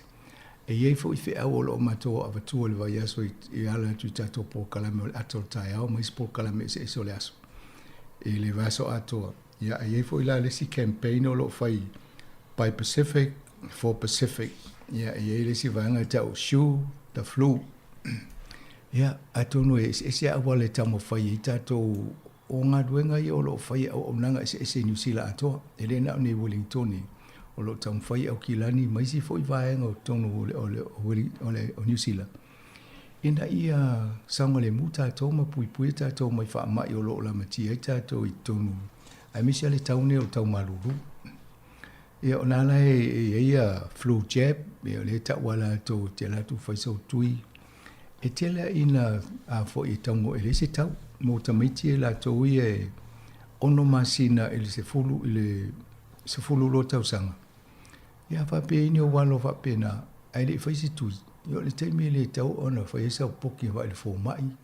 po fe la va o nanga fa ye ina ia pui ai yo walo mai ngase o no la matiela to e tele yo to inga fa mai le mo tato e fa pe fo ila i tangata ia le ia ila to ma ngase o mai tu mau e ele mai fatu o le toto maulunga o le va folio esma ia fulonu tau sa nga ilunga ia fo ia la to mai tu mau e fai fo ona fai la to tu nei na tam fai va tu tato po kala meni ele ngatel mata tano atu melo topu tonu tato nga ruenga ma isi tala la ulunga va yaso ai mo mulia to me fe auta wone mo tato au fa fonga ia ata mania lo va so le at fa to tenonga vai po tanga to umana lu fa le tu talu mata to po kala meni ta o le ia au nga yo le tui nei vai tau o le tau malulu msanga ia e nei pe fa pe o se fa mana tu ta o tele o na le sau email fa pe mo le faltupe fo ila Kiwi Bank mo fa ita inga ele le tolanga le mo le text le la fo isolo tanga tau fa se tau lavana mate tu o le vatu tatu telefo va mato tata no tu ni le tolanga le o lo la mati e ta to ni te o faingo feel technology fa si ai fe au si ai la mati mo lo te nga tupe o le vatu tatu telefo le telo o tupe tanga te fa tau miliona le ngau ona o se fa o le auto fa vale ia fe wa ile mo moe ai tamo fai a fo e fa se tato o le vatu le a vol fe au tato le tio fa pe awa ne a vela password la pin number po lo numero fa lilo fo le e te aloi o tono lo te nga tu so so tanga ta vidi mai pe text pe email ya tia we e te tango vili le fo le bank ba na te lo numero le penga vidi sa ona fa le ia e tanga tele na vili mai ia e ringa fa pe mai le bank ele te tauna ve isen se numero fa pe na ale atuno le mena tonta to mata ituina e le ma faina i tango a watu lau numero le te alu e tonu lau te unga tu iso stangata text ma ya oe pe emaili pe tusi atfo ya oe ai si la lo vidi sao pe tu su vo le fale tupi ia ma e tala no sao ia la tu na mauti no la ia o le te tala no le tangatol ai au te avelu e vo la malesi na puta inga lea e tangata i vili ma numero au kilani e o iwa ia maisi numero awana italia pe fa pe tele o fo i te lo sanga te vini mai o mai o kilan ale nai e tu te umole na vini mai ya na to vai pe to vini mai fo talwa nei le numero no so mai o tu o kilan o te italia e ai le umilo ti te lo le fa ling fa pe lo ina la to lo be fo lo telefoni i awa o sina awala ye tinga nei ta to o le talifo o me va pe mo tangata ye le lo o ia em faina text mai ya a fa pe vidi mai a tele talia ia text mai na lo fa ma ni o ia le ai o tato to na tali telefoni wa tinga ina yo na le tele la tau fa se ia o lo ile mane fa la ma tato lu mal vai nga le pepal tau nei tele la va fa afita lo fe nga yo no le to inga si kaleti le i ta we tato le vaping nga le mo le se fa sa mo fa le o nei fa sa mo le tau fa fa le wa i a to no le o ato to ai si le ta o le vaping si kaleti ya fo wia ele por kalame al malo le tau fa yo mo le lua fe los fulu lo sulima lo o volima yo to go ta fiel to fa tau mo si kaleti mo le lo si kaleti ni New Zealand ai lo foi le to fa le poto la me le fa mai le va ngalo le vaping e tau fa ye se e to ina e mo talu sia ye se e to ma fa o mo to alto lo tangata o le mele o mo ne o fa ma nia o tele foi le poto company ne e fa ye le to ai nga singo o vaping sikaliti le te va to house o aswa ai lo sikaliti le masani no o le tobacco o le la o mo wisdom tele addiction po le wolem faina tu o ma sani ai na e fa nga o me vo na le sa mo ila to fi le lo sikaliti ele me faina tu ma sani ya mai e fa o so le fa to sina vo le to fa nga ma to fa nga o le mta ku to no le o fa tana no ni le vaping to tele le tupulanga tala vo a onga ele ngata le o isi wanga o i tupela to matua e fa ta o ia vaping ia ma a fie mo la to fo so fo maloloina o le People Town il Dominion Post e ele atu stasi fo yo tamaitai o lo fa yelan tau tinonga mo to ai addicted ta ia pe o to ai mo wa ia le va ngale o le mfaina tu na o le na e fa ngale to ai ngasi kaliti le mai le nga mo ia o le te masalo ai si te milo mana i su wa yen tangata le wa addicted ia company e fa ia wa la to le o nga o si le me fa pitoa ina ia fa mo wa o le mana o nga fa nga piem fa nga pia le la ta wa fo le tanga wa Australia la o fa ila to tu la fo no la o fa sa ia ale ai muta mu le fo ta to fa sin to ta to o le van ta una fa ile va nga wa le se me nga mu ina ia ta fie fo le tu lang Le la o sa fo la isi li po o company fa le lo ni. La o fa tu so fa le lo la tala te ya onga. Mai lo o inale tele na fa ta wo ya la to. Ya a tonu e fo ni si o tato ai ngolo no fo tala nge wa onga. Ai fo ni si lungo local bodies me yo city council. Te mile o to e la ngai mta o fa pene tonu pule nganu. Ai fai ni tu la fono I fa tau tonu ai wai ele o nga mo tangata toi fu malo lo ni tangata lautili. Ana fa tu poi o le alu vale o tupe ya mama ia ya. A tonu fa pe mo se e pule ata te mala tupe. O fa la ve amma tangata na vele tau stele ta tu fa ma. Ia. Sa wai ele fa pe te la tu na tongi ne ya pe o nai vai nga nai ta to man tu na tu e ma fa ina if so ni molo o lava soi fua. Ia male ainga atua. A whanononga atu I whaasoa I la tau fo ia sa a wai mai Taritano e mta apur soi fua malolo ina e mai sele tau mawhainga e tau fiele ula ula tapa. Ia o la tau fo I mau le tele o le e le aia se senga male tapa alea maasani e tele fo ia afianga o le maua e selfa mo sa fa pefa ia e tele afianga e ale meleanga le ua tele o whanau fo ia sa le ula I le sikaleti le maasani ia le wanga ia e mese le tele o tupulanga talavo ai ma fo e o tatou fausanga o tino tangata na milo ma te mana vai mai mare e le mana ai no fo tangata to e vato mana sul sikaleti to no mama ia mai rola ia no tupula ia tele e pe o se o le itu le fo ia mo tangata I sa ula tapa alea la wanga I le a tono mo se so sani mo ina to e tau fight le ula tapa ia le mea tulang fa le tonu la o le o tele la le ngau singa e isi company o le tulanga o mene o mau lunga le nicotine le sito inga vaila au le le fa to mai mama ia itangata ia pe o mena le fa imta no fo I ia tato fo e pule al tangata ia ti la bamba ia ai pe o le ngal tel no fa tas e so ni lesi po le asi ia ai tati atu o lo so fu le va tel no imta fa pe nei wa atato so fu la le ia fi o mutangata mai lo se le ainga ai mai ai fa pe o le fa longo le ainga finga dwen ia te le ala fi ngole ainga yo tamiti fo ila to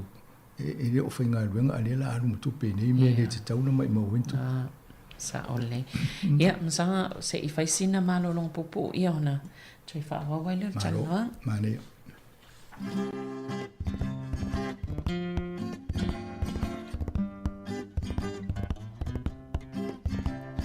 Auli mai o maua pe a whaafua o ni timunga O loto le tutu sa wala I ona le maua se unga O loto le tutu sa wala I ona le maua se unga Wai ele poe wana upu e se ina dia oe Mana o iai le loto ai vai lo utino Mana o iai le loto ai vai lo utino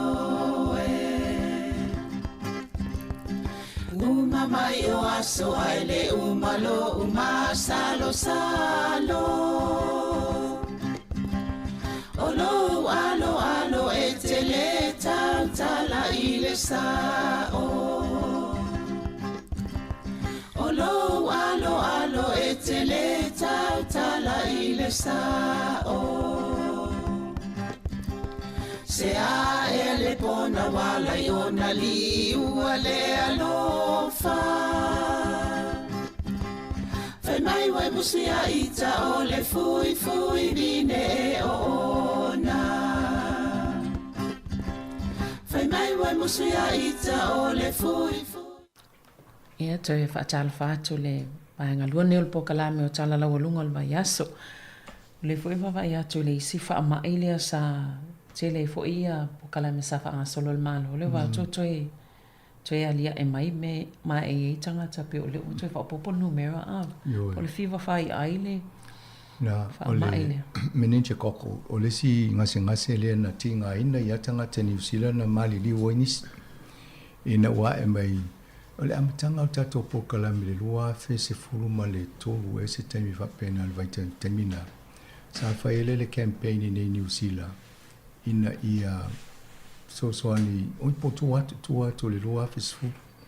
Ina ia wawa ai e tau fia le pisi o wha mai le nei ia ma tau pui e tato. Leo te mantua pe ia ma le lua se fulu lua e miliona na wha matu o le malo e whaele campaign le nei New Zealand. O le uto e maua tu nei fo o loo mama i e nisi mamani di wenis. O le tūlanga tōnua le o le whaamalo si ai le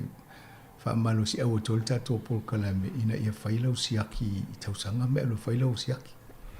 Ai whaalongo fo i weisi suinga o e wawa ai wawa le fō mai. E ul whapea. I nulea fo i le Panadol o isi taimi e rea o ngā le Panadol pe a mō i tō ngā ngase ngase whapea. Ai ono sa i mo ia taunga tāle tōngi ngol fō mai. Ia ai fisili, o lale me sili, lale value po lale tau lo so fua, lo ia ola. O fata te inga whaingo fia na, ia na ilola ia fitu na ili tali whea ngai mo oe. Ai pe o leo toi wha manatu mai fo i leo fo ia ili pepa mua o le domine pos ni tūlanga tōnua lea. E wha pia deadly disease reappears. O le mai lea sa maali diwo tangata. Ai lea fo utoi o somai neitangi. Ia, mama ai a matanto i whai ese ngā luenga a tātou. Ai sa o lewa e tō le vai tau o le a tasi a whē iu se lau i le lua a whē le sa whai e ngā luenga le tō New Zealand vai tau sangana. Ia matau whai titi ai le matafi se e matātou ia le fo uto e a e mai lunga tau na whai sita tō ngā luenga. Te le vai ngor se fo malolo ina le whaatawa me se ne vai tawa e le taimi au tau malulu te le na tato yei tono whale ia ma e le lava le e kon na fo i le ventilation a misia whale le ta puni fo i le le se e o sau tono ma ia e mo ia le whaet fo i fotuanga e loka mau whale au ne ia le whafole le e vevela ia ai whai fo e tau tatala le titi le whamalama se i mo se e fo sa lea a tono po kala mele fanga solo po di dual fongo fale le la fa wai fale e ola malolo ina e tatu tanga te le toe pa wale me e tutu mai luma langa le tala no me la to le los fulu lusu lima tau sang ma mountain yo o atu ia yo anta no me se fulu tau sang suli ma le te ta ole ole po kala me polo keti fo ile le river link ia po ole toi swinga o le te leo o totonu lava ia le tafe le vai i Lower Hutt. O le vai atua ia le ngole ua wha mea alofai ia le po le iwi. Anga i le polo keti lea. Manea, a tonu e whaiasina umio le ngole o le te wai, Takamuni o Mori o te awa Kairangi. Ia, o na ua a whaperitania la tau, the soothing waters of te awa Kairangi. Ia, matau lea fo ele vai tafe o tau lea a inai Lower Hutt. Ia, lea o ele ngō Maori lea. Ia, e manu lamba ia stemi mua pe a te len whao ngā fo. A me sili na wa amata na ta mau whatu langa i ngoa. Ia, amata luna whailenga luenga. Ia, e si teimi un tatu tumutumu vole na e mata i whale o loa wa le tau whai eile se vaenga foi pe e o nga i tanga te mai mo e foi whataunga. Pio le wape o ke topa le amata ile whaangalu e ina hangaluenga. A wa amata no e se oma ia a inga sano foi ile to le ta o Ferguson Street wape o lunga le i Melling. Ia le wa amata na wale e tanga ta ina wa pio le wa whaavanua mo ngaluenga wai te le. Ia tau sia ia. Awa ila le tūlanga, awa peo na emate au topanga wenga na e mo mia fo ia construction teams, builders ma tangata. O lea fo e mo mia le tele au ka muta i nei ma le au whaifale, palama, o le tele o ngā wenga wha pelu mana. Ia maniusila a tō le whaile ngā wenga lea. A tonu mota tangata ia le o ia la tō tu spasi au whai ngā wenga Moise Company. e lua me mafafolo loto e tanga te le teimi nei. A wha pe sefe i ale e is company fo li lo pule ases ia o tūlanga nei ei. A leo nā, whai ana o e company. Pe o wha tasi i tato tangata Samoa po Pasifika e whaiselo po se collective po se mete tua inga. Ena e sau sa o le tupe alu i auto. Ai au le sau walu palangi le onga le tamu company lea. Ia o na wha so mai leo tongi a. Ai tonu o tūlanga lea wa awa aine i pōrua. O le luas fulu i le luas fulu lima tausanga le whawai o lona winga. E le lei ale tutongi o tangata e maua pe a wha pe fufo le lei a. Ai manea e pe whainga tale al tō tasi o le builder a wā e ngase ngase. E o le rola po e wha o la kongalati. A tauna o tai tō rua. Neu whainga luenga. Pe tō rua ni palama, tō rua ni kāmuta, tō rua wari whale o wha pena. Ia e peka a pe lesi. Ia o lole ia un whai whale negotiate a total price. Ele whatanoanga o le pule o le kainga ora le na mataltanoa tu i. Ia o le tūlanga na fisi ailoni, siri mai ailoni tangata kāmuta po tangata whauwhale, wariwhale. Ia i whailoa tu ia. Ia paolo ma whawhau. Se e wawa aile lei po le ale tu ai ngā whainga kongkana te pe sausa o le kainga ora aruro i tato tangata Pasifika ia. Ina ia, ese le middleman le tele na alwale tupe. Awa o le tele o ngā luenga pe apule se palangi po se company fo. Ia la tuloa alu na ale tasi vai tolu, 12% alu na po le fast food pasene. Ia fto vai mai lo tupe mana i tangata ia la lo ia. Ai mani e tele pe ala tu sa o ale, pe varu se fulu le tupe lo sa o ia o. Sili malo 12%. Sauri e nei au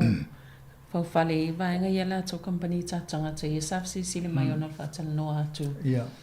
Ia au mai le kāre. Mana ia, e maha ia le, i meli mai pe text mai fo i pe e manatu e whali tato le stala. Awa le fo i ese teimi mata noa toi ma whamtua inu Tino Pereira. E le ngata ia kainga ora le whaua whale i e tele le whale le i teimi nei i vaenga neo porua, Eastern porua. Ia ai whaapopo mai si whale nai rua awhele whaamoe whau. Ai e fo le pulo keti le ngalua e whaamotoa inu malana lato fo i whaalapo tonga o le collective. E i whale mo tangata Pasifika, e whaua le whausanga e loo mo mia tātou to i ngā tele, fo i ainga tō tele. Ia matua i ngā design po le whausanga e whitaui mo tātou amna o ngā wha Pasifika. Ia se lau su 5 miliona e fo il tupena le o umana wha matu umana malo i whai. O le masino i ulai tau sanga fo e amataina whauwhale ia. I nei fo i porua o lo ngā rue whaatasila ma ngati toa e tangata whitunga i nei. Ma le pule ngā nuu. Ia ma lo e fo i ma le sui o kainga ora i vaenga lea. Ia ma le collective lea Central Pacific Collective vai fo i le va i whaamtuain Tino Pereira. E lona winga, e mo mia e fo ia le au whauwhale. Ia, le mena e amana ia whaistatu le stala, whaiana mato a oa ia whaamomonga o tau ia e whai e tō company ka muta Pasifika, ia po tangata fo o lo ngā lue. Ia ona mato a vele i a kainga ora, po ma whaamtuain whai ia, whai whai le inkongkala tēnei tangata ia awa fo le watu ai ave o tūta mai tupe. Ia. Ia, tarsia ia. Ia. Msanga pi o se tasine o tala le sa tuli matai la langi pala se tulanga sa tatalo fo ile to tele ina ia wane iyo o ise fai unga lele ia e pe o le umol tai o neile le lavo ma liwa le va ale ane na le so le Titanic. Ia o e ne ia se o me fo i fai tanga soifua e se ale o le te leo le lui tau le na fauela tau le va molu o tau al va molu e se foi le leo to inga va molu masani le ta te lo ava e fa pitoa ina ia mafai ona na ferua i la lo to inga mawala lo le pol mawlo le la e ta ti e le va vole le Titanic le na malepe ya na foi va na faul tanga to so fu mal mana tu le ta tai ngoto ana fitau ia mal poloka isa no malepe ngoto ya a ta wal poloka isa ia tu so le isa le no vele va ale o te lo te le ma o si no a moto Pasifika ia ya va tu se va pena ta luala na vo ina mangoto le va ale na tama fai ala i o tangata o sutu o se lui tau. E va ai pe whawhewhia na ho i lalo e va ai le va apo o lal tūlanga iei. Ia, whaua i lo lal tu ai ngā va amolu le o ai. E o te mua na o manuia. A matalole lo mai, ma whao ngā e whaila mo su enga, whaasai e nisi. Mo research. Ia e o ala tangata whaapito o tele au scientisi ma tangata fo ia e o e whao ngā e va ai e le ngata le o i lalo le mele i le Titanic, le va ana le na ngoto. Ai, whai malato su enga. Ia a talua nei, o lea o whai e pe o maua matangata fo i fio e mata ma mai moa. Ia ai tango tāle o ia. Alfa blave la le malanga lena la talua nei. Ia o te ale taimin tauntua i fo i mai e. A matalo na sue. Ia e la isi tua i ngā o remote submarine tamai va fo i e mwhai ana ai whao ngā teknolosi. E tuli loe alu e va aipo au le ase mena te va vai ilo. Ia e mo mai le whanongo tu le ata o isi vaengo le vaa lena mo atua e le landing pad o le mele tua i lunga le o nana mo e ma sisi vaengo le o luma e po tua na whanongo nana vai e le ia o mataulia to lima e le pase sele na ia o lona winga o e tel to nunga e le mse sola to soifua e le whatu sanga no vai atu e ia o te le lopo le alma mafo le Eiffel Tower le e le si tau te leana i nei le lalo lang falani. Ia pe o le mamafa atona, fa pena le pressure a le mamafa le malusi o le. Ia wa e se ale ai molu fo i tangata le pe a molu lalo. Fa longu i o te ringa pi tau papa a. Ia lona winga la o le mela na lo e lo o le matua i te leo o le mamafa o le vaile o mia. E el te to lunga ua un mena utupu le vaa lea. E le mi se o soifua. O la fo ila wa matana faiti o ina inisi o va pel tala. O le experimental submarine le valea e le se va ana fai fo le wa umana so e mapasia le mfaina a veni malanga. Ana fai o ala to e fai la to so en. E male tatu nunga e le me ono tupu wa. Ia alfa la vile wa matana la wa mtangata ia. Ia le whanau ko e le si pilion e ana amili a piltani ana loi. E malista ngata na e mau mea fo. Ai o malo na tali. Ia. O whapea o le ainga lea. Ia o te lea kampania le ainga a le o le lopo la tali i le lai whanau lango e fo e whao wole ngaduenga leo. Ia tau si e leo tūlanga na a la fo mani di o toi mala ua. Ia mai ntangata ia le o ala to e whaisusu e ngai malanga whapea. Ia, loinga e arsau ni fo sisi va vai fo sisi to nga va ai na ia. Ma fai ono e fa wa a de tanga ta fa pia. Ata to vai fo va ai no ta lo ni va te tia. E le lo ta to me la tu poisi va ngol lo na. Ia ta te mau fai fo ta to le to ni tanga ta. E le fa o le to le lo to ia o le tanga ta le to me la tu pe to. Wa le to ngo fi to nga nga luenga so e fa pe ni. Ai tate o to se mea fa pe ia ma le lama tia o soifo tanga tola a. Wa whanau to mai pe lua se lau le mas fulu afe tongi tanga te to tasi a. E aloi. Sa malanga i ba a ia a ole e vol tanga tal fam talanga tanga tale na tu e aluai a le fo isa failana falinga na toe ele toi fa ma mulu ese mal malanga le ona na te loi le saunga le mu ele o mauti no saunga le mu e to vai to wala ta pe yo me vole le avele va ale ta pe me le foi le game le play ke ton no computer de ta lo ta mati e va pe va fina no e me la ta lo tanga te pe ya se ia le o mo tecnologia so ne foi ngo fia nai ma fo ta vale le nei e o mi fa mau o lo ta va Vole to le ki vole le telo ta vole nei e o foi le pre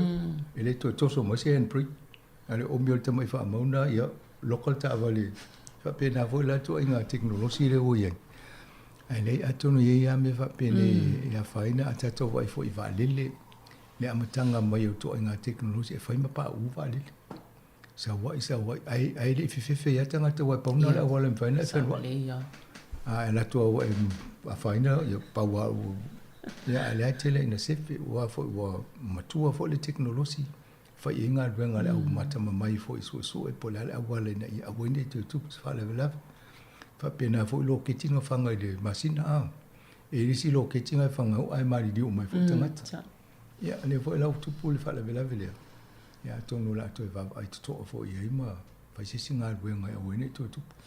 O le te leo le sila fia o, I tangata ne ua mali liwa, a leo whanongo, o le CEO po le tangata le lewa, ia le company le Ocean Gate le ile e ana le waa lea. Whapea o le olona to o lua o le great granddaughter to so le awhawhine o le o stasi o ngani le sa mali liwa le Titanic ina ua moto. Ia, a tonu pe o le sota i ngale ai fia e o na i o na le tangata. A le o maliu la le to o lua. Ia e whiloa i nila o le lang. La tau, mo na mātua, mo na tua a. Ia, o nisi o tala masanga, ia a tonu o le fōwawa ai a talo whai a Chris Hipkins, whaanga solo atu whaitong whainga mas tāpenanga o whainga pālota, ia a le fōututula i mai nisim tā o kuina na minista. Le lopo le hale me le tupu le, ina fō le mālol ni. Talu maina, no whamawai Jacinda, tūla i mai Chris Hipkins, ma nei ala tawa e fō le zau a. Mane le loa isi, whaala velawe te tele ia le tua mai. Ia, o minista lea, ese ia e fō ia, Mr. Maud, o le si whaipule le sa ia. Ia, aru ese atua i whaale tonu mo le Mr. Waonga. Ia e whaisusuenga. Ia, sau ia Nash. Aru ese mai malani ia fo tufinga wha Mr. na ia. Ia le uso so o atua i nei ma Wood. O te lea ala le whaale tonu leo le malo ia. Ia, toi amai umai ia portfolios po mtanga luenga ia na wa ia. Leo toi tufa o tangai tangata ia le ia i tonu. Ia o te lea mala tofu inga luenga ai o te lea ia male. Lea voi le polonga le mawhau tau whaatulanga umane ia alo o voi to telefo ia telefo i whaale tonu ia tupe le tau o soi fuanga. Ia sau maneti munga mololonga le te whaatupla ia e mo mia e voi tupe. Wow, te lea ala le whaale tonu le e fo e lo e tu si pale mia. Ai e le tau whaatulanga tutama o inga ai tele mai male ngasu le ono on tangata minsta. Ia, a tonu a e ono whaale tonu ila ato o le tato masino uni nei. O topa le wha mo e whaile palota. E leo to tele ni masina to e tau e na whaatulanga le mai la to ai le i o le taimina. Wa o si leo a matana wa ai mi fai ungo e fai ngomene o palota. Ai si tato wa ai ta na lo talo fo si pane mia le tele o nei. Ta o le. O le lo ya wot po la me le na tuai o na tau tala sao. O le ana fai fo ila na tala. Wa o mana tau i pane mia le ia mo sisi a le ma wa ene. Tele fo isi. Isi siai. Siela isi. Tono fai sao tala whape, no fo mo mafo, a whape o ele nai tau mo fai mai lau soi fuanga e ati ai au a seta i tūlango sia. Na sa wa ilo so fuanga e alu lo e fi alu tonu e te fai pule, ma e alu a mauso tofi minsta, ia fai e so sao so ani le tunu.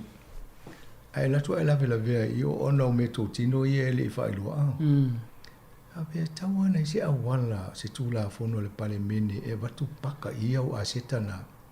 Ai awal wha mai anu e wha tau watu. Ia. Te leo lau teimina i tamu fo ia te ailo o iatama o a inga alela. Ai watu lotu neila i tonu umal tau tau sanga ai le toi palo tau i tonu wha whelai. Na saula wa umana. Ole wha le tonu na lau wa ai ono no inga i teni na o a seta. E nem whaina alu tonu i langa i tia i au a seta ai. Tu sa pe o tala Yesu vo le le mau a aro fo ia na sa wela i na tui fo tu le woni seme ia o le mela e ma fo le fi e si le na fa tau talu e vo e wut on fa tau na lu le fo le tu pe na mo i charitable organization it is na tu pe na mo ana te le ano na fianga i alfa o le tau tala sa o le tau ana la toa le amatanga tau wai. Au te feminista ai tele tele o asitai. La te me vai. Ava mai ala ele me vai na wole ne alu. E fili o pe tia ia o roa. Pe tia lu. Die for the country. I lose your wealth. Le lo pe tia tu suili tu la fono sa. Tu me se te ne suia. o te tonua a sa ili uma nei tangata i tonu palemene le teimi nei e le ngata tangata o le malo whainga malo le au tangata o le tuangai te loa i tofu umana to masia a e ini sia nisi po o ni fale e wai le se ngo le sia ma le fale a fani o fale ta pe o lakse nena fai o le si interview fa ngoi fa ona fale la e mau tongi tangata ele failana famatu e se atu a se tana ele ai ia ala o mana tu so o ia o fale ia ia alfa lave o lena ia tonu ai whaingo whai unga i matanga ruenga ia le a fie mana a sita ia ona sia ia sa te tau alana whai whainta te rim whaina o whaise whai unga i langa le ia o a sita ia alana whai ia taipe ia o le commissioner ni no wa ni o fun o me fun ia pe o mata o fa pena yo o le ana mo na ia tu pe 2 million al malo le na ave faingo mo me tu o fale fo emergency houses a le no fo me faingo sa i lingo na fo i va nga o tu langa tonu na ne fo tu la fun ina ia o na e ia se faingo fa unga ala ia malo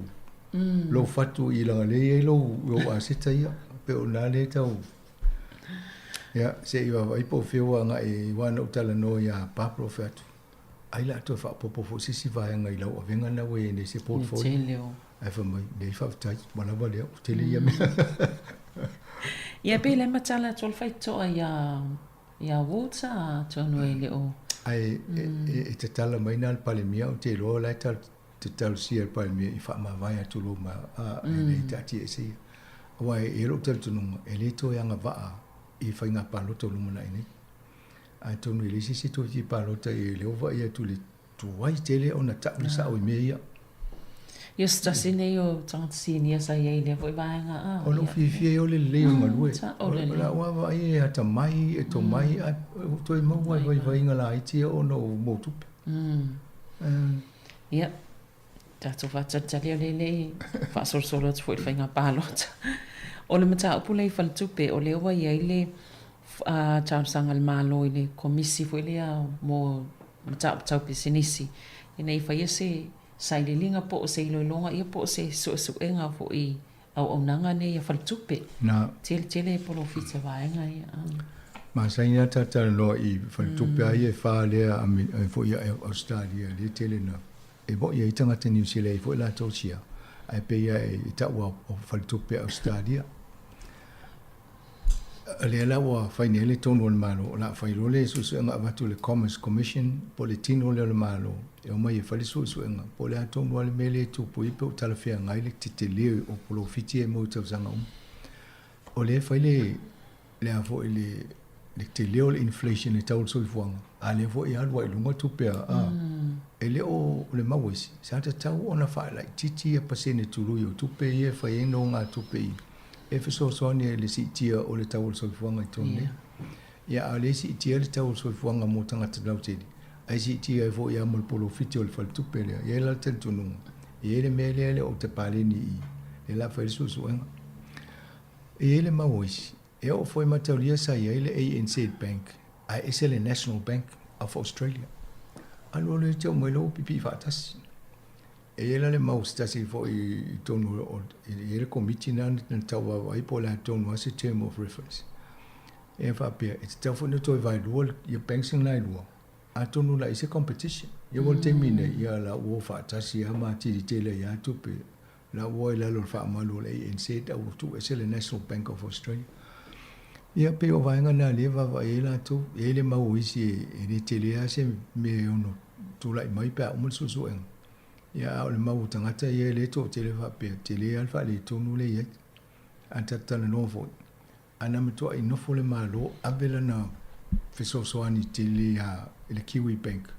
a tonu to tele fo ni se o le Kiwi Bank ma fa ina mo ela to no nga tu pe fa ngo company o business mena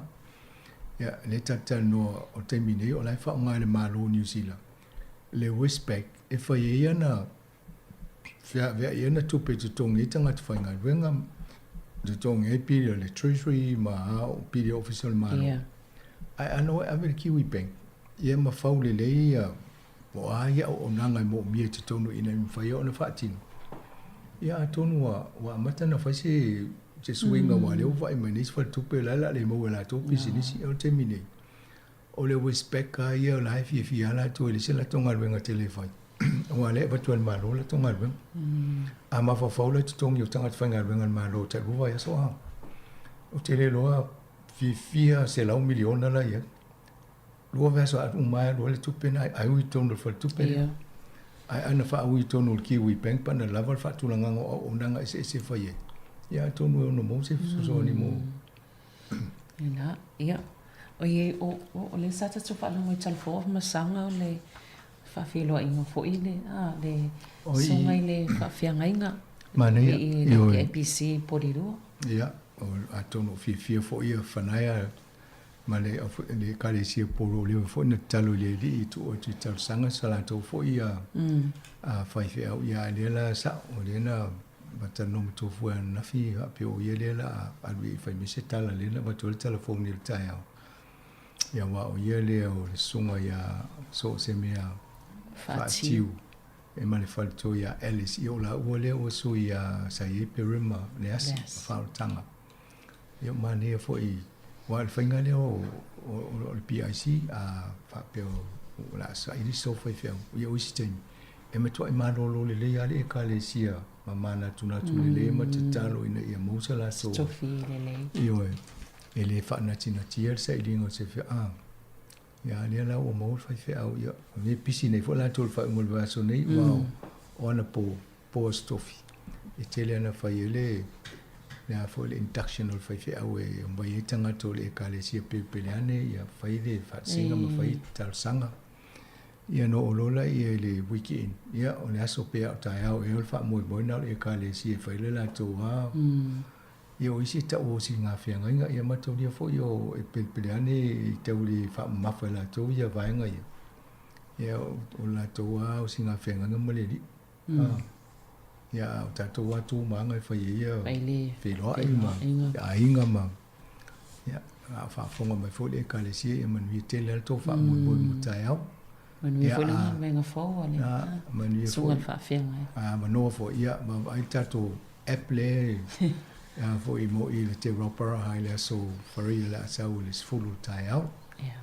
ma lo fa tai ia ma lo oi me mo mo fa tai a mil sete mo la ato ia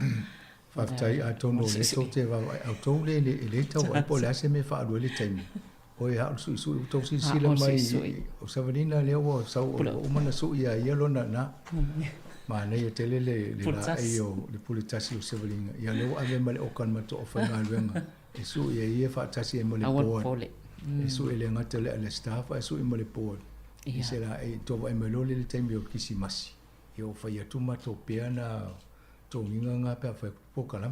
e la e fa sala wa le la no su ia mo i to le tio ia e fa tasi le lava no fiona msanga mo po kala me nei taia to mo volta to po kala me ai man 12 vas fo elis po kala me le la fa sala to sa o mai le tala ngol app ia toi mau wai leisi vai a solo mana iatu ia mo time nei soifua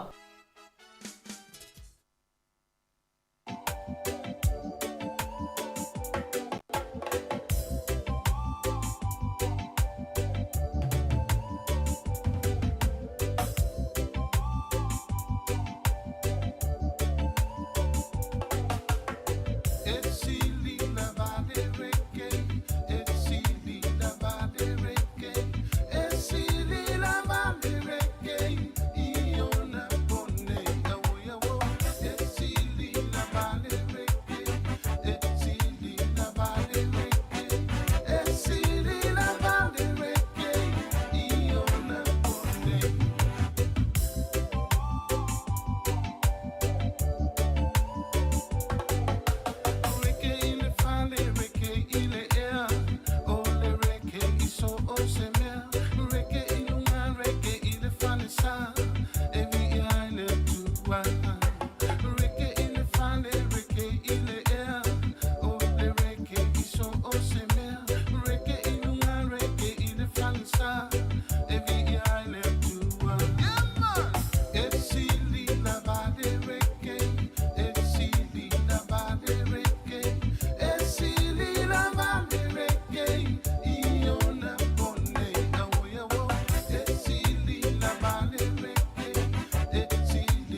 Ia ngalo la vale tam sa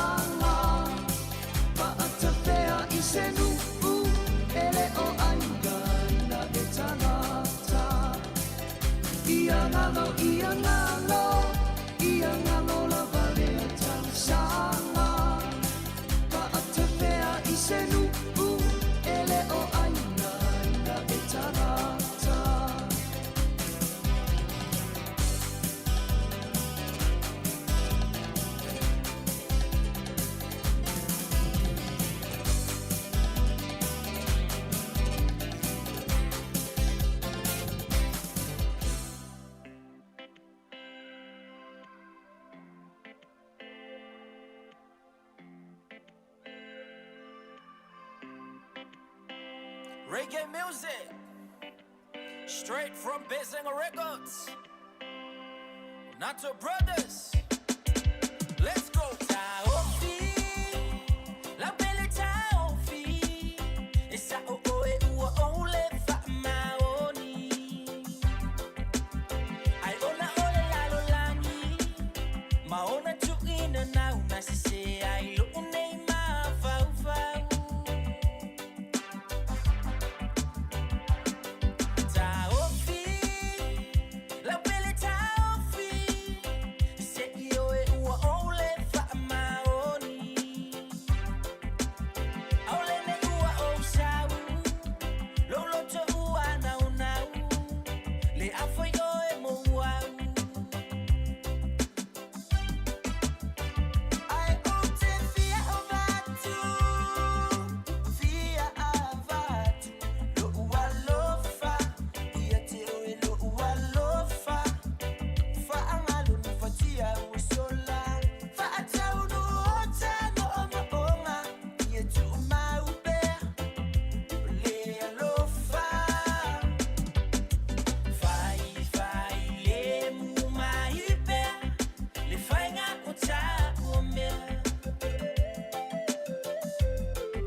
Le whawhiwhianga mai le National Brothers Maripese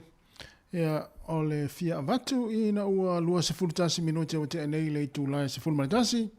Toi wha malo ma toi wha taro wha tuai le pa ia ma le maru le tātu o tino o mafuta mai fo le taimi le tatu tau tu fa fia fianga su filoi se ia pa ia le tu lai se fulu ma le lua o le au le nei ia toi fa talo fatu ia ina matua lo tonu ainga nai matua fo lo tonu fa le tanga tama tua ma nai matua fo lo tonu ma tanga sengase ia o ina fo sengata wa le atu fo le malosi le nei tai au ma le nei aso ia e fa talo fatu ia te o e pa fa pe ona te mafuta mai ia le taimi o tatu fa fia fianga ia ma le tau tua si fonga la mua ia le taimi o le aso ma nei le tau la mua nei Wellington lo ma nei le tau sul le la ia ai pai la vasin tau malulu la ititi mai o le nei tai au ia ai e manatu la fo ia onisi fo ia vaenga fo ia lo e mafuta mai ai o lo ma nei le tau le fo ma au ngā luenga na o lo e whianga iai ia fa pia fo ona malulu ia ul fai singa luenga ia a fo lele mana ia le alu tonu le fale ia pa pe ua malulu fafo me se lava nai matu e po ia ngofia i le malulu ia a se tau mafana ia no fo le fafo e faisina fa malu stino ia ai o le time ia le nga ona vele se va o le time o le mo ia o le la tars fulua ia o lo malulu pe le time ia o la to fo lo fa o pe nga luenga mafuta mai ia i le tatu tu o le tai au ia e fa malo atu malo la fo le tau ata i fe o mga luenga o lo fianga iai ia mo to fa talo fo la wa ta vale ia i ta vale fo yo lo ngā lu ai ma feo iai ia wanga luenga ia i so se ta vale afila fo lo e ngalu ai ma e fa nga mai le tatu tu nei ia e fa malo le fo le nei taimi ia i le ia to i fo ia i vaenga umala fo yo to o mga ala fo yo lo to ia awa fo ia le fianga iai fi o mga luenga mai te watu no fanga solo ia poklame o le fontanga le kale sia me te tisi Samoa ia le tai au ia pe o le wa amata i voli mata alonga fo ia amata i fo ia le ia fa mo o le kale sia ia ele isi va yaso le o lu mana nei ia fa pe ona e talo fa amu yo to nei o to ia le na malanga tu nei New Zealand Australia America ma so se atinu ia vai atu le fia o le vaenga le se le sa le na malanga atu yo e mana yo maftanga va pena au talavo ia e meise fo ia o ekalesia ia o milo fa tasi fo ia tarsia na wa to e felo ia ne male fo isa lua wo ia so salua wo ia so ale wo te ia el to fito ai fitawi oi voli la fa ia ina I fale ula pe fale ula na mai tawa tu ina fa ga so le fo ia proclame ia ta longa le kalesia metisi ia fa ga so lo to la fo il fo tele e sinoti ia sinoti ese ia ma le la to fontanga pe on masani ai ia I tau sa uma ia ma lo lava ia ai talo fai ia tatou ia o usu pe fai ngā luenga lai mana ia taua fo i o tofinga o le tofia o e te alu le fai masui o le kalesia ia e lopo o le tau sanga fau ia to anga pe o e fai ngā luenga ma lafo tupe au malanga lai sa moa ia fo inisi fo fuanga le kalesia ia ai ma lo lava fo I fatalo fo ia te o na o e kuka ia manatua po me nei matua le nei tai au pe ai ni la po me no le so fu le so fu no te ngalo te vai ane le apina na tusi ai ma le kalenda na sa fa maule la po me ia po sa le aso ia no lo le ave ia nei matua e vai fo mai awalo la ua so fo malo lo ina ia ma futa mai pel tatu tu le nei tai au ale si fongo le la mua Wellington ma na fa fia nga se filo I lo so 5 minuta te ai tu la se fulu ma tasi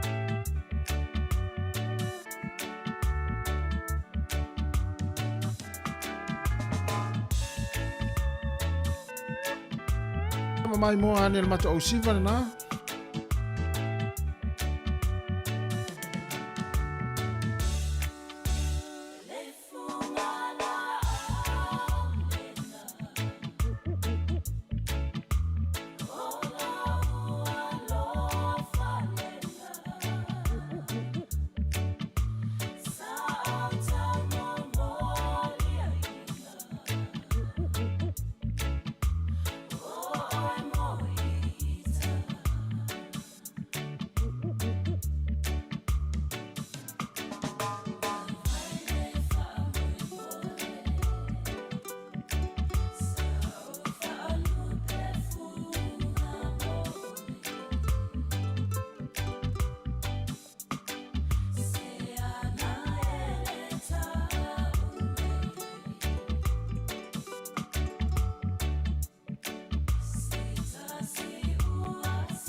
If I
Manu wa pese fa fianga se filo si fonga le mua ia nei taimi o le tai au ina o toe lua se fulona minute ona ta lo leo le tu la se fulu male lua ia toe fa ta lo fa tu pe fa pe na wa ma futa mai nei taimi mai mo mai mai fa longo mai fo ila le tio po la au fa longo le tasi ono te si male tasi fa mo o tatu tu lo tu ina fa sa longa i le tatu ofisa o tu lima se fulu male tasi man Kevin i poli lua ia ui lo mai tanga poli lua mele ia il tatu ofisa fa sa lau ma lo tawa tai fe o manga luenga ma lo ta pua ma lo fo ia le fe wai ia ma saunga le mulu ngol awala ia a fe ngai fo o to ia inga luenga ia i tabrafi e le ta pule ma ta no ten tu fu len ta le na leila a fo le ia mo ila to fo io o fai ia mau paulo le si ainga mo le sinu a mo le teimi mua fa to ata no wai o le ainga to lua se tu lo wala fa fo mai le tu le no vili men le si ali le fa mai ma fia ona wole mo mai sona ma no leila fa mai o ia le taimi foto ata no o ia le a ingolon to lua o le matua fefe ma tu le ma fa na le fefe fa mai paua o ese fu le a inga le o ia o fa tu te lo le me wala ina fefe ona o te ia o fa lo to o te lo fefe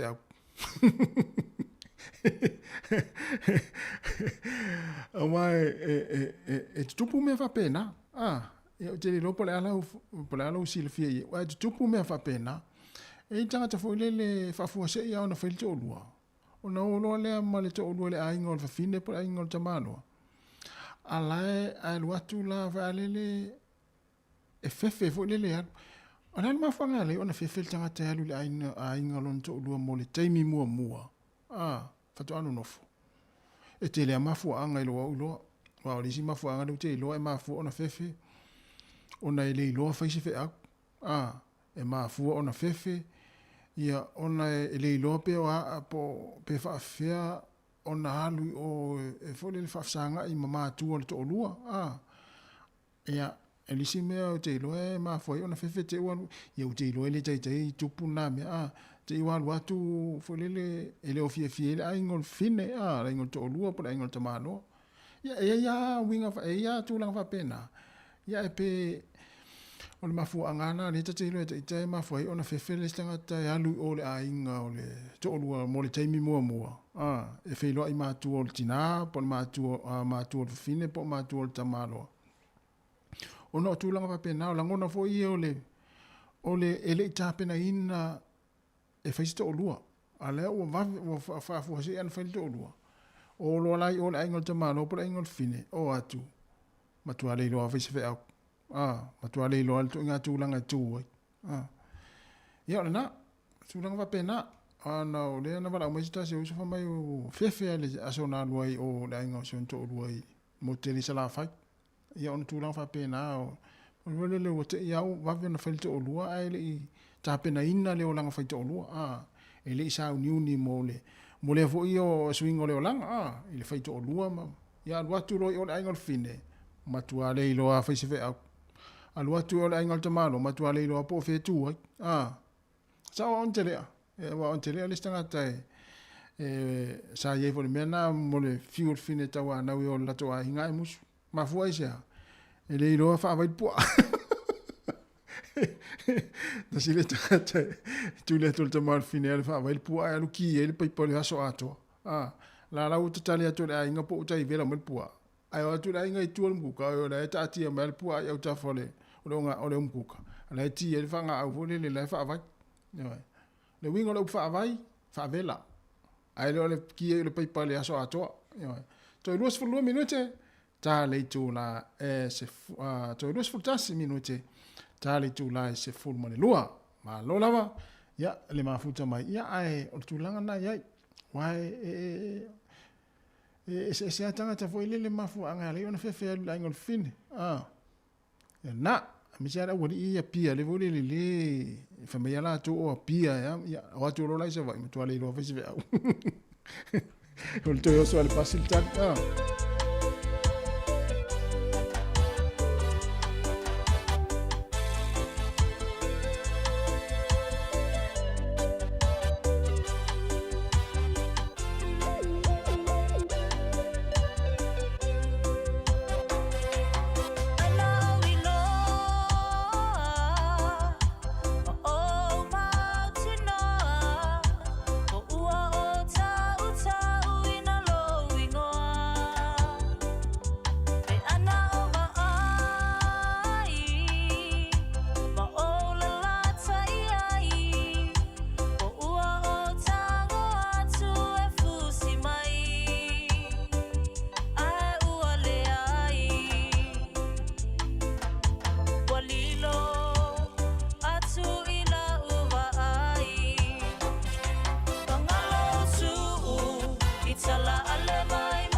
Walangona lo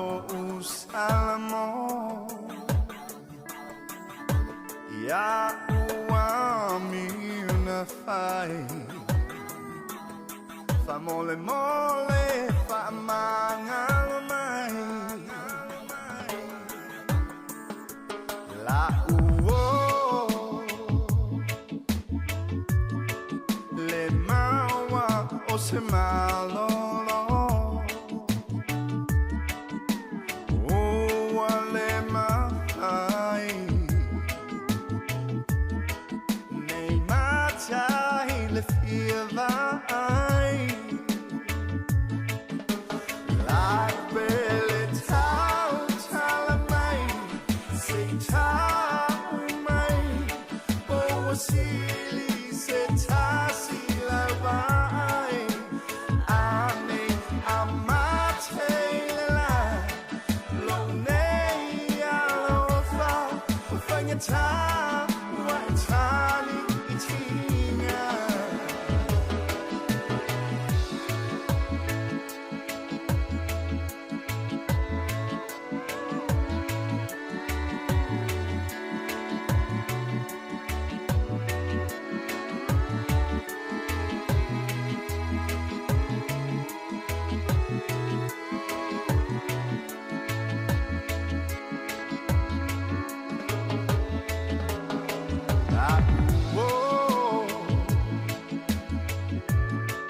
Toi futa I lolo to Aone ingo tolela O mama fapela wanga sala La uo Amu iese kumalo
Tau sala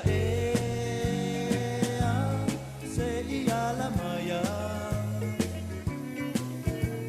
o itane wa pia vai atu yo polinga la upele no po mai lunga se io uopo ina e manu e lue ina io lima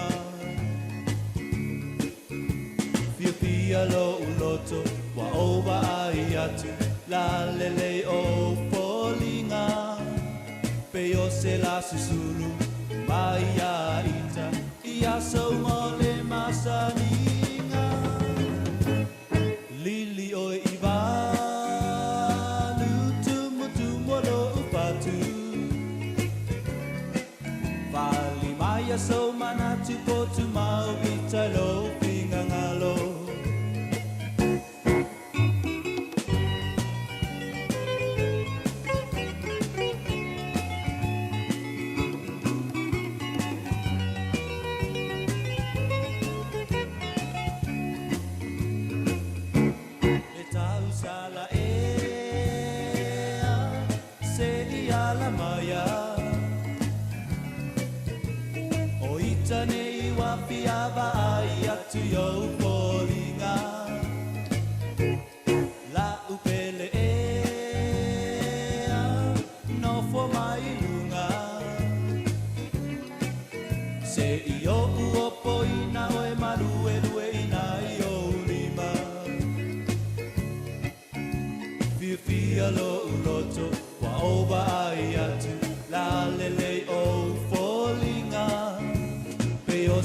susulu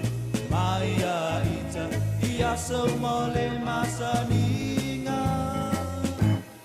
lili o iva lutumu tumolo patu fali maya so manatu botu mau vitalo pingangalo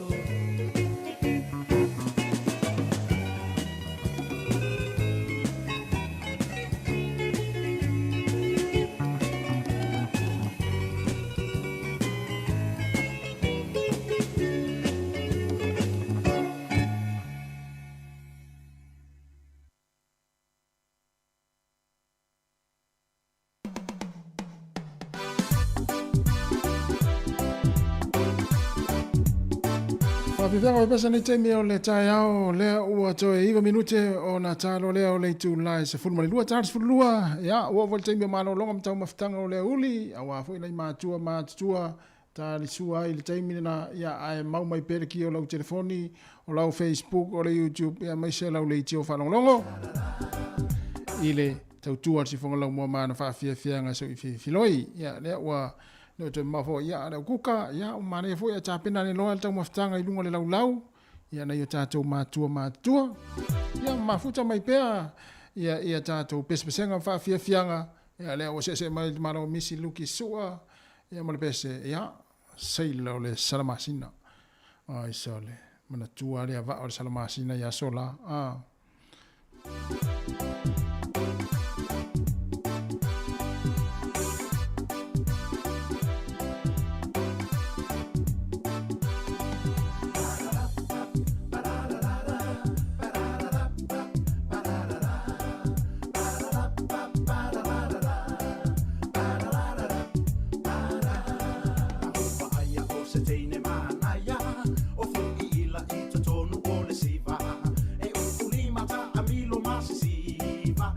Seila o le salamasina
naya o fu ila I tonu o le siva e ukulima ta amilo masisiva ma le seila o le sala masina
Silo kisoa ia malapese ia ole salmasina mana tua le va yo te lo ele ia ma se sio tato ele lo va le salmasina le luanga tutuila o isole ia ese fo ia tasira vaenga na tele ta masani ele te lo tanga ta istanga ta tele masani ia sola isamu ia ta te masani o lungo I lungo o ngaluenga ia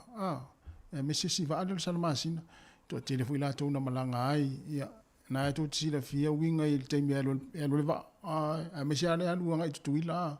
o le so ia wa fe to ai male au ia ta te alo fai nei pase se foi ai pe le winga tala ia ta sile va ana matua fulan tau tu isa mo na to te sila fia me sia to sa malanga ai foi ia ma to foi po wa pe yo sola sa alu le po le so lulu ia to foi mai le fia fia la stofi ia tau no mai la ia I le sfulu le po le so farili po le stofi am la le farili ia te va ai le tele ona tangata mo le moteri sala fai te lo la fa wa wal taimi nei inisio va a fo te lo pola lingo le va ana wa fel wa yang le va o pe le di Naomi pe sa wa ia pe ya le ngona le va ala to fa alongo ia ai o va to fo le tala ia ona o pesele ia o ta masani li tele ona tangata fo I na mai taimi ia ai me se fo ia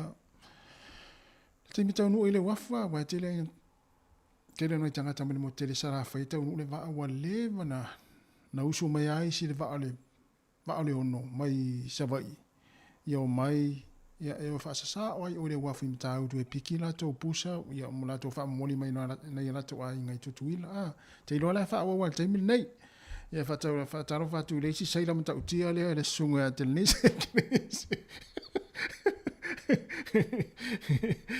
va taro fa tu le si sai la mata utia le sunga ya Gary Mara Gary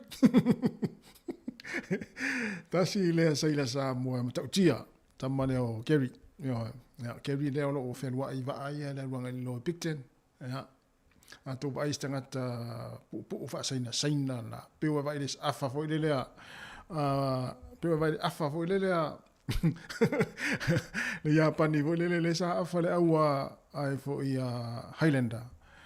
pena umal tangata le so fa ya Kerry fa pe auto le sa mo ai saina foi le ya o sa mo to malo fe wa I finga luanga I va ai le loi Picton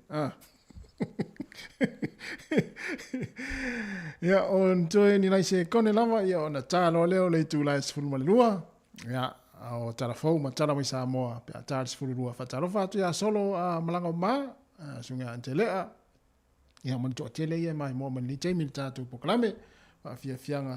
ia tali fo tatu telefon ia le toi nei se kone lava ia ona talo leo sfulu malua ia ona vaturo leo tatu telefon tala mai sa moa ia matatu eva to ila foi ia I musika o le leia uli se I pa ia mantua tatu tua o le atu ina pe I nei le tatu ofisa autu se ia pa ia le tu la lua I le uli pe ona masania so fua e tau tua mai le sunga ta sesa ia ona o lo pisi tele sunga ta sesa le taimine nei ia inisi fo I vaenga ia o le tatu ngā luenga I Samoa ia lea la o lo pisi i le sunga ata sesa le taimin nei Samoa ia ai usi mai le whaafonga o tātou telefou ia matara mai Samoa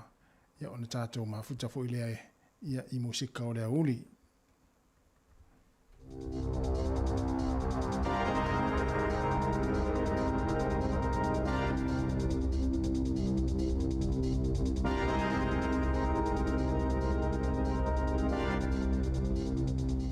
Ta alofa lava i telefone ei mai le si ufonga le lau mua i Wellington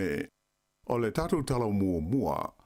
O le fono tele wha le tausanga le partia le National i le whai unga o le vai aso na amatalo i ai malato whato sina o le palo de tele ia o ke topa. Sa manino mai ai le matua una ia malosi e le tua ngai o mata upu tau i soli ngā tula fono ma whaasalanga mai le whaamisinonga. Peita ai, o lo ofisiringia nisi pe mata e fau le lato whainga whaavai e winga i kengi ma o lato sui a wai ai whape ai fo i ma afianga o le te mao ainga i manatu palangona o le au palota. O le lapata inga le National na ta tala ai a lato whaato sina o lo whaamamawhaina i le tūlanga pangatia o le ao o iai le atunu pe a whai e toe tūla i mai le whainga malo le Labour lea o lo tu nei le foe. O le te itai o le komiti o whaatosina le National, le li foi pule o Chris Bishop, sa ia whaalia i le au whono, o matua lama tia lama le lumana ai o le tunu u, pe a whai e le suia le whainga mālo. O le manatu lo fo i lea sa wha mawhaina mai le pele stene o le parti o le National, o le tamaitai o Sylvia Wood, le fo ina ia ta ua, o matua te le whaale tonu o le tunu u, ua iai le teimile nei, talu le ono tausanga o te inga ale whainga malo ale Labour.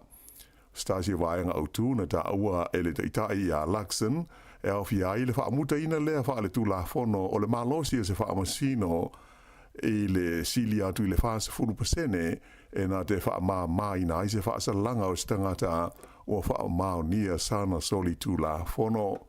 Whaamawhaina hoi e le te itai o le National, a whai e tūla i mai i la tau e te itai le malo, o le awha pe hoi o na whaamuta, e leto e whaia ni ripoti whaalea nganuu, ma whaalau tele atu polo kalame so soani mo tangata a fia i sori ngā tūla whono, ia o loo te tongi e le malo i le teimi nei. E lata i le tolu a whele a whaio ni mata upu sa masalo mia ai whainga tau whaase se ma sori tūla whono, i le whaongaina leo so soani mai le whaalabu tongo tau i o whaalabu le whaafosei, po o le ACC, e le tonu o le 5 tausanga ua mawai atu nei, ai e na o le fitu mata upu na whaia iai, ia ni mori anga wha le tūla whono. O whaino mela sa whaalawa i tele mai e le ACC mo le tausanga ua mawai lua o lua, wailoa ai, e mai la wha inga afe se lau onu se furu mata upu sa sua ina e le whaalabu tonga, e ono se lau onu se furu o mata upu sa masalomi ai le whao ngā ina o ni whainga tau whaase se e maua ai e nisi ni tau i mai le ACC ai bitai e le aise tasi na mōri ai i luma o le tula whono. E se umalawa ia mata upu e tu sai o wha maunga ai na o fi ai tangata na lantou maua se soani mai le ACC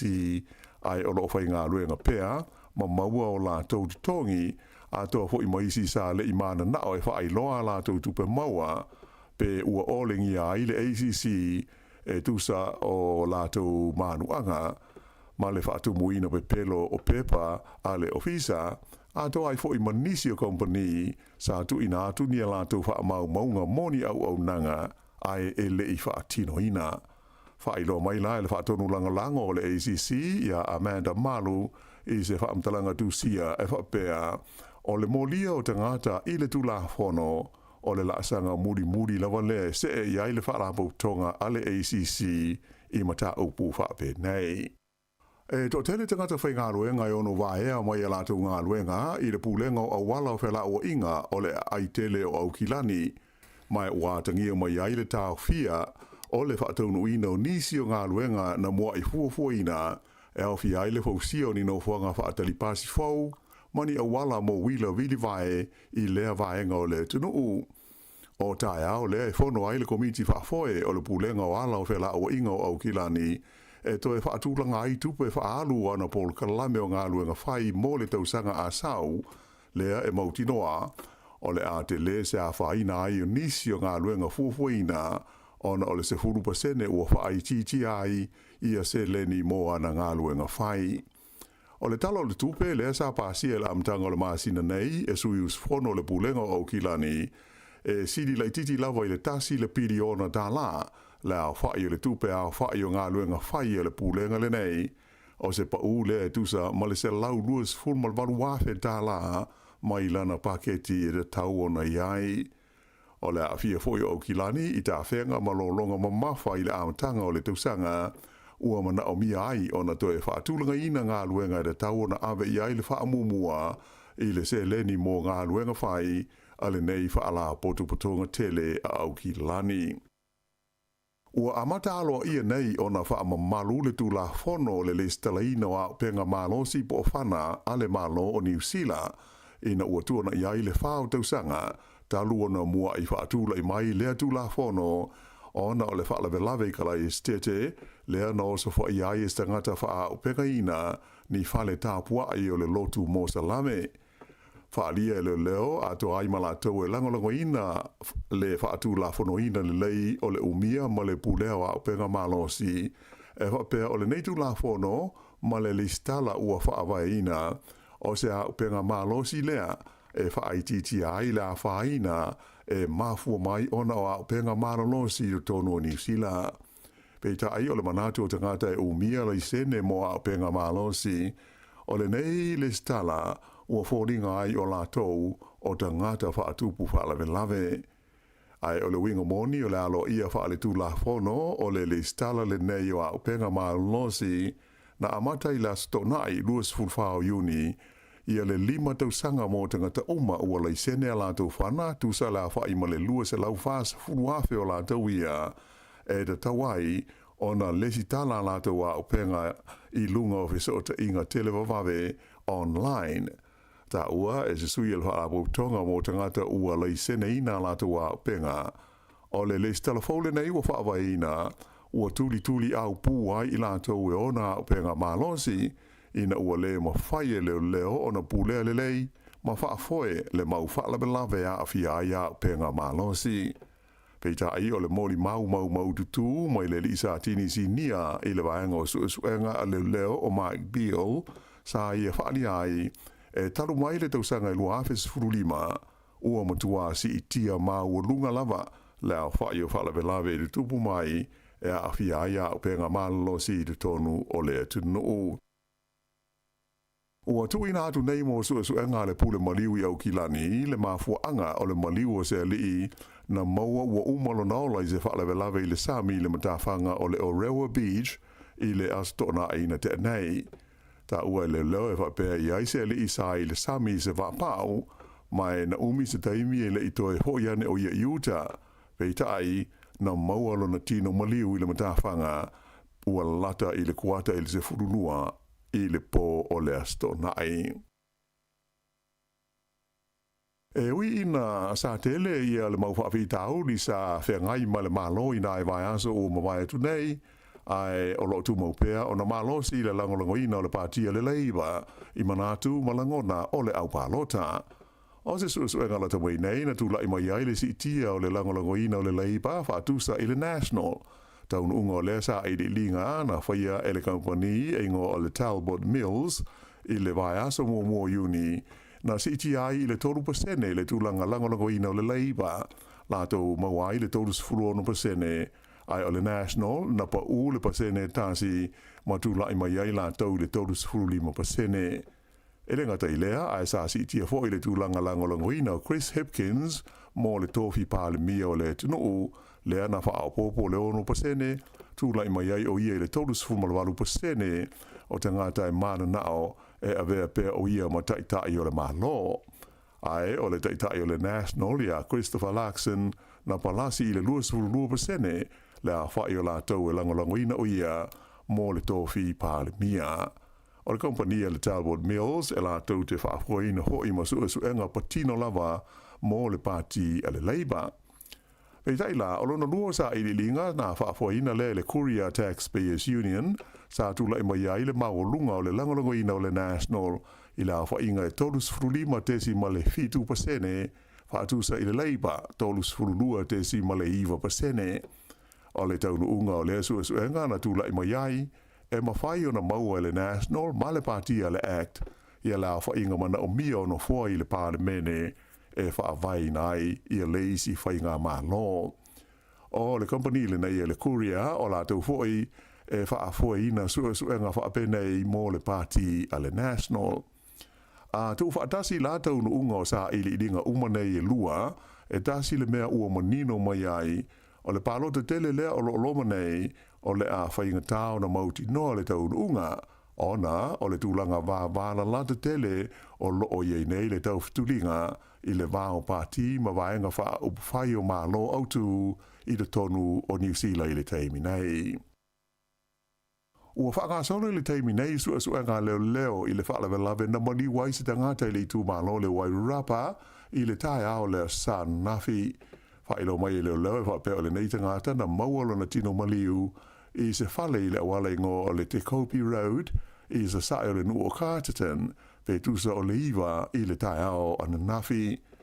O le tai ao pō lau fwoi o le sa na mawai se tangata ua manua ti ngā ina i le awala tele nu me le lua i le pita nuu o hahi kuka i sauti o Carterton mai awina tuai o ia i le whale mai se tūlanga ti ngā ina ai na whaalia mai e leo e le aise sotanga o ia whaalawe lawe e lua. Ia o kilani na o mai le olo se ali ina oso so na ngase whaafuasei a o iai i lalo le wainga a leo. Whaalia mai e leo na liputi atu pe tusa o le kuata i le ono i le tai au le stona ai ia se van o lo paka i le o ngā te tonu o se whetaula inga o ala e sota iai le Mount Albert Road ma le Dominion Road. Mawai e leo ia se li o lo savali le ala tele ma tau mawhai e ta lai whai to toa o nisi o ta awale na tutu ai lea mga awala. Na awina tuai o ia i le ta awale leo i le no whanga e tau fia i au kilani ai na iloa ai le a fia o ia i se ngā se whaafuasei ma whaana nati atua i loa i le whale mai o se teimi mulimuniane na umai le olo le tangata i le whale mai ea ma ua whaiane i aisa i li linga i le whaalawe lawe. Ua whaaleanga ina pūlenga mō teimi o whaalawe lawe whaafuasei ia na whaamamalu i le tū malo tai rafiti ina ua tuanai aso so o ti munga mamafa ma winga lo wa o le tau. O se tūlanga le lei tele lea mō tangata o lea vaenga o le tunu ona sa le imatua mamafa tele ia ti munga e pei ona sa malo ia mai le ofisa o le tau ai ui o lea sa i longa lawa fōi ona te le ia tūlanga nā whaina ma mea na whaalenga i nei ti munga na la vea ai ia se vaenga tele o le nei tū mā lo. Stasi o tū mā lo i longa ona mawhatia i ti munga mauanga mamafa i le tonu o le ono māsina ua tua na ai atu nei. E si dia le se lautoru se fulu la whai o tangata na nofo i nofuanga le tū mau i pita nuu e au fi ai te Karaka o Tokomaru Bay i whapea ma Muriwai ai na amata nafi o na toe fo i lato i o lato whale i na ua maua i a sitoa mai ti munga mamafa. E leo mauti no le teimi nei se vai teimi e toe whai aini malanga whaale bao malo anga i atu il malai wa lele o le ai o Dunedin o le kompani wa lele le Virgin Australia sa whai aini ana malanga i vai aso taitasi le vao Dunedin ma le ai o Brisbane ai na tau fia umaia malanga whaale bao malo i le teimi na tu lai mai ai le wha mai o le COVID-19 furuiva. Peita ila e tarua nei o na toe talai i atua oia New Zealand e le i toe whaaua wina lava i a malanga nei a ngai i Dunedin. Whaamau ni mai lai le pūlenga o malai wa alele o Dunedin o lo o whaia pewe so ta inga i le vama kompani wa alele SSE i a mō se awa noa e toe mawai ni whesota inga tu sao i le vau Australia ma Dunedin. Whailo mai e le kompani le Virgin Australia o November le tausanga o mawai na toe amatai nai na malanga whaatulanga ina i le vau Australia ma New Zealand. E au fi ai malanga i le vau Sydney ma Queenstown, whapea malanga mai Brisbane ma Melipone. Whailo mai fo i le kompani o le New Zealand, O le taimi nei e le o iai sana fuafuanga mo le whai o seisi malanga i le wā Brisbane ma Dunedin ona o lo a to toa le whaonga ina ona waalele i whe malanga inga. E ono tesi ma le wha le maa losi se maa fui e sa wha mauina ana po i saute o tu motu tonga o se ripoti mai le nofuanga tu tonu tau maa fui e mo Europa ma le Sami Mediterrane le EMSC wha ari hai wha pea o le nei maa fui e salu lu pe tu so le kuata te ai le tu lai fitu i le po ana po i le loloto le tu sa ma le wha se fulu kilomita i le Sami e mai ele ai se ngaru lolo po se tsunami na mafua mai ai. Ma le tala whai u o le a whaafia i au ki lani i le taimi o le whaalinga o musika o le Eden Festival le aso fitu o Kitopa ia le li tala vau o EM Tongi o le neitau le lea e se furwalu tu sanga le matua e pei on silfia na manu malo talawai nei le tauvanga tele a Amerika le American Idol mai o se tala vau i ailo na pito Samoa ma Tonga ai e no fo i Hawaii. O le taimi mumole nei o la afa yeise whaaringa le neitau le lea tala vau i se atunu i whafo mai o Amerika ia mai to tele lo fia sila ma whaafonga i ai lana whaafia fianga o lo fuafuaina nei a au ki topa i au ki lani. Ia o le whaaiunga le nā o tala fau.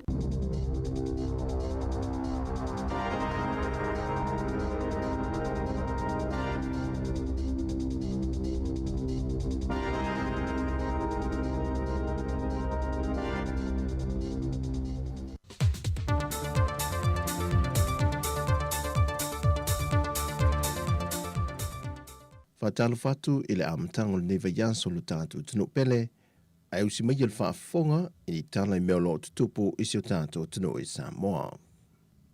E na o le nganga le whaaftai i sa moli atu e le fionga le minister amatango le rengo le soifua malo luina,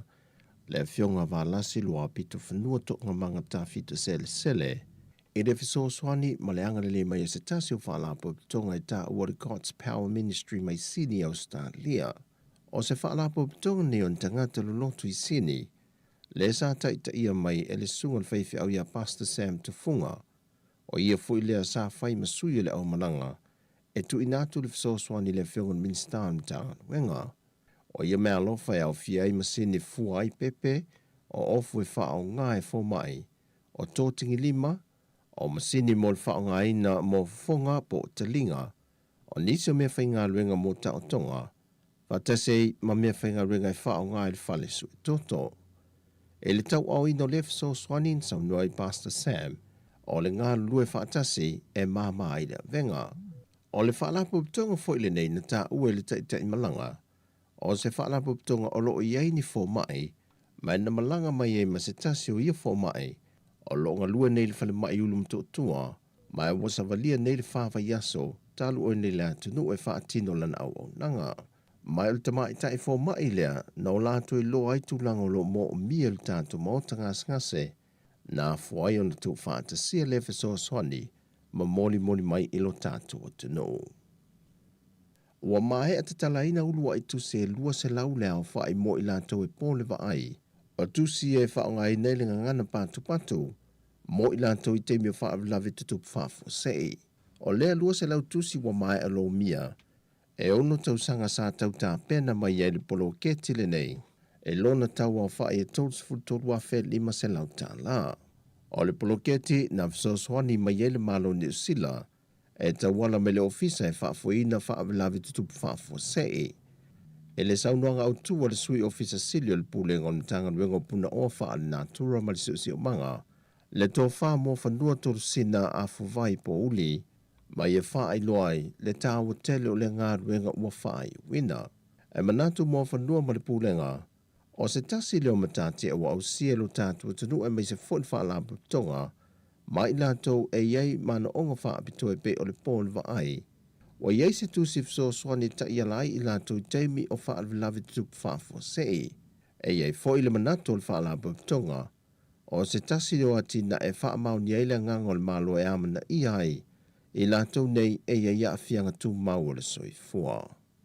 O le poloketi foi wa ausia, o se whainga pa anga anatanga ruenga puna ofa le nātura ma le siusio manga, ma whaalapu tonga nua le alofa, whaapele asosia tangata e pōrisi sila o i lātou i no lātou whaelo mailto mai maleanga waa e tu whaatasia ai ia tusi e lua se lau ua mai a lomia nei. O le se fulu ili ni tau sanga talu ana wha manatu e le atunu, le aso wha maunga tā wile langi e pe ona wha atino le vaiaso ua mawhai. O le wha moe sa wha tau teie le whale mata anga le mtanga luenga wa onga ta longa maanga nui ma lifa. O le sini au tu o le wha manatu, o wha amatalanga i le so, o le tala wha solupito le wha langulango i eitai au. Mai o le wha manatuina foi o le aso tā ua, sa ta i mua ile mtanga luenga wa onga ta longa maanga nu. Sa a waisu i le malo, o se tasio sui mai le whale mata anga New Zealand, whaurulungo nisa mtanga luenga whaalapo tonga tu ma o te malo. Ai meise o alo ma whanau o lo oa o ina i tonua o ngā tūlanga lua ma kolisi to tonu le atanu. E le saunuanga au tua le whionga le ministawa o ngā tālonga maanga nu, le whionga se ula yoane tu au. Sa ia toi whaapupula i le tāua tele o le aso mō le atanu. O se aso i mauti noa i le te malu ma le pui pui le leo wha mau maunga tāua, e to tonu lava o lo tātou atunu o sa moa. E na ia si tia i le tūlanga o le malamalama ia o onga, ai meise le whaasoa i no le tumai maanga waa, e ala ai o na teo malu wha mau maunga. O leo tu o le aso e pe on sau no le whionga le minsta, e fiso soani tele le i le manuia lau tele i ainga, o nuu e kālesia, a wā wha mau maunga, e wha wawa i pe lava sa i di linga a ngā i atu i le lumanai ma isi au ngā tupulanga whai mai. Na maua foi se hawa noa e ave ele wha amaru si au le whionga le minsta,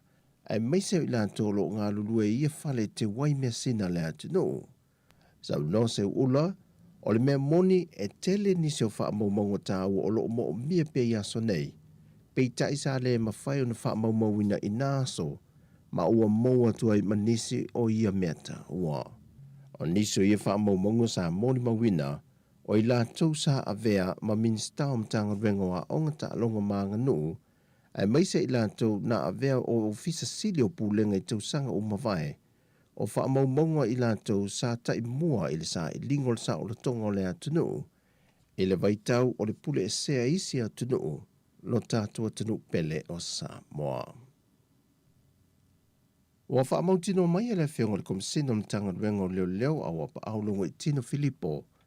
o le amatanga o le tausanga whaulua whelua se fulma le wha, o le atau nuu mai le waa whau le nā whanua, e sui tū langa le isi nā whanua le sa wha le ngaina mo le leo ino ngā tai whaleo le atu no. Wa yelfu o whanga le mtanga ruenga le maasino se te malua whelua se fulma le tonu, o le amalanga i Australia nisi o malu le malo, o e o le a ngafa ma le whaafu ino le sa whau, a wā o a onga maasani wha kapteni ma le vaia le leo le tausinga leo le waa,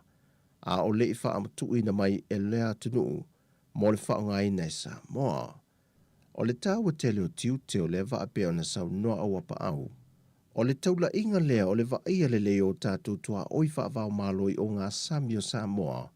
E nei mauti noa e le wha ngota ina wha sol tu la fono e nisi. Sidi lo le nā, o le pui pui a leo le sao mai au ni wha taua inga wha sol tu la fono, e nisi matatai au fie mafuala au wha sa ina. Sau noa au apa au, a whai ai vavele po e alo ma whanau leo leo o le amalanga i Australia, le to mai ma le anga vae wha foe ai ma tausia lea va fau. E ono o atu ia Novema, ua taunu mai le vae sa moa. E to alua se fulma le tolu sui o li matama i tai malu le malo le amalanga atu i Australia, moa o aunga le whaonga ina o le vaa. O le sui mai ei o le vaa fau il fso swani le malo Australia, e na wale mawhai na toi wha le leia vaenga na wha le ngaina, o le waa o le na whanua lua. O tala fawia mo le amtango nei vai yaso mo si o tātu atuno, wha soi fwea.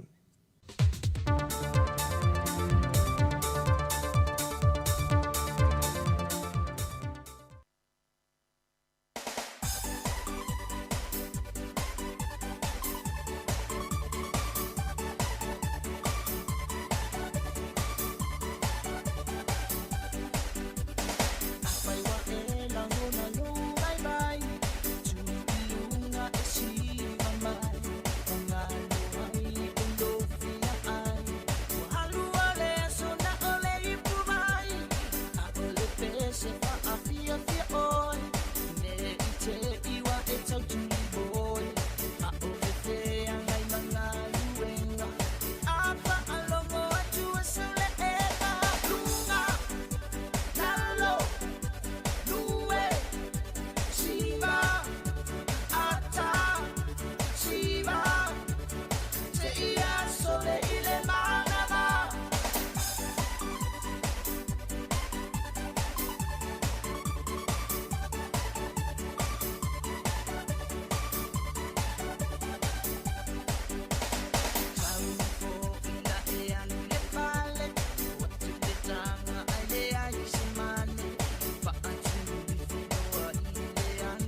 Ia, tui lunga siva, ia leingo le tātou pese na,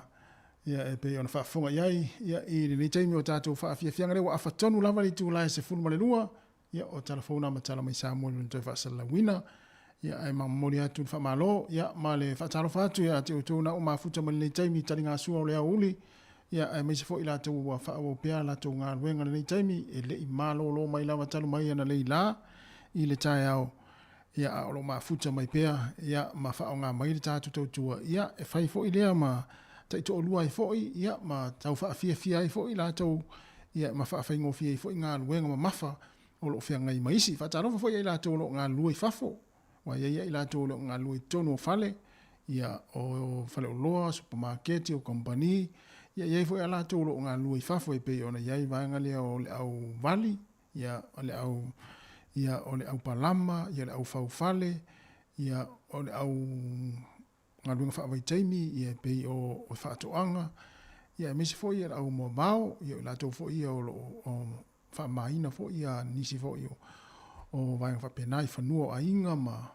ia ma i lātou lo ngā lua i whawhai ngā luenga. Ia mai lātou fo ia o e fo nisi o le vaenga lea le Pororua City Council lo ngā lua i whafo, ia pei ona mai tauina le tele waso. Ia lo ngā lua i wha mamaina, wha laulile ina, ia e mesi fo le wha mātango fia ina, ia o pitonu o te tasi, i pule ngā no, ia mā lo lava le ngā lue, ia e ina fo ina mā lulu, ia e le umwhai ila fo i ona tu uau tau ngā luenga ua fo i wha laulile ia, ma le wha mātango fia ina, ia o ai te tasi, ia o le taimi, o le ua toi lua se fulu wanu minuti ana tā leo le tū lai se fulu male lua, ia tā le tasi, mai a fo i leo le tātou tautua i lungo le ala leo, ia le pei ona masania i le tasi o no te sima le tasi wha mo, ia ai wha au pēr le tātou maftanga, ia se i pa ia le tūlai lua i lungo le Facebook, ma le YouTube, a le si ufonga le lau mua, ia mo le ne yaso. Ia wha au mai pēr, ia wha a fia fianga, ia mamai mo mai pēr, wha a fonga mai, le ala wha au atu pēr, wha a fia fianga le taimi, ia wala fo i tani ngā sua maro longa le taimi, ia ama i lātou lo fia mana umia lava fo i ni musika o le auli, a o fianga iai fo i tiutim whaiva mga luenga o le ne yaso.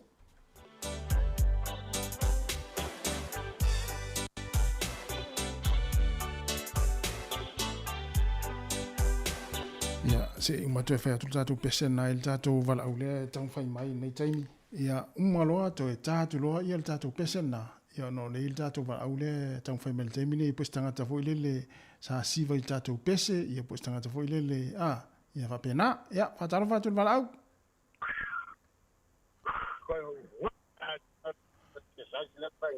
Vai sa hotel le ala umate mauti no a o le te siva mai mta whai pese. A me sa tama vavave vo ia le si vale ona na ia sola. Panganga on musical ka kolitio. Ma na ia tele sa. O kwa foi me lo tim. O vai fetau ile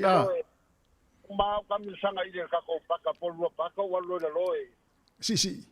Yo le fanila yo ta wale ku il porku. Ia, oi, Ma foi ku porku ia le usa lo fa lo so le banga yo ko e. Te tau tu tama ia. Ole e se fa mo e to anga fa pe uma mai e le paka ko le ninga le paka e fa solo o fa le koleni e se fa mo o luma ma fa. Ole aka ke ka fia fa sa longa fa so fu malolo inga. Oi, ole so fu malolo ina. Fu malolo inga ya la malo exercise. Ia, Ya la nga le ai le fa pe o ye se me fo nga le a meo. Ia. Wai ia se mai po le ade yo lunga le pakonga le so fu malolo inga. Wai ia tanga matu tu fo le uta vai e wale o to ia nga vo le ni ta long fai pele. Ata te vai e ta tu ila to polo tu i fo i la lo la. Au le nga nga yo mo ko re fo ia usa ka por ni ya so la ri ka tia o. Ia, mai fo le sa pari black and white. Ia, Ava ke no ia ka ke musu ka ko kala ngo wa ngo winga ke le la u ka kom. Ele la u ka kom e o fo va pe. E na ka te pelo le. Ya nga se va nga ke mori ma wola le me. Yo leo te mori ma u mta fa. Mo fia ko va la ko la ke fa ya u si va ni fa mo si. Fa lo ko. Ia. Tena nga ka u ma sai la le ngo me ka si Terry e po. Ia, o Kerry. Ia, Ia, o te masani sunga ya Kerry. Ia, tangata, ia, o se... O leke, o whalongo ye le ngoa. Ia, O whalongo ye, au ke le i mafukali leila, au ke le lopo le Terry le ma ke masenga mafeo ai i mokpiko upe. Arga, upu uva pe fasenga sanga. Pe fasenga sanga tangata. Ia, na ke... O le mela na ngofia milia kwai. Ia. Tenga e sila fia penga saila yaso la i va afu ngai elenga wala iki foi ngai pele. Ia o Kerry sa tangata sa ferwa isa saila i va te telefo i el tangata. O tangata. Ai o mai sa vai ka ko tamia la o mai le fua ma ua onga. Ia pe ia sa isi taimi sa ia i va na sa taimi le la o mai va le fua ma ia taimo teu ia nga kongo pu e ko ia ora ke ka u ame e pe ka kare le nga suer ma ko umu ara ke ma ka lo ka kare por ke nga le ku wala nga ka sa ye pia mai le umu lo ka le ye pia sei fea sei tono pas pe sei nu va ke mi leo mai sa vai mai e mai ka umu lo ka ngale pia ia leo mai le va ia ma salo ora ka kare yo daga vai le nga yo daga tono tu va ve au yo daga man ku ala ma ko ba wa le me va ke le o isanga ya lo lenga o lenga ia sa lo lenga ka e o lo le vai mu fo ngoi le sa fa feri a bisilia ku ngai se volia con ia mai mai la lo lenga lai ia ole umu mo ia la ma ko si no mo le su e de le la ke ka u le va pe a fai o ka kanga ia ole ula mo ia la nga le mo ke fe wa i mo piko au te fai atu la mta fa ole taimi o la pipi le va ai ye uma sai le lunga tau ai ia mai ai lalo ma fa ton tonu ia ta vale vole la feto a paura le sa ta e ko va ai ka kare ai si ka malo ale ku ma mai ko me la o va o anga me le fere le anga fa o ka malo la wa si ki vo shwa o va be pa wa anga le lo o va be la ya so le ula le ya si so le ula le yo wa si le fo o mai ni ya mi va ai lo ia ya nga si va ai fa le ai o va ai o mai la lo le kering o mai fe a o ri o mai la ko kanga te le ato le lo o le si mer ka kari e o son fusi konga le si ka ni o ma ça va la o le no fie fesilia tu ya o la wa le wa tau mai o le tanga tale no fie fesilia tu e le fesilia o mo tanga ta lele fato a halu a lele a ingol to lua fato a ho a lele a ingol to lua ma tato fisiri le fato tai au o le asa usira la ngona o la ngona ka fo lele le fako a fato a ho a ingol to lua mo le taimi mua Usai le ia sia fai nga kasi fo le pe fa pe la fai po ia o ya la ia o le yo isa mo le ainga pe o pe le yo isa vai pe le yo po wa ia na fai po ala ai ile ya la sia fai ngolo fo kwa yo onga ia ar kamba fo la le nga so la a nga so la le la wa le la fo ya yo le ainga le finge ia to le kasi Kusolen kapenga me illa ko ainga kere vai es kama bua. Ia. Ai la ume la lo lo le wa pula o yo le fale la wa ko markanga la sai ko us kama bua. Ina. Ko lo fa. Seta na me ali fema. Okay. Savari ke wo ko mari pasire o mai ka kai o ngal be. Usole pua na mo watu ai tono pasire wa ai ai ngol to dua. Nioi. Usole wo so ila lo alu ko le kenya amela nga ko mema. Kai se ye ko mar kama bua ai ngale nga. Ala wo fiti ku fo finge wa ke fo finge le e ko mai bua lo fa safari yo mari pasire o mai ai nga ngal be. Ma ta fa. Ia le po le fale. E fai ko inga wa mo ya ko inga ar kinga la so finge ia se mala ko ma lo so ko komu ia wa o sta ma lo ma le le foto o du inga ala au ka ma so ko o ile ngor o ka ma lo se o wa ki re ia o wa ki sa ia ala wala ala mai pe ka fo le fe so ko ngol fa ia pe fu le pe ia sa ia Nanga ko fu alu ngor ko ingar kamar ke nga wa ayo ko va sele ke kasya la wa ayo eri singa o inga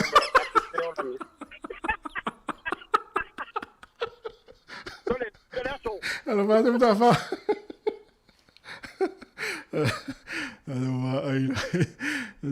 e mo ya ta mai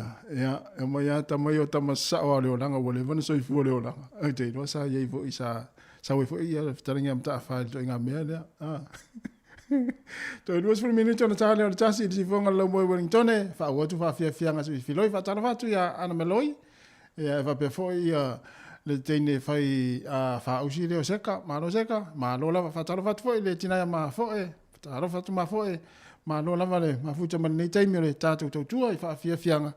ia al si fonga lo mo to e si fulu ifa minute o na tale o le tu la tasi ya fa o mai ya le fa fo mai tato pese pe on tai na tu pese le na fa la ve mai im ta fa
Oka se mana i o le pese mai le sunga ya li whaalawa au ia ma le pese moni le lofa o mātua i whanau ma nai a tele upo le pese sole. Fwere lea o ngā tele upo le pese lea o le whatau whanangolongo lea tu le pese. A pea o se pese fo ile le ale tama itai ia po le ali i di teine. I lana wo teine. A le whatau whanangolongo tu upo le pese sole. Oka se mana i o upo le pese sole. Ia. Nai whawhiawhianga nei taimi o lea uli al si whonga lau mua. Ia ule o toi telefi statu taimi ia o na tātou whaamawai fo i lea mo le i le tautua. Ia i lunga rea la leo le tasi ono tesi ma le tasi whaamo. Ia e tātou mafuta pea. Ia se ia pa ia le tu la lua. I lunga le Facebook al si whonga lau mua. Ia mo le nei aso. Patara whaturi au sa ia jo, tunufi, maro jo, mafuta mai Amerika. Ia mania fo i ngā luenga lo whenga iei nei taimi. Ia, e mesi fo i lea mawai, ia, i nā tunu. Tere ia o vaenga, fo i lele tāte wa ia i lungo tala lalo langi i lungo ala televise. Ia o api o tala ia, o tala e moi. Lea mai i lungo ala televise, ia maala whaasara lau, le itio, ma vaenga whaapena. Ia, o le tere ia o tala, fo i lele tate mai ta wina, o le onga ia o waafianga o ainga i le vao mātua mwhanau tu lou ala whafonga mai le tunu. Whamui loto i o lesi tala na tawa e toi ana nafi. Ia ina i Amerika. Ia tula ia i le lista maala na ia i whamasinonga. Ia masalo na e to tele nisi wana olo o whaasara lau. Tasi nā tala olo o whaasara lau solo le taimi nei lungo o ala televise. Maala whaasara lau i Amerika. Ia le tamale ana no foma fa o le maliu lana whanau tu lou ala whaafonga mai ele tunu. Ia ai manua ia lona to lua. Ai maali liu umasi ana whanau tolu. Ia ono tūlanga fo ilele ia o laelo whaisu e suenga ma tāo fia ma maulia fo ima. Ia le mafu anga ua ia whao o ile maliu ina isi ana whanau tolu. O le tūha na ngona alo ta whanau noa ma tau ma fo ilele tau malingi elo i mata. Na umana wha o ia le maliu leisi. O si o nā tali i fitu tau sanga le matua. Tau mwhai alu ese tamo e fwile le sola ese. Ia e pangalea. Ia tūri loa le tamama. Wha o ele maliu si o nā tali i matua. Pe o le wha a fitu. Wha ma le tolu tau sanga le matua. Tu lau le wha fonga mele tinu. Mana tu ele o se tala e fia wha fonga iai. Ia ai mo o mea olo tutupu mai isi atunu. Ia ona o tonu a inga. Le maftanga ta mama tina aya a fia ina i whanau. Talo whai ua matamata ana po ilungo news ma ia mai fo i fafu. Oka se fulele wha moi lotu. A le tu ana fulele tatele mala malama ile to inga ta ma ia la fo tua i whamai o le afianga le mafau fau ma. Atawa aina ia ile tu langa lana watu leo la saufa ile le ia ilumo lona fale ma pe ia lisi me utupu. Ele mo se afianga le mafau fau. Ia o me lo tupu mai isi atunu ia e o ngā fo i mo i tātou. Mai se lava o tātou a inga sa mo. Ia te ofo ui ni tangata. Ma tutua nei whanau o toi whao o iai ia tu langa whaapea ia e le o se tala fia. Ia a le ala o lo su e na ni tama ia o lo manua fo i tina pe o stina le na tamu fai e se fela na tama le titi ia ai fao o ye manu el tama ia mama mulu mai i lo mal tama titi le ia fao o ele mali o le tama le ai lo na tali le tito tolu fa na tama ma so i fu no wa fiang va pe ia lima wato iwa minuta na tale o le tula tasi ia mafuta mai pe le tatu tua o le nia uli ia le la tatu nei pese ia mfa mai atu le tatu nanga ia ona tatu mafuta fo le lungo le Facebook le sifonga la mua ma le tatu YouTube mo le nei aso ia ma lo lava le mafuta mai ia fatalo fatu le sunga ia kesene se yuli le mafuta mai ia ana maloi ia George Nufi ia ma le totelo la to o lo mai mo mai nei taimi le tatu tua.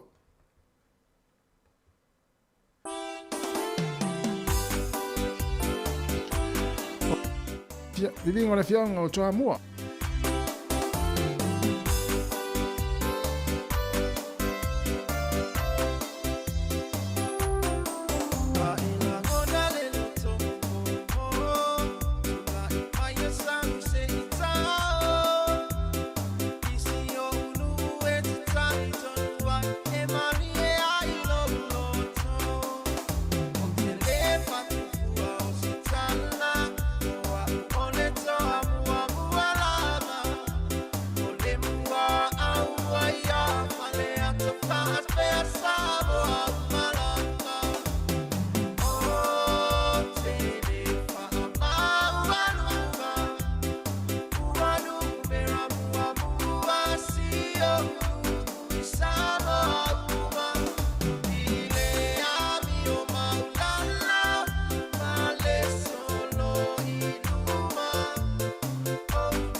O vivinga le fianga ta mo ina wato 3 minuta na tale le tasi sa mo le tino pele o mai al tatu tu ne ya so lunga le ala leo le tasi ona te si mal tasi fa mo fa after ya tu la mafuta mai malau ta po inga tono mai o ta malawa pa pe fo tono mo tanga senga se o lo sa fa longo mai ai ya ile tau tu si fonga lo mo le ya so mo le atu le nga fa after tele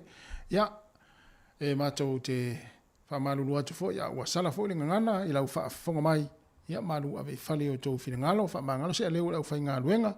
ya lela tatu pese le tatu fa mavai ya ona mato mafuta lo le mo le vanga le lungo le Facebook mo le YouTube por si fonga lo mua ya tatu felo itaya o lungo le ala leo tatu yo lo fa lo mai le tio ile nei taimi manuia fo ngaluenga matiu te lo fenga yai ya mo o to umlava taya o fitu tatu to felo ai ya o le la fa mavai tu pese le ale fia ngo sale le si ya ona tato mafuta lo le lungo le Facebook mo le YouTube por si fongo le lo mua so foi ia manuia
Talo falava e telefone e mai le si fonga le lau mua i Wellington o le tatu talo mua. O le fono tele fa le tausanga le partia le national i le fai unga le vai aso na amatalo i ai mala tu fa to sina o le palo de tele ya o ke topa. Sa manino mai ai le matua una ia malosi e le tua ngai o mata upu tau i soli ngā tu la fono ma fa asalanga mai le fa amsinonga. Peita ai o lo ofisiringia nisi pe fa mata e fau le la tu whainga fa vai e winga i kengi ma o la tu sui a wai ai fa pe ai fo i ma afianga o le te mao ainga i manatu palangona o le au palota. O le lapata inga le national na ta tala ai la tu fa tu sina o lo fa mamafa ina i le tūlanga pangatia o le ao o iai le atunu pe a whai e toe tūla i mai le whainga malo le leiba lea o lo tū nei le foe. O le te itai o le komiti o whaatosina le national le li fwai pule o Chris Bishop sa i e whaalia i le au whono o matua lama tia lama le lumana ai o le atunu pe a whai e le suia le whainga malo. O le manatu lo fo ilea sa wha mawhaina mai le pele stene o le parti o le national o le tamaitai o Sylvia Wood le fo ina ia ta ua matua te le wha le tonu o le tunu ua iai le teimile nei talu le ono tausanga o taita inga a le whainga malo o le Labour. Stasi vaenga au tūna ta ua e le taitai a Luxon e au fiai le wha muta ina le wha le tūla fono o le malosi e se wha amasino i le sili atu i le whaasa 4% e nā te wha maa ina i se whaasa langa o stangata o wha mao nia sana soli tūla fono. Wha mawhaina hoi le taitai o le national a whai e tūla i mai i la tau e taitai le malo o le awha pe hoi o na wha muta e le to e whaia ni ripoti wha le nganuu ma wha lau tele atu polo kalame so soani mo tangata a fia i soli ngā tūla fono ia o loo te tongi e le malo i le teimi nei. E lata i le tolu a whela a whaio ni mata upu sa masalo mia ai whainga tau whaase se ma soli tu la fono i le whaonga ina leo so soani mai le whaala bau tongo tau i o whaala vla whaafosei po o le ACC i le tonu o le 5 tau sanga ua mawai atu nei. Ai e na o le fitu mata upu na whaia iai ia ni mori anga whaale tu la fono. O whaino mela sa whaalawa i tele mai le ACC mo le tausanga ua mawae lua o iloa ai e mai la whainga e awhe se lau onu se furu mata aupu sa sua ina e le whaalapo tonga e onu se lau onu se furu wha o mata aupu sa masalomi ai le whaonga ina o ni whainga tau whaase se e maua ai e nisi ni tau i mai le ACC ai pita ai e le aise tasi na modi ai i luma o le tula fono. E se umalawa ia ma ta upu e tu sai o wha maunga, ai na o fia i tangata na lantou maua se soani mai le ACC ai o loo whai ngā ruenga pea, ma maua o lantou tongi, a toa fo i maisi sa le imana nao e wha ai loa lantou tupe maua, pe ua olengi ai le ACC e tu sa o lantou manuanga, ma le wha tu muina pe pelo o pepa a le ofisa, a to ai fo i manisi o company sa tu ina tu ni la tu fa mau maunga moni au nanga ai e le i fa tino ina fa i lo mai la le fa tonu langa langa o le ACC ya Amanda Malu i se fa amtalanga tu sia e fa pea o le molia o tangata i le tu la fono o le la sanga muri la vale se e ia le fa la tonga ale ACC i mata upu fa pe nei. E to tele tangata whai ngā ruenga i ono waea mai e lātou ngā ruenga i le pūlenga o awala o whela o inga o le aitele o Aukilani mai wātangia mai ai le tāo fia o le whaataunu ina o nisi o ngā ruenga na mua i fuafua ina e au fia ai le fausio ni no fuanga whaatali pasi fau mani awala mo wila vili vae i lea vaenga o le tunu o tae au lea e whono ai le komiti whaafoe o le pūlenga o ala o whela o inga o Aukilani e to e whaatūlanga ai tupu e whaalu ana pol kalame o ngā luenga whai mō le tausanga a sau, lea e mautinoa, o le a te le se a whaina ai o nisi o ngā luenga fuafuina, ona o le se 4% ua whai titi ai, ia se leni mō ana ngā luenga whai. O le talo le tupe, lea sa pāsia le amtanga o le māsina nei, e sui usfono le pulenga o Aukilani, e sidi lai titi lava i le tasi le piri ona tā la, la whai o le tupe a whai o ngā luenga whai o le pūlenga le nei,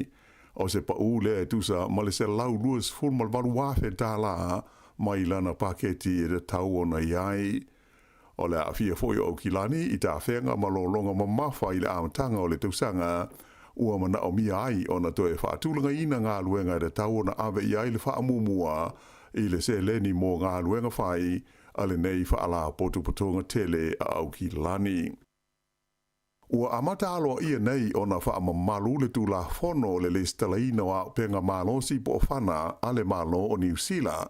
ina ua tuana iai le whao tausanga talu ona mua i whaatula i mai lea tū la whono ona o le whaalavelave kala i stete lea na oso wha iai e stangata wha o penga ina ni whale tāpua i o le lotu mō salame. Whaalia le leo a to ai malatou e langolongo ina le whaatu la whono ina le lei o le umia ma le puleo a penga malosi e whapea o le neitu la whono ma le listala ua whaawai ina o se a penga malosi lea e whaaititi ai la whaina e mafua mai ona o a penga malosi o tonu o New Zealand. Peita ai o le manatu o tangata e umia le sene mo a penga malosi o le nei listala ua fōringa ai o lātou o ta ngata whaatupu whaalavelave. Ai o le wingo moni o le alo ia whaale tū la whono o le stala le nei o au penga malosi na amatai la stonai luas fulfao yuni ia le 5 tausanga mō tangata uma ua lei sene a lātou whana tūsa la whaima le luas e lau whas furuafe o lātou ia e da tawai o na lesi tala lātou au penga i lunga o fisota inga televavave online. Ta ua e se sui al whaapo tonga mō tangata ua lei sene ina lātou a penga. O le les telefole nei ua whaava ina, ua tuli au pū ai i lātou e ona a penga malosi, ina ua le ma whaie leo ona pūlea le lei, ma whaafoe le mau whaalabe a fia ai a penga malosi. Peita ai o le moli mau tutu, mai le lisa tini si nia i le vaenga o suenga a leo o Mike Beale, sa ia whaali ai, e taru mai le tausanga i lua afes furulima, ua matua si i tia maa ua lunga lava, lea whai o whalavelave le tupu mai, e a awhia aia o penga malalo si i tonu o le tunu. Ua tuina atu nei mo suenga le pule maliu i au kilani, le mafua anga o le maliu o se alii, na maua ua umalo naola i se whalavelave i le sami le matawhanga o le Orewa Beach, i le astona aina te nei. Ta ua le leo e whapea i aise le isa i le sami se wapau, mai na umi se taimi e le itoe hoiane o ia iuta, peita ai na maualo na tino maliu i le matawhanga, ua lata i le kuata i le se furunua i le po o le asto nai. E ui ina sa tele ia le mau whawhitau ni sa whengai ma le malo i nai vai aso o mawai atu nei, ai o lo tu maupea o na malosi le langolango ina o le patia le leiva i manatu malangona o le au palota. O se suenga la tamai nei na tu lai mai ai le si tia o le langolango ina o le leiva whaatusa i le National. Taun unga o le sa i le linga na whaia e le company e ingo o le Talbot Mills i le vai aso mo uni na si tia ai i le 3% le tu langolango ina o le leiva. Lato mawai le 3% ai o le National na pa u le pasene tasi matula i mai ai la tau le 3.5%. E le ngata i lea ai sa si tia fo i le tūlanga langolangoina o Chris Hipkins mo le tofi pāle mia o le tunuu lea na wha apopo le 1%, tūla i mai ai o ia i le 3.5% o tangata e mana nao e avea pēr o ia ma taitai o le malo. Ai o le taitai o le National ia Christopher Larkson na palasi i le 2.2% le a whai o la tau e langolangoina o ia mō le tofi pāle mia. O le kompania le Talbot Mills e la tau te whaafoina hoi ma suenga patino lava mō le pāti e le Labour.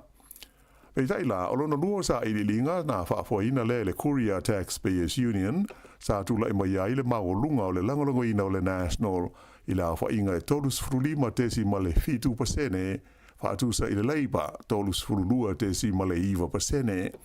O le taunu unga o le suenga na tula i mai ai e mawhai o na maua le National ma le Partia le Act ia la whainga mana o mia o no fua i le Parlemene e whaavai nai i a leisi whainga malo.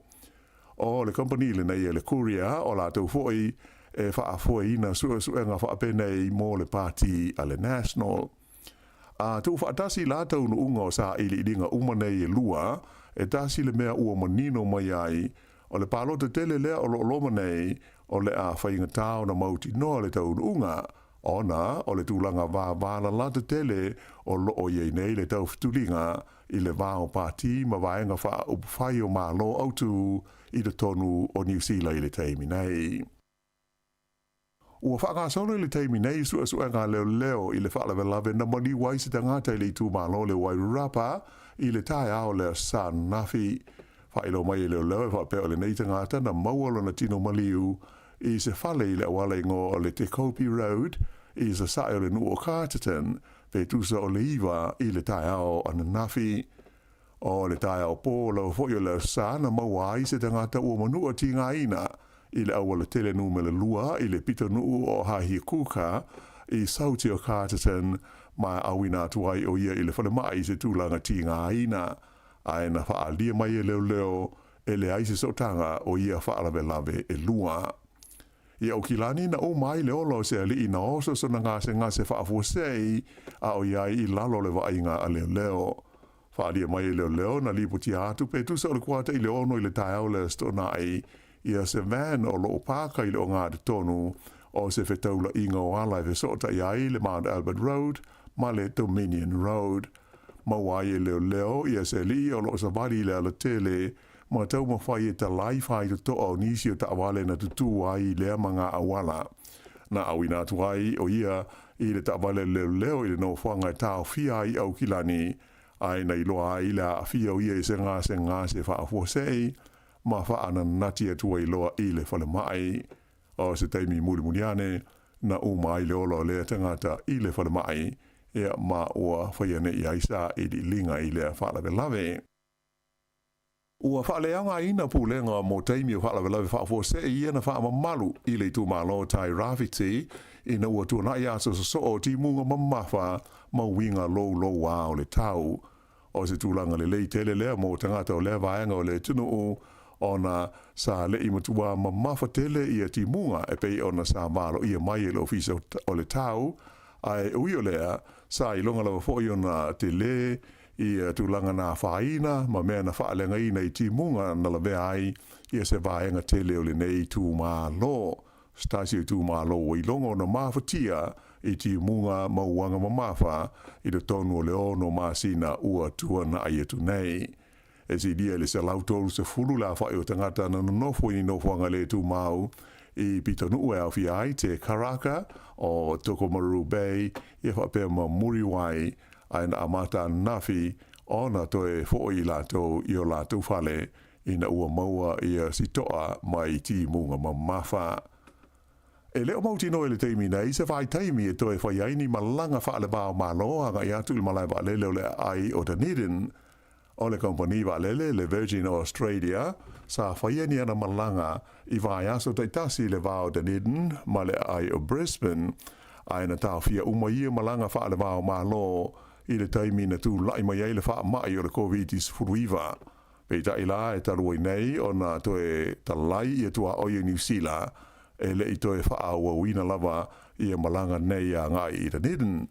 Whaamau ni mai lai le pūlenga o malai wa alele o Dunedin o lo o whaia pewe so ta inga i le vāma kompani wa alele SSE i a mō se awa noa e toi mawai ni whesota inga tu sao i le vāo Australia mo Dunedin. Whairo mai e le kompani le Virgin Australia o November le tausanga o mawai na toi amatai nai na malanga whaatulanga ina i le vāo Australia mo New Zealand. E au fi ai malanga i le vāo Sydney ma Queenstown whapea malanga mai Brisbane ma Melipone.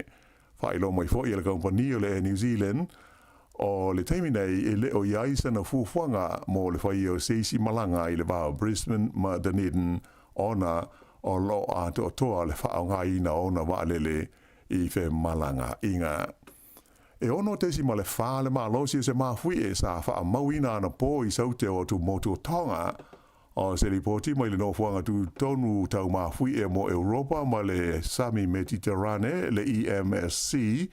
wha ali hai whapea o le nei maa fui e salu lu pe tu so le kuata te ai le tu lai fitu i le po ana po. I le loloto le tusa ma le fase fulu kilomita i le sami e mai e le aise ngaru lolo po se tsunami na mafua mai ai.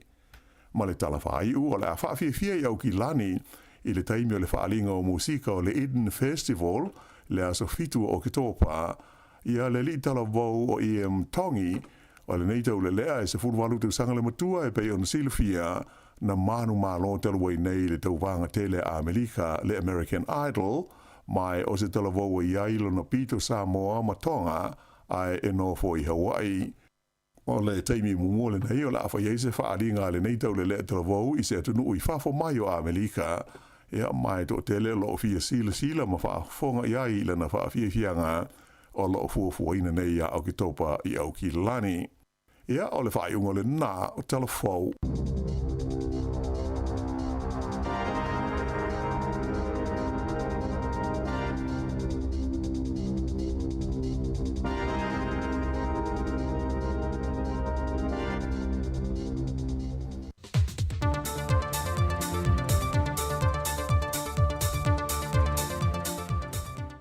Fatalo fatu i le amtango le neva yanso lo tātou tunu pele, ai usi mai il whaafonga i ni tāna i mea lo tutupu i si o tātou tunu i Samoa. E na o le nganga le whaaftai i sa moli atu e le fionga le minister amtanga le wengo le soifua malo luina, le fionga waalasi lua pito whanua toka manga tawhita sele, i le fiso swani ma le anga le mai se tasi o whaalapo tonga i tā ua God's Power Ministry mai sini au Australia. O se whaalapo pitonga ni on tangata lo lotu i sini, le sa taita ia mai e le sunga le whaifi au ia Pastor Sam Tufunga, o ia fui lea sa whai masui le au malanga, e tu inatu le fisoswani le whiongan minstaan mtanga wenga, o ia mea lofa e au fiai masini fua ai pepe, o ofu e whao ngā e fo mai, o tōtingi lima, o masini mo le whao ngā ina mo fonga po talinga, o nisi o mea whainga luenga mo tao tonga, Fatase ma mea whainga ringa i whao ngā i whale su toto. E le tau au ino le fiso swanin sa unua i Pastor Sam, o le ngā lue whaatase e māma i le venga. O le whaalapu pitonga fo ile nei na tā ue le taita i malanga, o se whaalapu pitonga o loo iei ni fo mai, mai na malanga mai e ma se tasi o ia fo mai, o loo ngā lue nei le whale mai ulum totua, mai wasa valia nei le whaawa yaso, talu o nei le atunu e whaatino lana au nanga. Mai le tamai tai fo mai lea, na o lato i loa i tūlanga lo mo o mia le tātou mo tangas ngase, na fuai o na tū whaata sia le fiso swani, ma moli mai i lo tātou o tino. Ua mahe a tatala ina ulua i tu se lua se lau lea o whai mo i lato e pōle wa ai, o tu si e whaonga i neilinga ngana patu, mo i lato i teimi o whaavlawe tutup whafo sei. O lea lua se lau tu si ua mahe a lo mia, e ono tau sanga sa tau tā pena mai e le polo ketile nei, e lona tau au whae e tōsfutolua whē lima se lau tā la. O le polo keti na fisoswani mai e le malo ni usila, e tau wala me le ofisa e whaafuina whaavelawe tutupu whaafua sei. E le saunoanga au tua le sui ofisa silio le pūlenga o nitanga nuenga puna o wha ale nātura ma le siusi o manga, le tō wha mo whanua tolu sina a fuwai po uli, mai e whaai loai le tāua tele o le ngā ruenga ua whaai wina. E manatu mua whanua ma le pūlenga, o se tasi leo matati e wa au sielo tātua tunu e mai se fun whaalapu tonga, mai lātou e iei mana onga whaapito e pe o le pōle wa ai. Wa iei se tūsi fso swani ta ialai i lātou teimi o whaalvilavi tup whaafo sei. E iei fo i le manatu o le whaalapu tonga, o se tasi leo ati na e whaamau ni eile ngangol malo e amana i ai, i lātou nei e ia fianga tū mau o le soifua. O le poloketi foi wa ausia, o se whainga pa anga anatanga luenga puna o wha le nātura ma le siusio manga, ma whaalapu tonga le nua le alofa, wha pele asosia tangata e pōrisi sila, o i lātou i no lātou whaelo mailto mai maleanga waa, e tu whaata sia i ia tusi e lua se lau, wa mai a lomia nei. O le se fulu ili ni tau sanga talu ana wha amanatu e le atunu, le aso wha maunga tā wele lanulangi, e pe ona wha atino le vai aso ua mawhae. O le wha moe sa wha tau teie le whale mata angal mtanga luenga wa onga ta longa maanga nui ma lifa. O le sini au tu o le wha amanatu, o wha amatalanga i le so, o le tala whaasolopito le whaalangulango i eitai ao. Mai o le whaamanatuina foi o le aso tāua, sa ta i mua ile mtanga luenga wa onga ta longa mang no. Sa a waisu i le malo, o se tasi o sui mai le whalimata anga New Zealand, whaurulungo nisa mtanga luenga whaalapo pitonga tu ma o te le malo. Ai meise o alo ma whanau o lo oa o uina i tonua onga tūlanga lua, ma kolisi to tonu le atu no. E le saunuanga au tua le whionga le minista wa onga ta longa mang no, le whionga se ula yoane tu au. Sa ia toi whaapupula ile tāua te leo le aso mō le atu no. O se aso i mauti noa ile te malu ma le pui pui le leo wha mau maunga tāua, e to tonu lava o lo tātou atunu o sa moa. E na ia si tia ile tūlanga o le malamalama ia o onga, ai maise le whaaso e no le tumai maanga waa, e ala ai o na teo malu wha mau maunga. O leo tu o le aso e pe on sau no le whionga le minsta, e fiso soani tele le ile manuia lau tele i ainga, o nuu e kālesia, a wā wha mau maunga, e wha wawe pe lava sa i di linga, a ngā i atu ile lumanai, mai si au ngā tupulanga whai mai. Na maua foi se hawa noa e ave ele wha amaru si au le whionga le minsta, e meise i la tolo ngā lulue ia whale te wai mea sina le atu no. Sau no se ula, o le mea moni e tele nisi o wha maumau ta o lo mo mia pe ia so nei. Pei tai sa le mawhai o na wha maumau ina i nāso, ma ua maua tua i manisi o ia meta ua. O niso ia wha maumau sa moni mawina, o i la tau sa avea ma minsta o mtanga renga wa ongata alonga maanga nuu, ai maise i la tau na avea o ofisa sili o pūlenga i tau sanga o mawai, o wha maumonga i la tau sa tai mua i le sa i lingol sa o le tonga o le atunu, i le vaitau o le pule e sea isi atunu, lo tātua atunu pele o sa moa.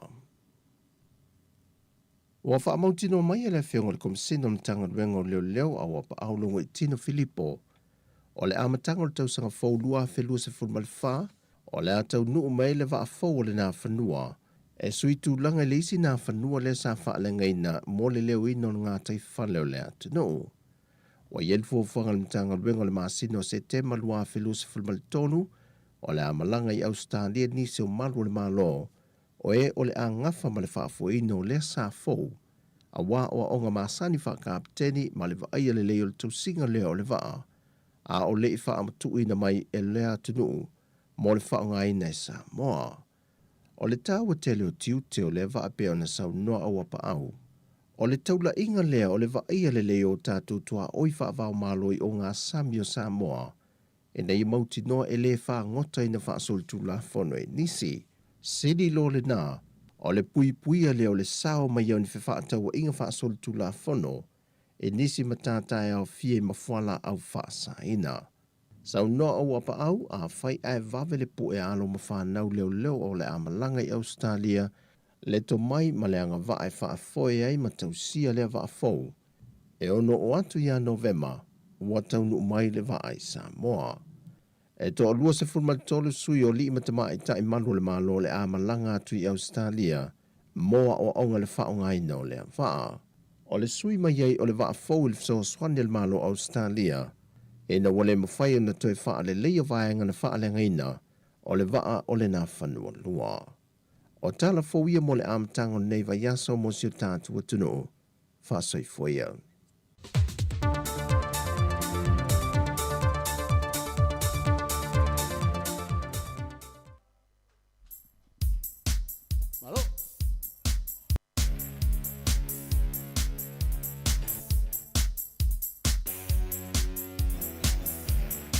Ua luas fulfitu minute wa te anei lei tu la tasi le tautua le sifonga la mwelunga la Facebook mo YouTube e mesia le tatu app luas e fulfai tu la le Samoa Capital Radio app. Ya, tatu mafuta roi musika ya e fa mai el tatu tautua o le yaso ya ma lo la le fa tasi mai ma mai mai ya fa ngai fo o to inga luenga o le nei taimi o le au.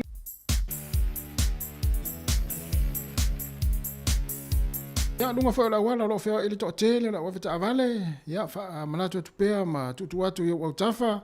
ya le fa foina lo sa fa mo pe le tatu sa ngale mu fa ngai fa o mga luenga lungo le ala ya mo ila to lo mafuta mai tono ai ngale nei taimi ya mele vane lole alunga mari afu pe afa pe o malulu ne ya uli ya e malo alfa malo singa luenga o la sa nga luele po na po leolo e malo lo le nei taimi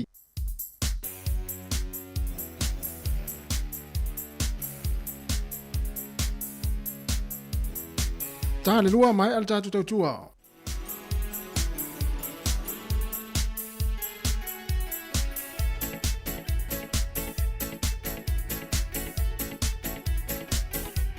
ya me te lua le tutua nei lunga malto ina ia po lo matua foi matua a vauri siva ia lumo sitting room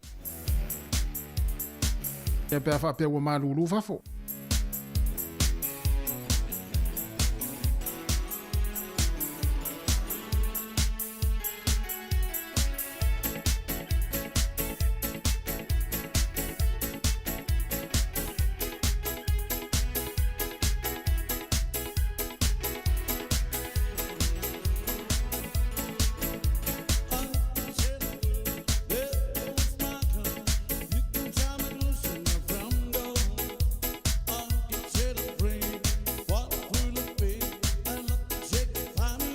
ai tango le lei ai fika le pito le pese le se me la o so le wo lo vai o le udi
Ole mea ne mahadi ar fa ngosi tata wa mi ole uli.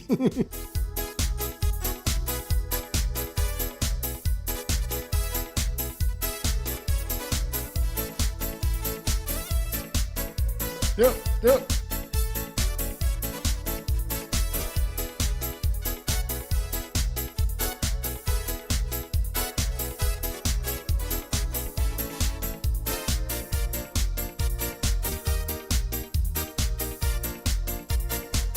Fa pe fo ya nele fluina ipu talu mai na le alta ya o se tu lo le sinka a va ipu a fika mai fa ngol tato pese ne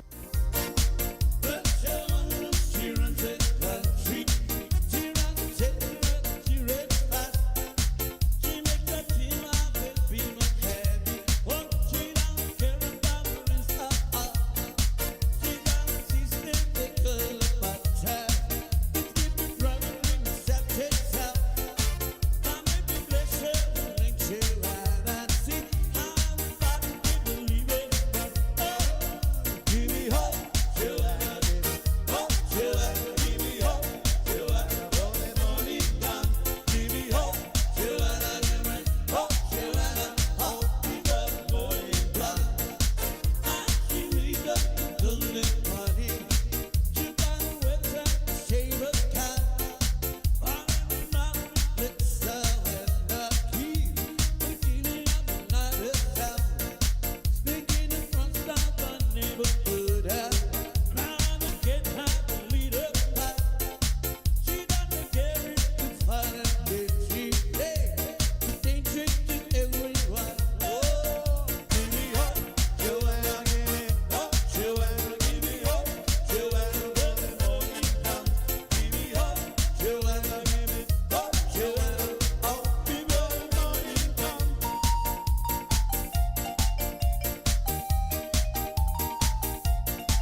Le va fianga mai puria na va ina wa toes fulfitu minuti ona ta leo le lua mai ale ta tu tua ia mai le si fonga la mo longo le Facebook mo le YouTube ia mo le atu fa malo fa after tele la ia tu to ia lo ma futa mai le tai mi le ta tu tua ia sunga Paul van Nico ma futa mai sa mo o so fa le fa sa mo ia ma lo lava ia o to nei sa mo me se va nga na mlanga tu ile fonatanga me tisi me te watu le fia o le va nga ia si vai nga na te vai tu ile na malanga tu nei le sa malanga tu au malanga o le fono tele al metis ia le lo fata ni ta longa le temi aka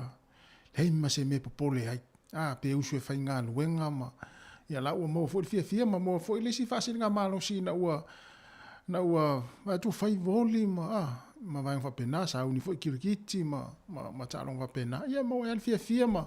mo e fo fasi nga malo si mai le nga luenga sa nga lue ile nei tau sanga atoa ia ua nga fo ila na malanga na pe o fonotanga ia ua mo e fo fia o tona sa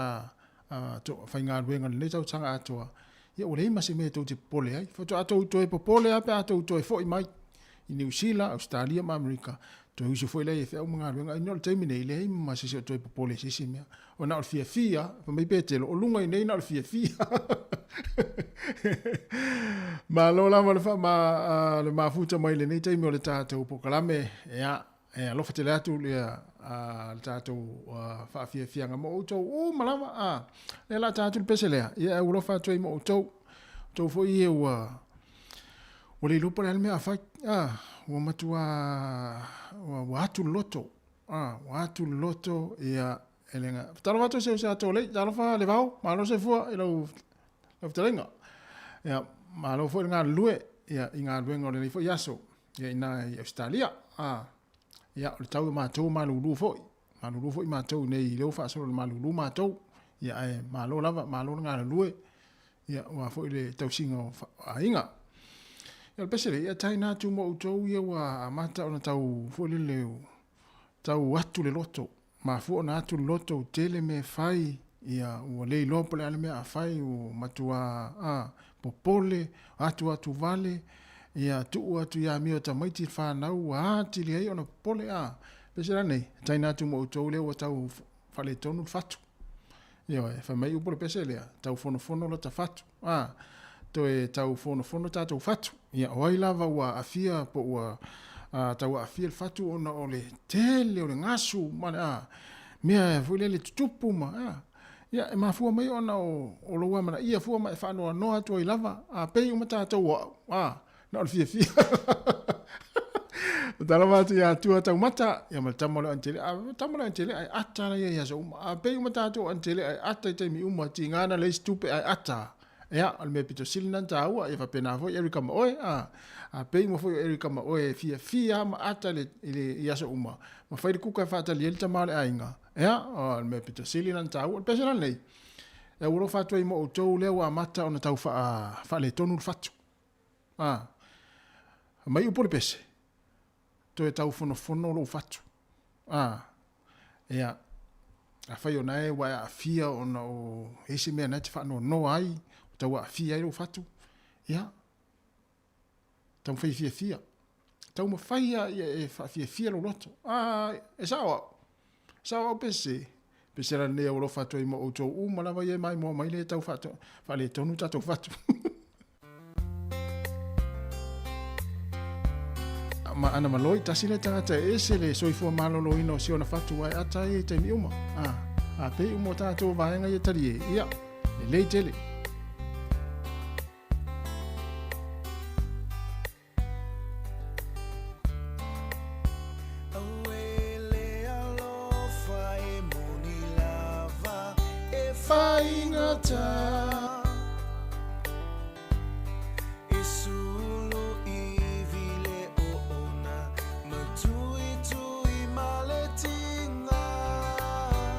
alo fatu pen ni alo fio moa vui to mata ma lo la voi so ma futa mai ni ro ma Washington ni mi ro mata na ma lele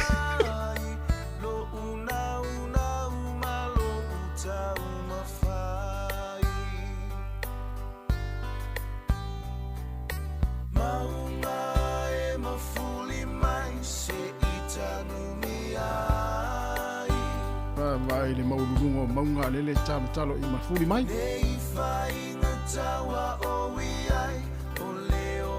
langa nei lango nei lo uvai vai. Sauia o e sunga ta umai, po o ita ea o le wha apo ngai sauia o inalu, se ito e tau fono fono lo ufatu.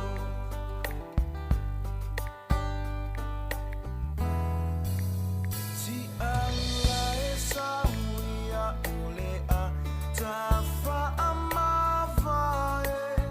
Aue ia fa tu le fatu fa mai la fa mava. Awane inga lolo walo fale sa fai mau solo vai. Ia ngane la ia solo vai. La foa inile anga sai ane ise maa ma fa amano toi foa neile moa na luma avenile lei fa ata fea oni o umasei. Imauna e mafuli mai se itanumia ai. Nei whaina tawa o iai, o leo langa nei lango nei lo uvai vai. Sauia o e sunga ta umai, po o ita ea o le wha apo ngai sauia o inalu, se ito e tau fono fono lo ufatu. I mauna e mafuli mai, se itanumi ai. Nei whaina tawa o iai, o leo langa nei lango nei lo uvai vai. Sauia o e sunga ta umai, po o ita ea o le wha apo ngai sauia o inalu, se ito e tau fono fono lo ufatu. Sauia o inalu, se ito e tau fono fono lo ufatu. Ale pese ma singa saia sola ma le pese to e tau fono lo fatu o ai lava ua fa le tonu le fatu nei a uli e mafua mai ona o popole le stupe ia e mafua mai foi ona ua ava maiti e mafua mai foi ona ua ital tamale a inga i le vatu le kato le nei aso e le ise mea la tau fono e fua lo fatu ioe ia ai o upo le pese le ni a upu ia o le melna ia a ai lava ua a fia le fatu ia ona o a fianga le soifuanga ia le masa na vatu tatu pokala me le soifua maloloina tau sami me ai pale tau sami me ai paleni ia talo o sole talo fa ia tua malo lava tua le ngalue lo ngalue mal fale mai au kilani ma fa fonga mai sole fainga tatu ori ia malo malo sia fainga luenga fa fonga mai tatu tua ia e mo ai foi lo fia ia e malo ngalue malo foi le mafuta mai ia e le fengo fia fo inga venga lo fenga i moto ia e le la so atu nei pese ia ona le fo watu la tatu taimi o tatu tua ai ma lo lavale a ma futa mai ia le proclame si fonga la mo fa taro fatu fo ia solo malanga ma ia nei taimi ia lo mai mo mai fo ia ma le to tele ia i no Facebook mo le YouTube por si fonga lo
sa enga nuele fato anga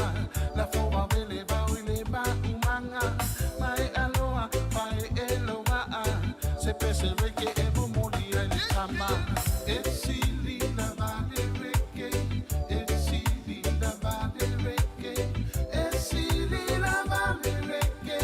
iona kone awoya wo esili na vale reke esili na vale reke esili na vale reke iona kone esili na vale reke esili na vale reke esili na vale reke iona kone. Ia whawhianga ma le sunga Francis Paulo ma le pese sili lava le kei ia e tu safo ia e sauri le ia e se atangata matua i ngā musika fia ai o isi fia le rock and roll ia o le ale si to i ngā musika o le reggae ia o le country music ia o pop music ia vaenga mala whapena ia o le ua mai ali tātu tautua e tautua whapena i fu i tai au tai masani ia e Samoa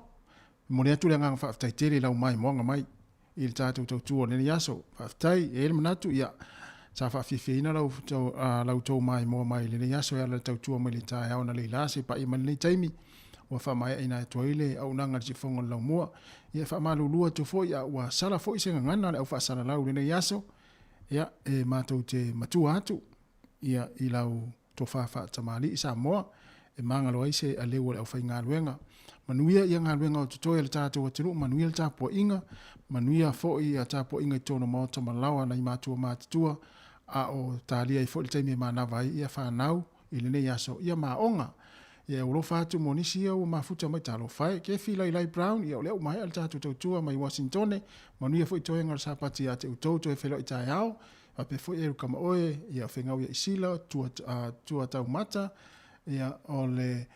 Ana Maloi ia ma Antele Oliva solo malanga o ma ia ma le toa tele o tau ben tamale le whalongolongo mai i le talatu le malewa le Wellington ia ma le toa tele ia mafuta mai ia wa mai al tātou unanga manuia fuafuanga o tutoi mga luenga o le tātou tinu ia lela a tātou whaamawai le pese le marisunga a Aswa Felice Mikaele ua siri foe whaamai atu le tātou tautua o le nei aso ia lofa tele atu mo le tātou tinu whaamanuia ia ngā luenga o tutoi le nei aso whilo i tai au le tūlai fitu si whonga lau mua Wellington whaasoi foe ia le mamano le tātou tinu